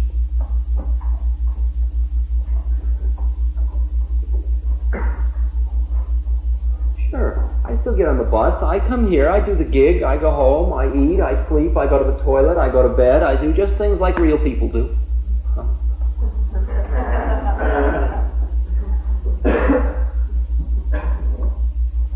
That's the water going under the bridge. Wow. Look at that. Whew. Pass it through. Pass it through. That's Karma Yoga. That's Karma Yoga. And after you've done that for a while, you watch your own desires create your universe with absolute awe.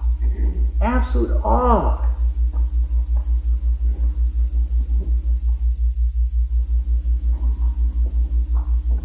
You wait until you have watched your own sexual desires at work.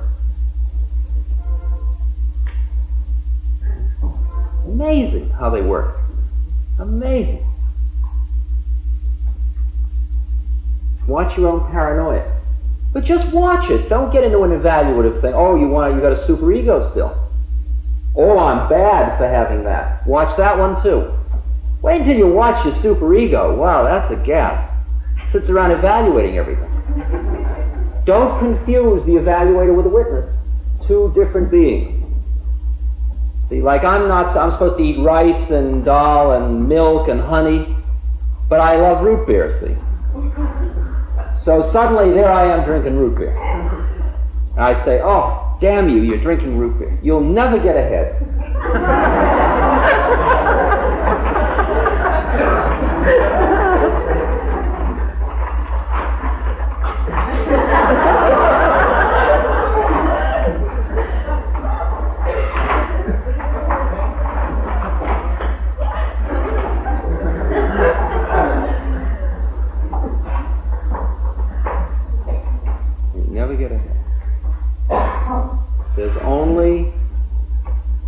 It's all so poignant. There he is drinking root beer. There he is putting himself down for drinking root beer. How poignant it all is. How poignant. Lusting again. I mean, you know you're not supposed to be walking down the street looking at that girl's legs. I mean, what kind of a thing is that for a sadhu, a renunciate, to be looking at that girl's legs? and thinking those thoughts, oh man, where are you at? You're going under. You'll never make it. God, I got to get out of New York City quick. For hell and damnation this is Babylon. Yeah, terrible. How poignant. How poignant. The terrible beauty of nature, it's all where it's at. That's the where it's at. People come and say, do I have to give up sex like you've done? Well, if you ask it that way, the answer is no, man. You couldn't even if you wanted to. Because what you give up is you give up the attachment, not the sex. You've got to understand the distinction. It has nothing to do with sexual act. It has to do with desire. And if you sit in your room not having sex all day, it's the same trip. You might just as well be making it. I'm not going to drink root beer. I am not going to drink root beer. Today I will not drink root beer. I'm going to have a good meditation. I'm not drinking root beer. I'm not going to. Who am I kidding? I certainly look good, don't I? I really look like I'm having a good meditation. No root beer. No root beer. Maybe no physical root beer, but plenty of attachment. Attachment's the key. Watch your own attachment. Only when you develop the ability to stay in that place inside yourself which watches it all, as it's happening, does it start to fall away. That's the you that sees it all. It sees the judge, it sees the actor, it sees the desirer, and it sees how the desire creates the universe. Watch it all. That's Karma Yoga. We end these evenings with bhajan. Bhajan is the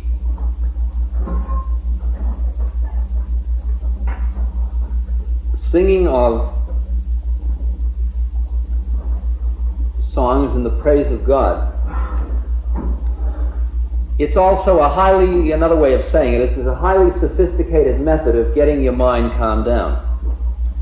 By a repetition technique of a very simple repetitive phrase that keeps you identifying and thinking about higher process, higher beings, the light within.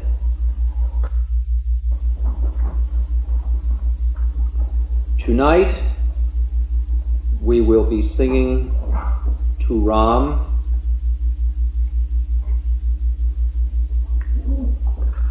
And it is said, Ram is the incarnation of God, and it is said, place the name of Ram as a jeweled lamp at the door of your lips, and there will be light both inside and out. It's also said, free from sensual passions and absorbed in devout affection to Rama, the soul disports itself like a fish in the ambrosial lake of his beloved name. Isn't that a gasp? I mean, this is where it's at if you can really, just go the trip, Free from sensual passions and absorbed in devout affection to Rama, the soul disports itself like a fish in the ambrosial lake of his beloved name.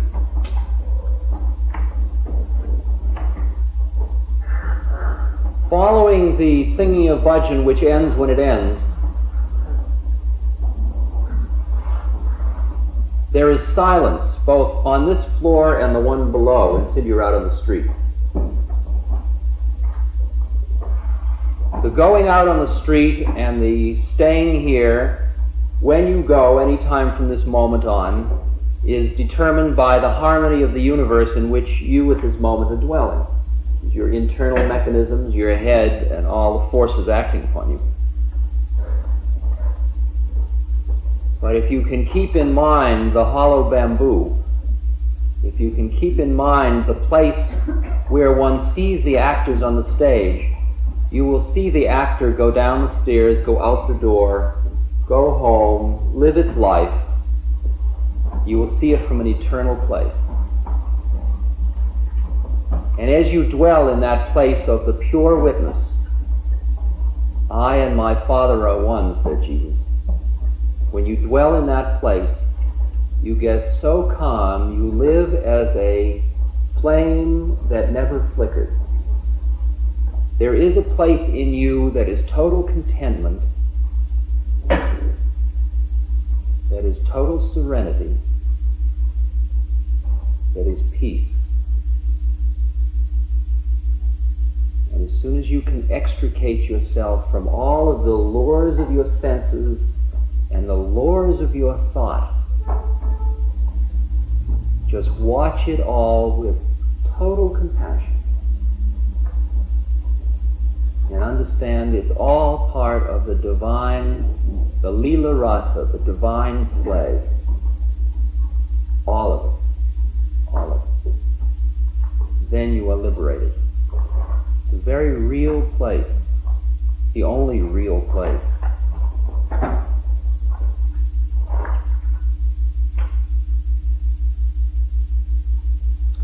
In India, when people part or meet, no matter who they are, what rank, social role, whatever the game is, they try to remind each other, although they usually forget why they're doing it.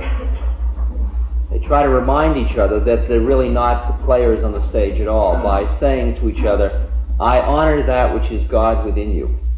I honor, they call it the Atman in the Hindu scriptures, the place inside where you are light. And they say the word is namaste, namaste, or namaskar, but namaste in the place I live. So that since we will not be speaking after the bhajan, I'd say to the light that is each of you, if you but only allow it to be, namaste.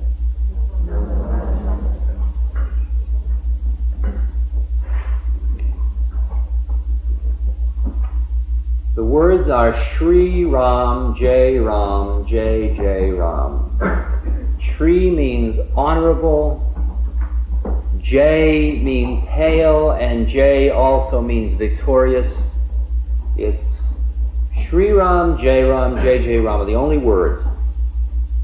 At the temple I lived at, when it was consecrated, the townspeople took turns in groups on 24-hour vigil for 1 year, solid, being at the temple singing Shri Ram, Jai Ram, Jai Jai Ram. That's all. You can get very high on it. Very high. There are many, many hundreds of melodies for it. I'll give you one, a simple one to work with. Don't sing it like you're singing in a social sense. It's not a social game at all. Let it happen inside of you. If it doesn't happen, don't sing. That's cool. Listen to it inside. Be it. Be it. Just be the bhajan. There are no points. No points. No points. Just let it all happen inside. Ram is he sits on the sun throne, he lives in your heart, he is absolute purity, he is total love, total light. He is your very self if you but allow yourself to dwell within the cave in your hridayam, in your spiritual heart.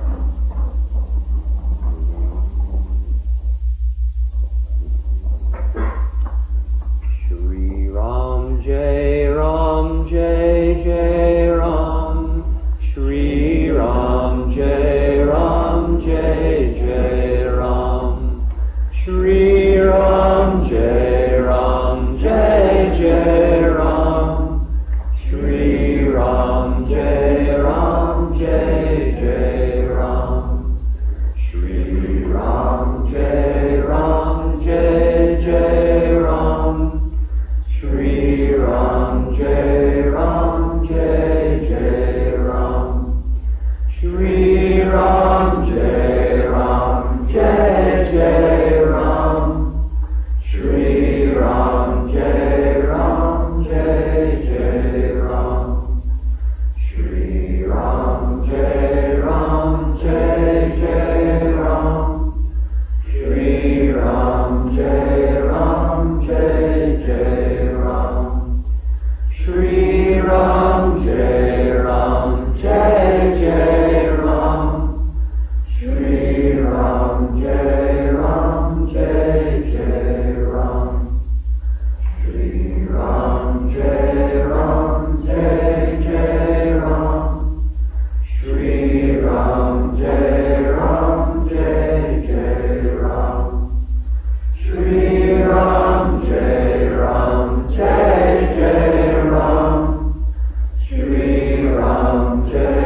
Jai Ram.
feel that letter. He's moving in and out of the levels, just as he's writing it. Just as he's writing it. He's describing these different levels. Now, when you go from physical to astral to causal, you are still with the subtlest desires, the desires for pure idea, pure idea. Thought creates matter. Mind creates matter. The causal plane is the world of ideas that creates the universe. Right at the top of the causal plane is where we call what we call Godhead. The Godhead. It's the first place into the universe of form. It's the first world of form. It's the place where God created the universe. His mind, his thought manifested into the universe.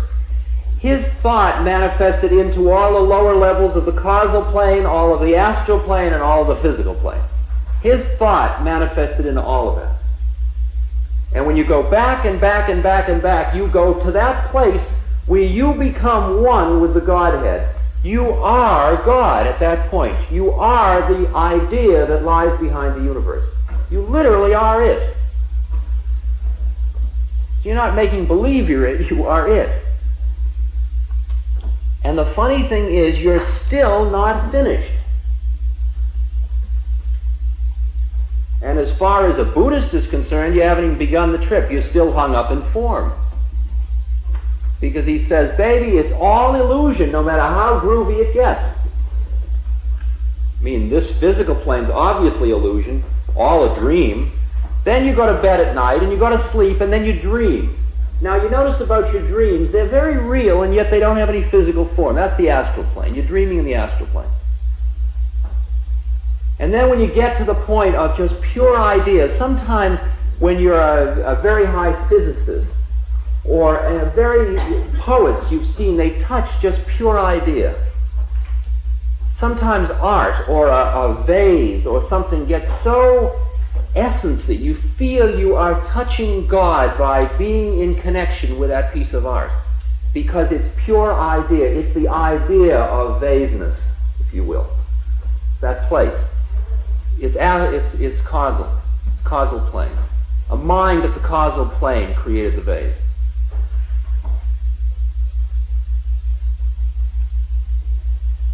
Created the vase.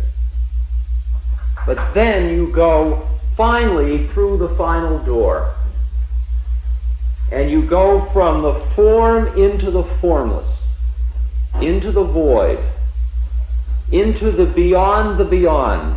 The Tibetan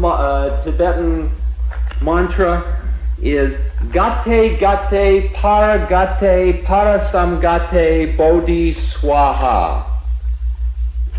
O wisdom which has gone beyond the beyond, to thee homage. When you have crossed the ocean of samskara, the ocean of illusion, the ocean of desire, the ocean of attachment, you can call it whatever you will, it's all the same ocean. When you have crossed through all the form, you enter into the state of formlessness. It is eternally quiet. It's eternally quiet.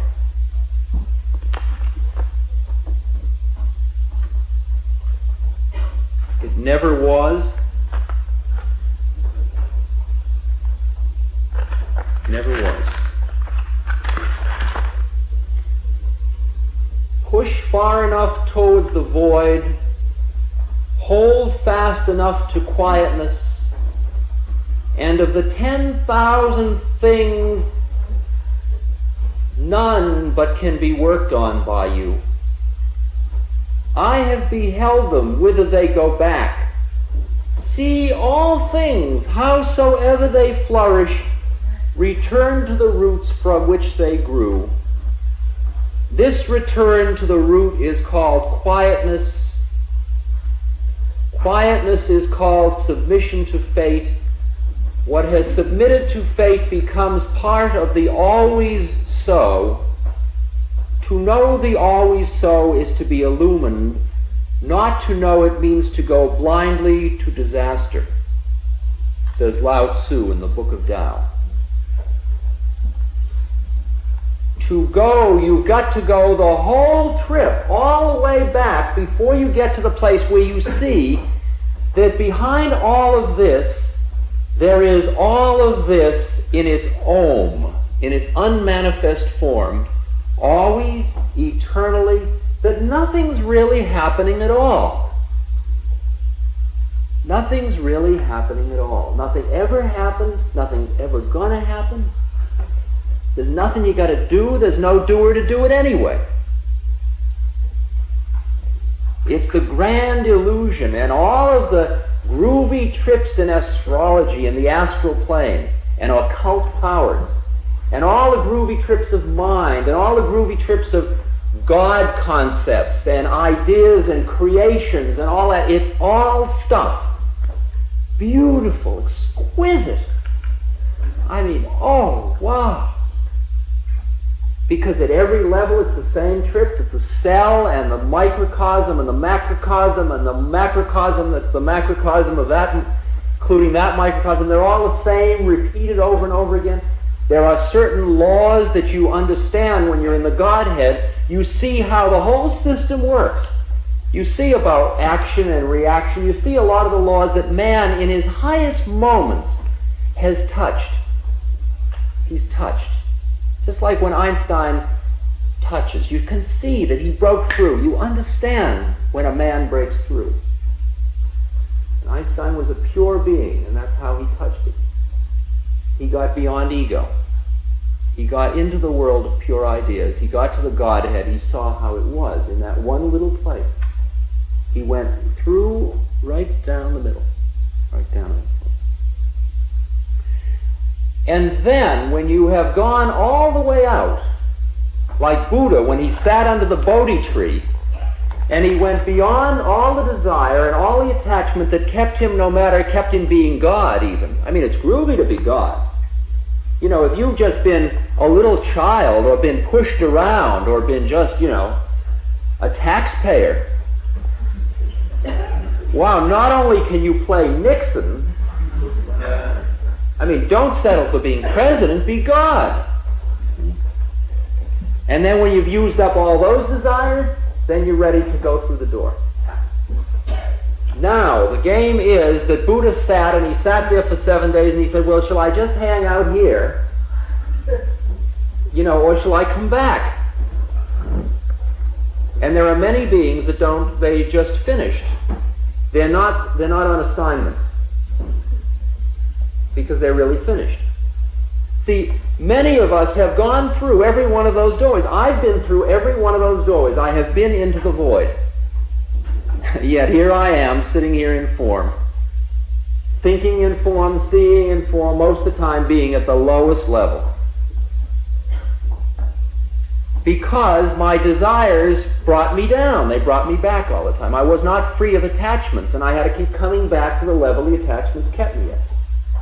But if you have purified and finished with attachments, that's what renunciation means. You've finished with attachments. It doesn't mean anything about what you do in the world. It has to do with your inner being. If you've gone the whole trip, then you get into the void, and you're in the void, and you are eternally in the still, quiet ocean where the lights of mother and son merge as one. It's all one.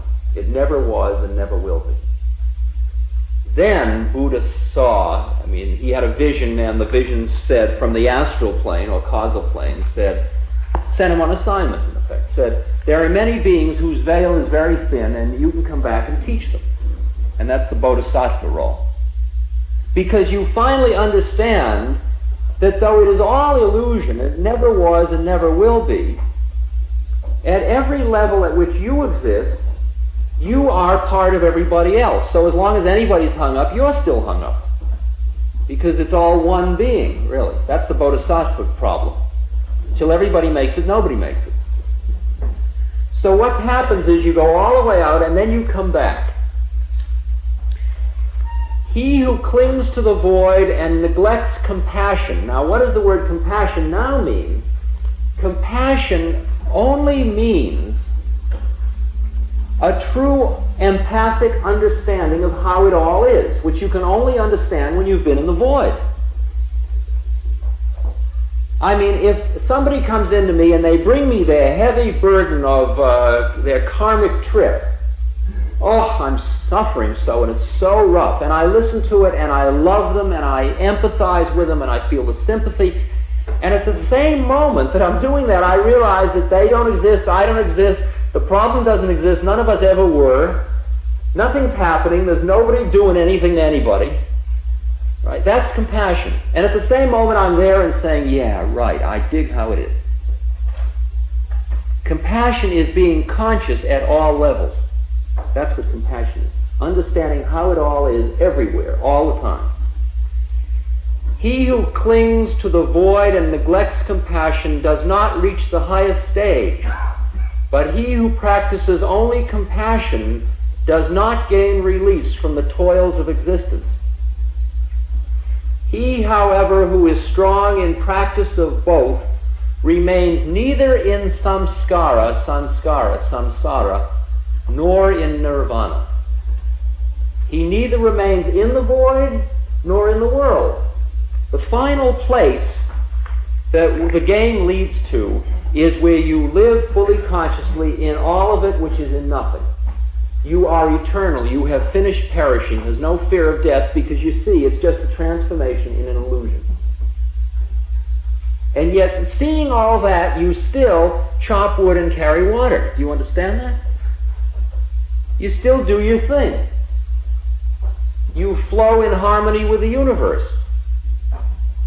You are beyond morality, and yet you're a totally moral being because that's the harmony of the universe. You see that to do anything with attachment is only creating more desire, which is creating more desire, which is creating more desire, which is keeping you in the game longer and longer and longer, keeping you in the illusion. And once you see through that, it can't help but fall away. What are you going to do? You get all caught up like, I think I'll become famous. Wow. Boy, am I going to become famous. And you're already laughing at yourself. Wow, man, am I going to go on that trip? Who am I kidding? All right, here I am, I'm famous. Wow, look at that, I'm famous, boy. Okay, that's that. Now what? Gotta become rich. You ever hang out with really rich people?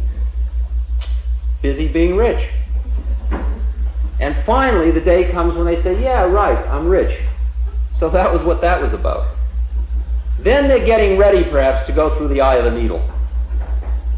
Till then, not a chance of a snowball in hell.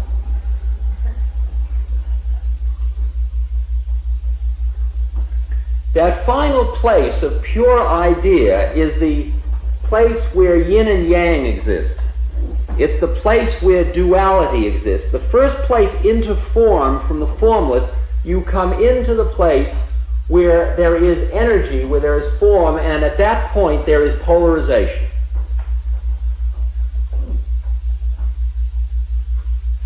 And in order to be a truly enlightened being, you must delight in the exquisiteness of every single level.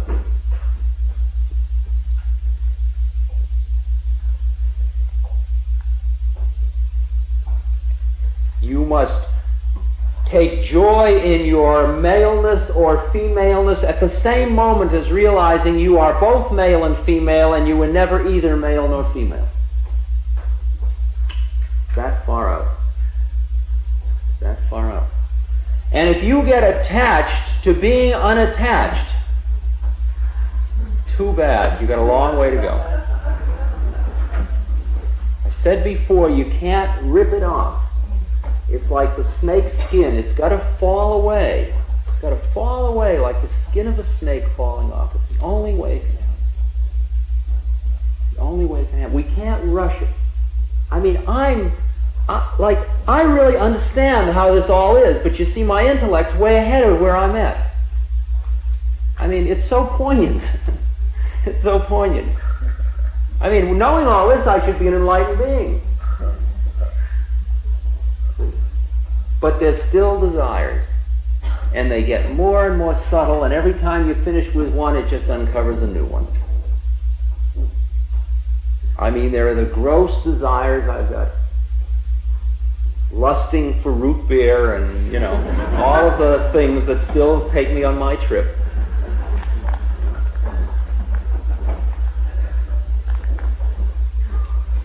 Can't rip them away. I just can't not desire root beer. What am I going to do?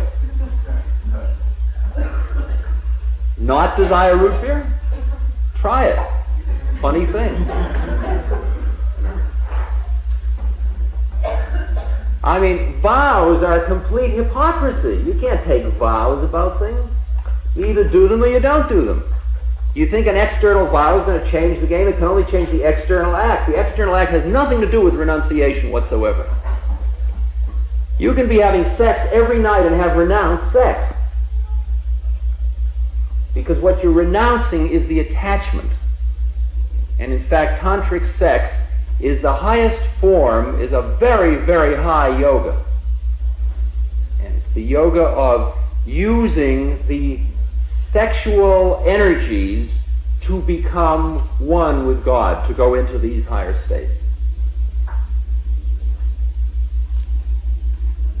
And when you start on any of these trips, be it yoga, hatha yoga, or bhakti yoga, or gyan yoga, or karma yoga, or psychedelic yoga, or tantric yoga, you'll always go into places where you'll get big shots of bliss. Oh, boy, is it good.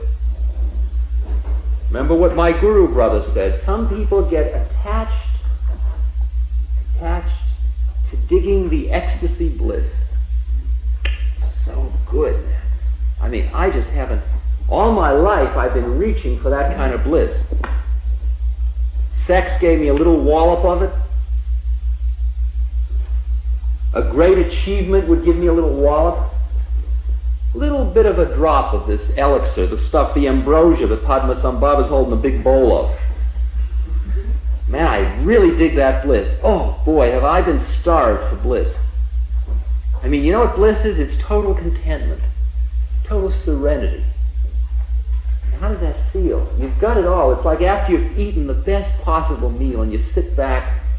It's like those ads of a guy that's worked hard and he comes back and he's loosened his belt and he's taken off his shoes. He's a workman. He's got his beer on the table and he's sitting back and he's got his feet up and he's, I can see the Norman Rockwell cover now.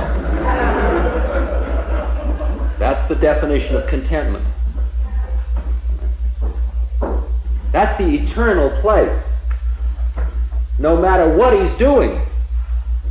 I mean, everything he did all day up to that moment, he's still in that place when you're in the place. See, that's what I said about if we know who we are, we're not busy being in the drama. You can just know what you have known from tonight. Knowing this, if you know this, you're already well along the way, I'll tell you. And I'm telling you from another guy who's just along the way with you. But I got a feeling for how it all unfolds, although there's no time in it. See, I used to be busy. People said, well, if your guru knows everything, did you ask him when you'll be enlightened? Well, that's a funny question. Because when I'm with the guru, I don't have any questions. Because he's all in everything and there's nothing to ask, because it's all right. And the funny thing is, what good is it knowing? What do I care? What difference does it make? It's like if you say, where did it all begin? I mean, how did we get stuck in this dilemma in the first place? And Buddha always answers, it's none of your business. Just get on with it. When you get there, you'll know. It's not for your trivial little rational mind to figure out. You're a child when you grow up. Time enough for you to smoke. Don't rush. Don't rush. Just be here now. See, once the seed is planted, then it becomes like what's called the witness inside of you. It's a place inside of you where you see your whole drama unfolding. You see how important you're making it all. How caught, how deep, how significant, how profound. all the euphemisms you've got for making it important. Now, this doesn't mean you trivialize life. It doesn't mean you care any less for its divinity, or its sacredness, or its beauty, or its purity.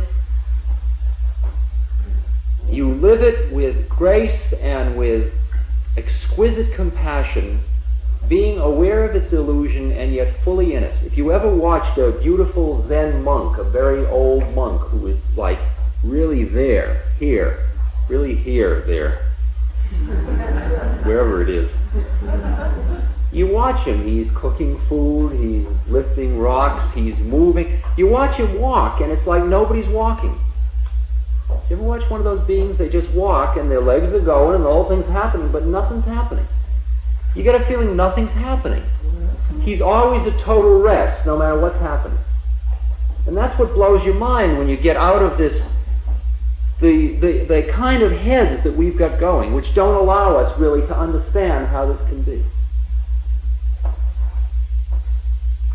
You live out your karma. You live out your karma. The best I can tell you about karma is that if you are pure spirit, if you are not matter, but you are that eternal spirit, you are that eternal energy, you are going through a sequence, a series of illusions, if you will, that are training you to finish with illusion. And when you have finished going through all of the carnival sideshows, you begin to see that in fact the snake was only a rope. And these are a series of experiences designed. Your life, including your heredity, your environment, every experience you've had, every experience you're going to have, your death, the whole trip is one karmic package. And it is programmed, completely programmed, and you are going through it now. And if you understand what I just said, you then are in the position of the witness who watches your own karma happen, and that is your karma too. You got it? There's no level. There's no way out of karma. You got to understand. There's no way out. There's no way out. Except full enlightenment. When you're fully enlightened, you're done with your karma. Fully. Not for a second. Not for a second. Fully. Finished with the trip. Fully enlightened.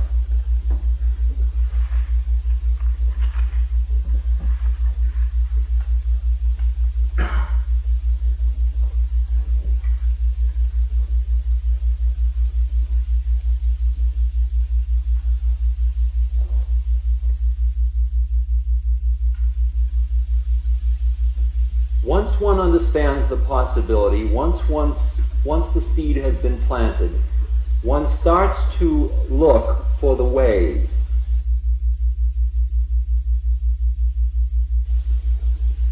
The ways to get on with the journey, since you suddenly realize, you don't suddenly, but it dawns slowly upon you, that that's the only journey there is. There's nothing else to be doing. People say, who are you? I say, I'm somebody who's doing sadhana. I'm on my spiritual path. Say, why do you do it? And I say, because that's all there is to do. Nothing else to do. What am I going to do? Go out and have fun? Go out and have fun? This is part of my spiritual path, what I'm doing right now. This is my work, because all the time, it's not like, I'm not lecturing to you, I'm doing my mantra, I'm keeping centered, I'm watching this drama unfold, I'm working on myself. And every now and then when I'm talking, I get so fascinated with the sound of my own words, I go fast asleep. I get caught in the illusion, and I suck you in too.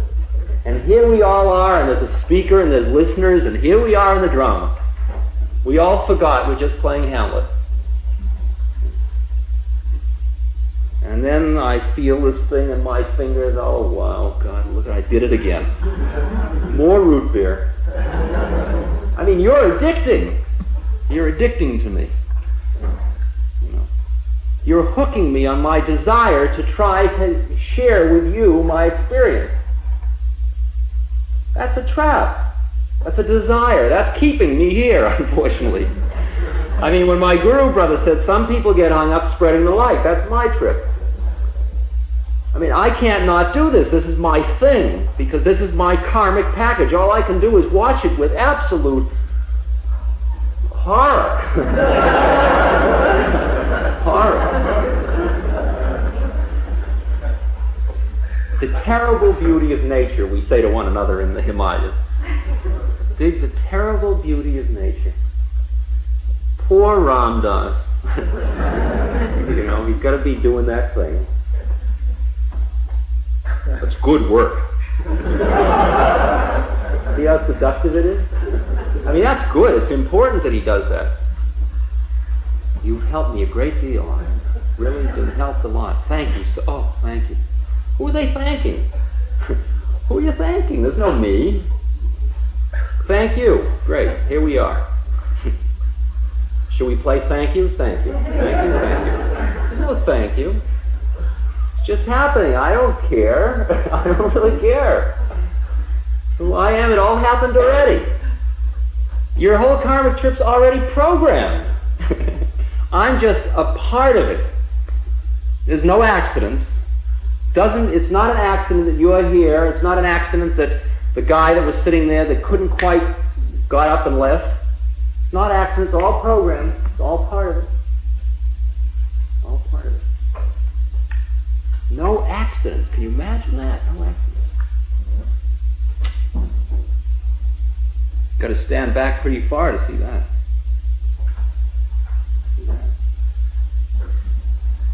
So there are methods, and you'll find the methods, and they're all around you. In fact, your daily life is the most profound method of all, the method of karma yoga. It's the method of waking up through everything that happens. You're drinking root beer and you say, wow, dig that. And you put yourself down and you say, damn you, you're drinking root beer again, and then you say, wow, dig that.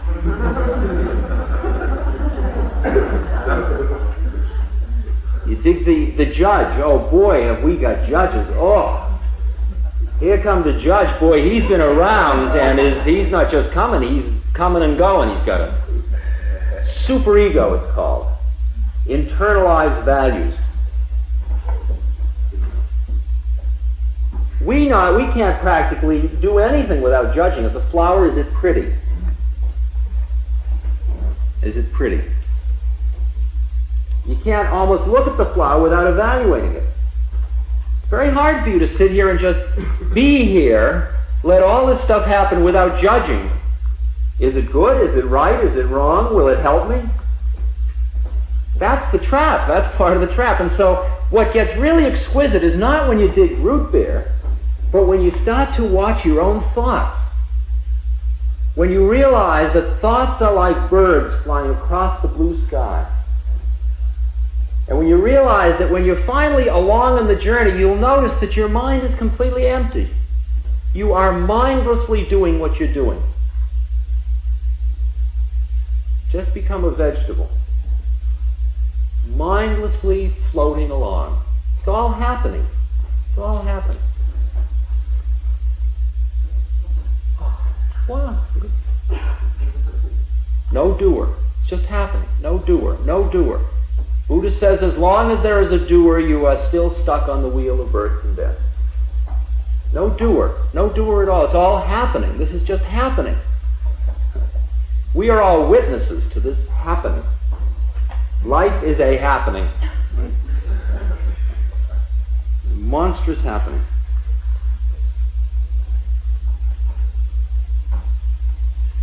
People ask, how do I go on with my studies? If I believe this, what do I do next?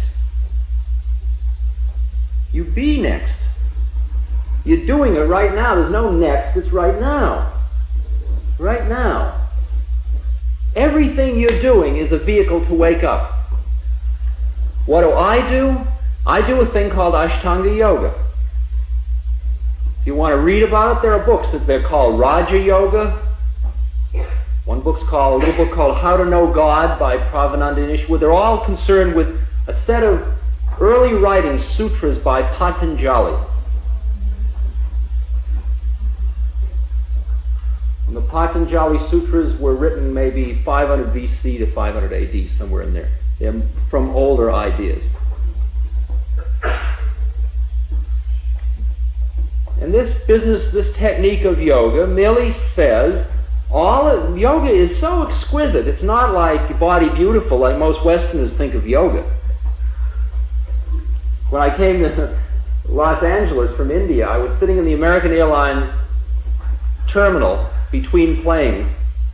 I mean, this was so far out after having been in the Himalayas and, living in the Bible for the last 8 months, and suddenly you're in the American Airlines super plastic domain, and you're, sitting with a beard and a dress, barefooted in American Airlines. Some soldiers came up on the way back from Vietnam. They looked at me very, I don't know how. And they said, "What do you think you are, some kind of a yogurt?"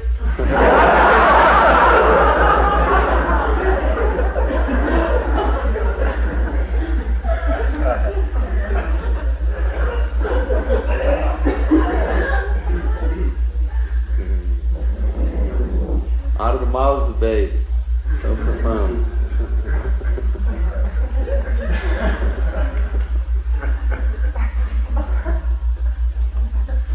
Yoga means union. Yoga is a systematic method for cutting through the game, for cutting through the illusion.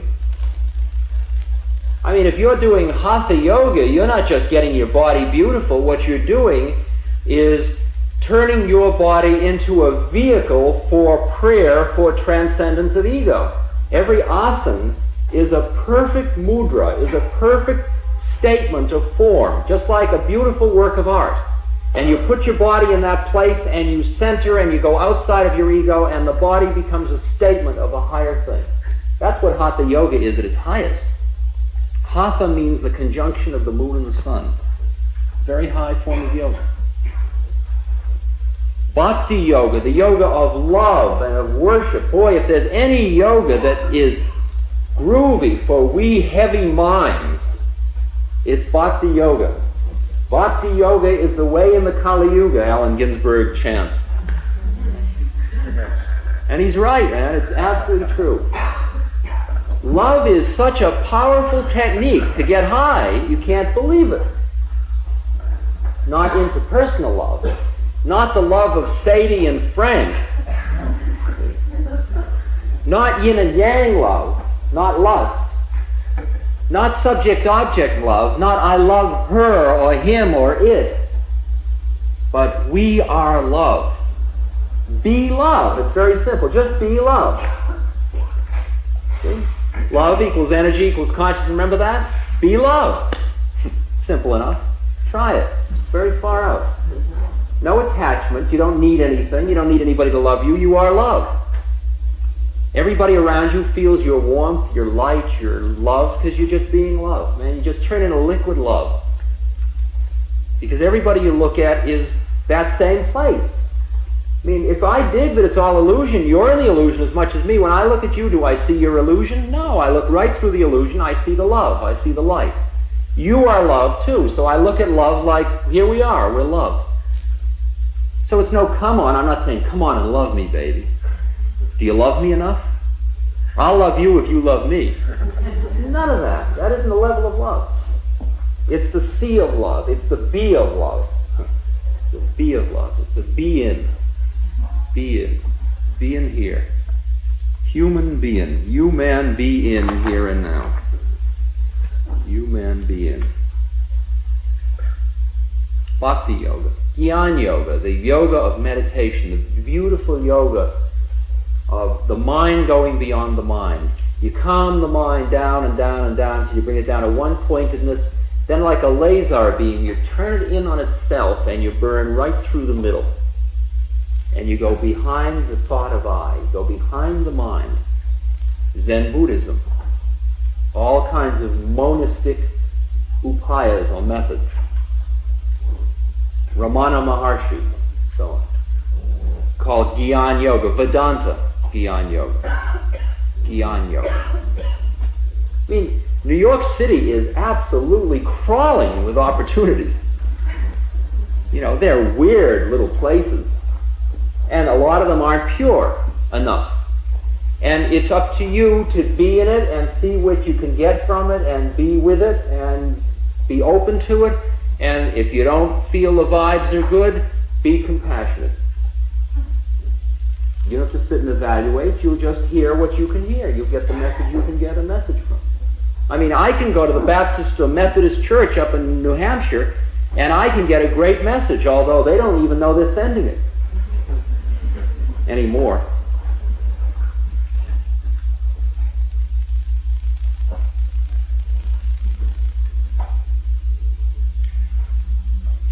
The trip is not necessarily Eastern. I'm not here as an advertisement for anybody to go to India.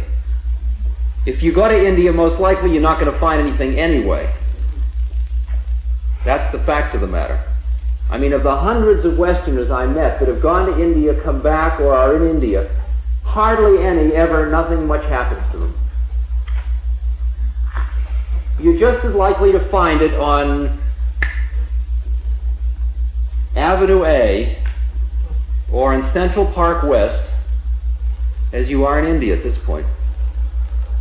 If you know what you're looking for, the messages are all around. You don't have to go anywhere except inside yourself, and you can do that sitting in your own room by lighting a candle and an incense and surrounding yourself with the books of Ramakrishna and Buddha and Ramana Maharshi and the Tao and the Kabbalah and the Egyptian Gnostics and on in the Bible, and just hang out with those guys. That's who I hang out with. That's my buddies. I hang out in my meditation room. It's my hangout room. It's full of incense and candles and groovy people, and this is my puja table. And wherever I go, if I go to a motel, I got a little portable puja table. I set it up, light my candles, incense, put out there's Buddha, Christ, and my Guru, and Ramakrishna, Teilhard de Chardin, all kinds of Maya Baba, all kinds of groovy cats. And then I sit down, and here we are, we're home again. Traps, they're all aids, they're all crutches. This is a crutch. It's all a crutch. It's all right, these are crutches, we need them at this point. Create it right in your own house, right in the place where you are. There's your vehicle. Right in your own room, right by your bed. It can be purely Western. It doesn't have to be Eastern at all. It doesn't have to have Eastern words or anything like that. As far as mantras, if you want to use mantra, which is repeating something to center you through a verbal thing, you can pick any mantra that you can feel the faith in its possibility. You don't have to be assigned a secret mantra. Use Rama. Rama is the highest mantra. My Guru uses only Rama. I use Rama most of the time. Rama, Rama, Rama, Rama. Use Om Ahung Vajra Guru Padme Siddhi Hung. Use Guru Rinpoche. Om Mane Padme Hung, the Tibetan mantra. That's all written about in Foundations of Tibetan Buddhism by Anagarika Govinda, Lama Govinda. Lots of mantras around if you want to center through sound. It's all available to you. It's all available to you. No cause for panic. You don't have to hold on to anything. I mean, this evening is now, we are completing this phase. We're about to sing bhajan. We don't have to hold on to it.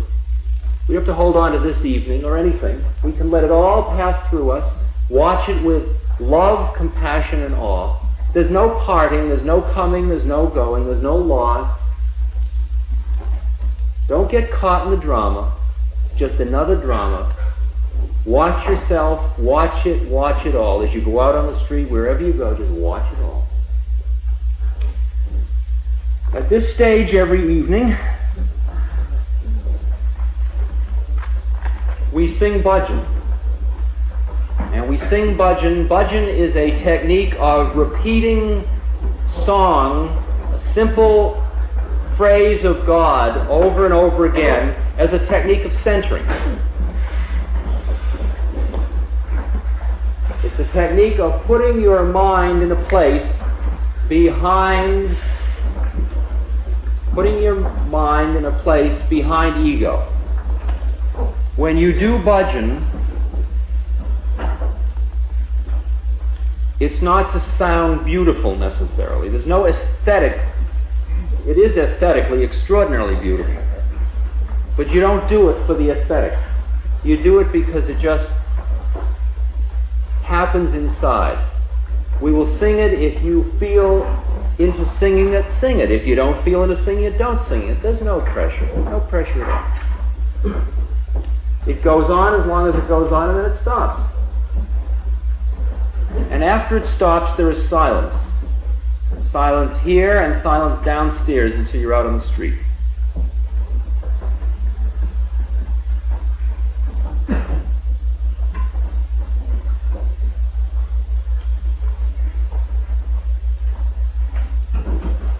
And remember, as Hakuin said in Zen, Zazen Wasan, when you understand that form is the form of the formless, your coming and going takes place nowhere else but where you are. When you understand that thought is the thought of the thoughtless, your singing and dancing is no other than the voice of the Dharma, the voice of the way, the voice of the path.